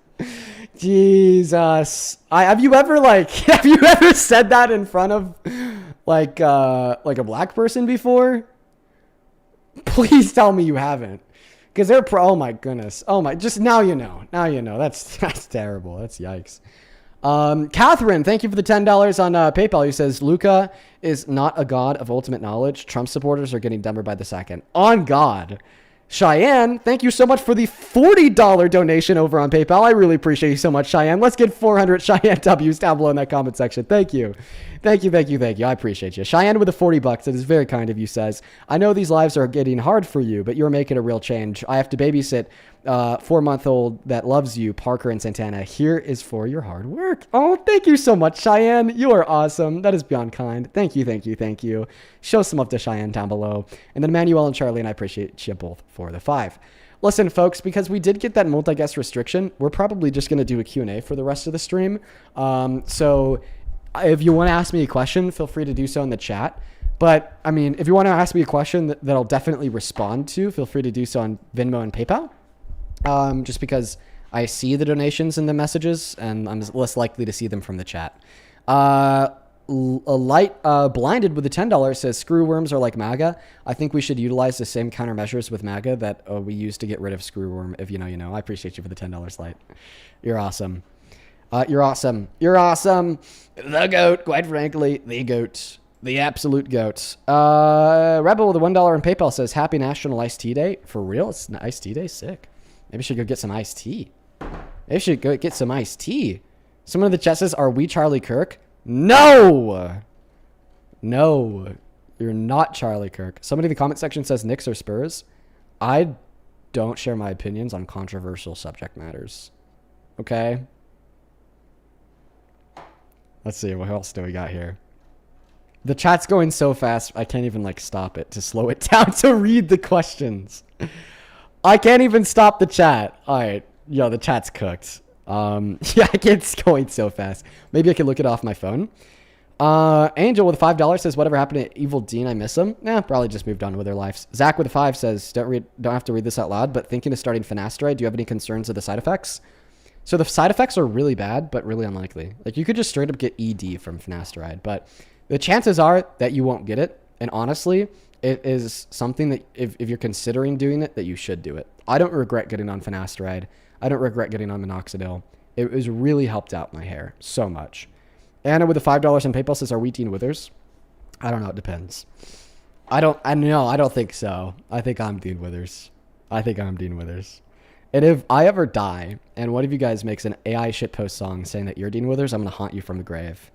Claire, thank you for the $20 donation over on Venmo. Says, love your content, Dean. Thank you, Claire. Thank you, Claire. Show some love to Claire down below. Hell yeah. Thank you so much.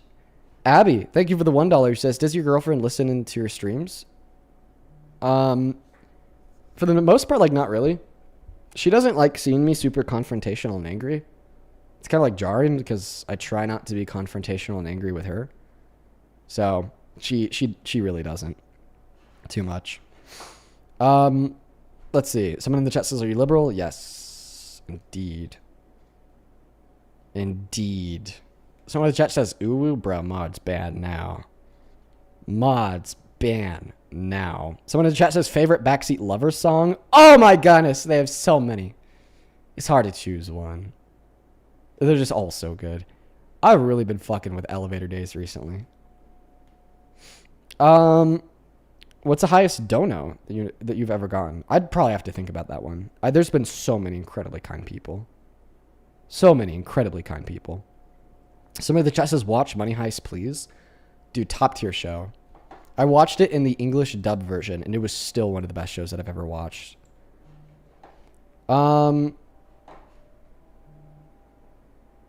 Let's see here. Joseph, thank you so much for the $20 over on Venmo. Says private. All right, I'll keep that to myself. I still need to do that. Shelly with a $10 says, can you help me with talking points for why Biden admin didn't release the Epstein files? Because they viewed themselves as an independent entity from the DOJ. They didn't release the Epstein files even when it would have benefited them. They could have released the letter that Epstein sent to Larry Nassar saying that Trump was a pedophile. They could have released the letter that Trump sent to Epstein depicting the naked body of a girl. The statement may every new day be another wonderful secret. They could have released the credible accusations against him, but they didn't. Likely, they didn't even know that they existed because they didn't interfere with the DOJ even to the point of reading the contents of the files. Joseph with the $10 says, favorite Gordon Ramsay show, though? I mean, we've watched a lot of Hell's Kitchen, but that's probably just because there's a lot of Hell's Kitchen. Favorite Gordon Ramsay show is probably going to be that one where he travels around the world and just, like, hangs out with different communities and different cultures and tries their food. That's a really good one. Favorite thing to debate about? Probably theism, but I don't really do too much of that on the internet. Or abortion. I like debating abortion. Hannah with the $5 says, I've been watching you since every day Trump got in office. Your streams bring me peace. Oh, well, thank you, Hannah. Steven, appreciate you for the $5 over on Venmo as well, who says, what's your opinion on how MAGA becomes so exponentially delusional? Oh my God, I know. It's because they're insane. I try not to think about it. Kayla with the $15 says, what's your opinion? Oh, sorry, I already read your message, but just know that I really appreciate you, Kayla. That was Kayla's message with the $15. Thank you. All right, what else do we got here? What else we got here? You guys in the chat saying piano?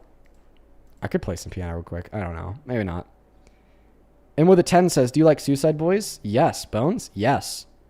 Dude, I only got through high school because of those motherfuckers. Bumping their music all day long. All day long. Evan with a $3, are you into punk/rock? Of course. Of course. I got a little bit of everything on the playlist. Got a little bit of everything in the playlist. Justina with the $10 says, hey, Dean, what qualities do you most admire in other people? I think intelligence, in like a general logical sense, intelligence in an emotional sense, and empathy. I really value intelligence. Dude Mama with the $10 says, can you please say happy birthday to Cannon? A woman and her husband watch you all the time, and she's asking you to wish him a happy birthday. Cannon, happy birthday. Congratulations. I hope that you have a good day. That is awesome. You guys in the chat are like spamming piano. Oh my goodness.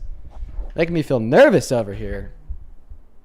I don't know. What should I play? I got a little bit of everything. I was showing some jazz yesterday. I've been loving the jazz recently. Whoa.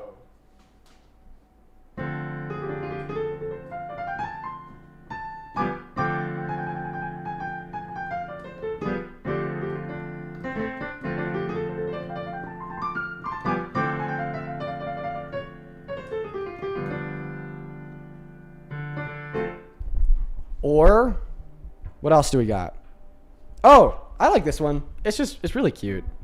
Play this every so often.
Just having fun with that. That was a little bit of improv off of the original piece. That's what I like to do. I like to add a little bit of improv in. Oh, here's like some classical shit. This is Chopin.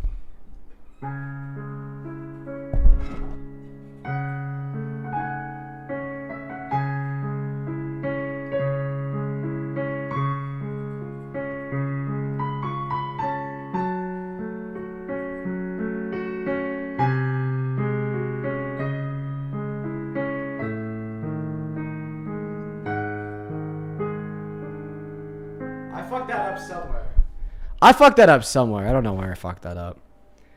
I was supposed to I missed a part where you climb up to the top of the keys, and then you get this awesome riff all the way down.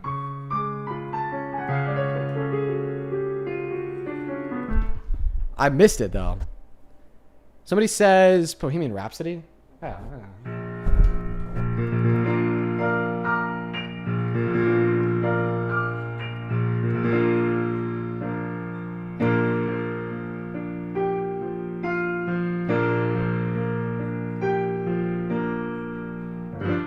And that goes on and on and on. That's a long one. That's a really long one.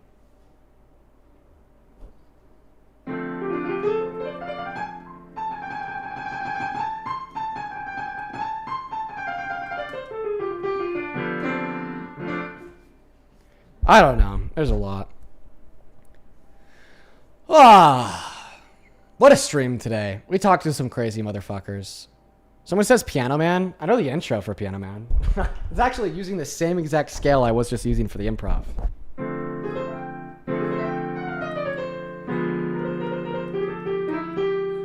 And like in Piano Man, that's where you'd usually like hop in or whatever, but I just like hop into the improv.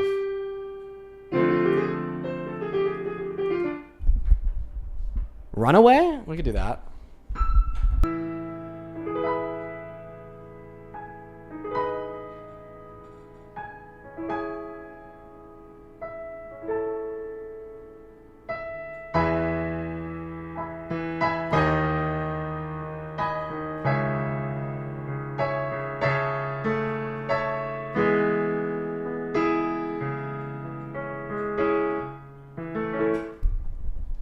Somebody in the chat says MJ.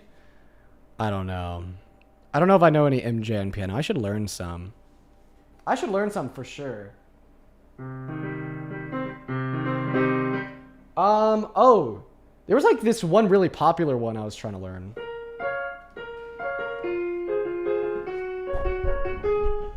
I could like it's the mix between Golden Brown and then the other one.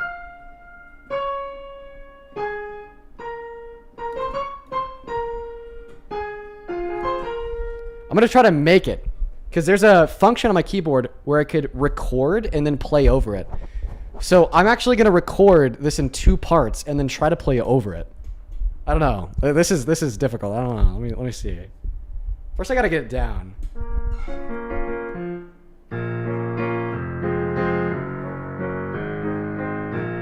All right.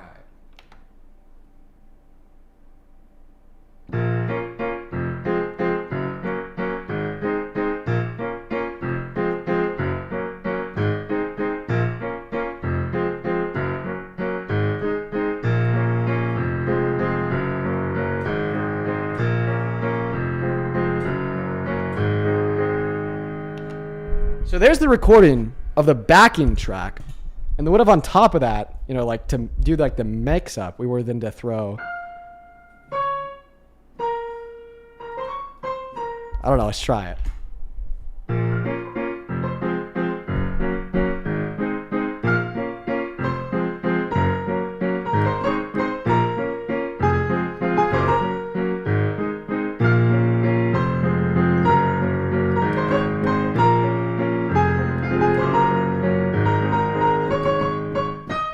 Oh, I ran out of backing track. Unfortunate. Somebody else in the chat says Interstellar. Fuck, I really forgot that one. But I kind of remember it. I don't know. This is going to be really butchered.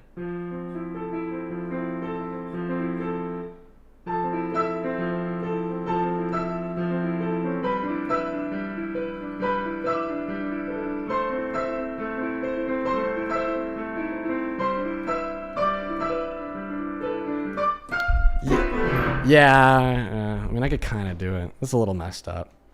I could kind of do it. That's really messed up. Daniela, thank you so much for the galaxy. I appreciate you. Snow, thank you for the 20 Canadian dollars. She says, I vote for a piano intermission halfway through every stream. Yeah, that'd be pretty fun. That'd be pretty fun. I like piano. I need to play it more, honestly. Someone in the chat says Rushy. I don't know. I haven't learned Rushy. One day. One day. Bella Chow? Ooh, that'd be a good one to learn. That'd be a really good one to learn. All right, folks. Let's see here. I'm probably going to hop off for the day. We should be back tomorrow on this account. There's a chance that I will not get the guest request back and we'll be on the second account. And if that happens, just make sure that you're keeping up with where we're at. Let's see if we have a couple people to thank. By the way, Parker, feel free to hop on now. Let's see here. Keenan, I appreciate you for the $30 over on PayPal. I appreciate you. I don't know what you want me or don't want me to say out loud, so I'm just going to keep it all to myself. If I was you, that would literally be relationship ending for so many reasons, Key. So many reasons that would be relationship ending. I wish that I could expand more on that, but I'd have to like share what you shared with me publicly, which I don't think you want me to do. Brand, thank you for the $25. Who says, hey, Dean, I've been watching you for over 7 months now. I wanted to say thank you for all that you do. I feel informed just watching your lives. Keep on doing what you do. Love and appreciate you. Oh, thank you so much, man. Shout out to you. Jose, thank you for the 10. Who says, for Dean, I visited Colorado and Denver only once. I think it is a beautiful state with a cool capital. Have you visited the Native American cliff dwellings at Mesa Verde? I have. I did that as a child. That was fun. I remember that. Really cool. Joseph with a 10 says, the way that your brain works is crazy, bro. I mean that in the best possible way. Well, thank you. I appreciate you. Reese, thank you for the $10 for support. Melanie with a $20 who says, thank you for everything that you do to bring constructive political discourse back into the world. And what the fuck with the piano skills? Had no idea. Mars mom. Hey, it's nice to meet you. Wow, you are awesome. Thank you so much for the $20. And I appreciate you so much for your kind words. I try my best to bring back political discourse. And yeah, I've been playing piano for a long time. Honestly, I was a bit better at it. But I've kind of fallen out of it, you know, with these live streams and everything. It's like I don't have too much time for else, but I appreciate you. Vanessa, thank you for the $10. She says, play that shit, nephew. I appreciate you so much. You're awesome. And then Rachel, thank you for the $20, who says, do you ever listen to reggae or SKA? I do listen to reggae. Thank you for the $20. Joseph, thank you for the $10. I appreciate you. And I think with all that being said, folks, we are going to go ahead and hop off for the night. If you're in the mood for some debates, head over to @ParkerGetAJob on TikTok, @ParkerGetAJob on YouTube. And maybe tomorrow at the end of the stream, I'll pop out the guitar. Also, one last thing I want you guys to keep on your radar. On Monday, the spoiler trailers will begin to release for the 1v20 that I filmed on Jubilee. So that's super exciting. Super duper duper exciting. Stay tuned for that. It's going to be epic. Go raid Parker, @ParkerGetAJob. Peace, love, good night, and goodbye.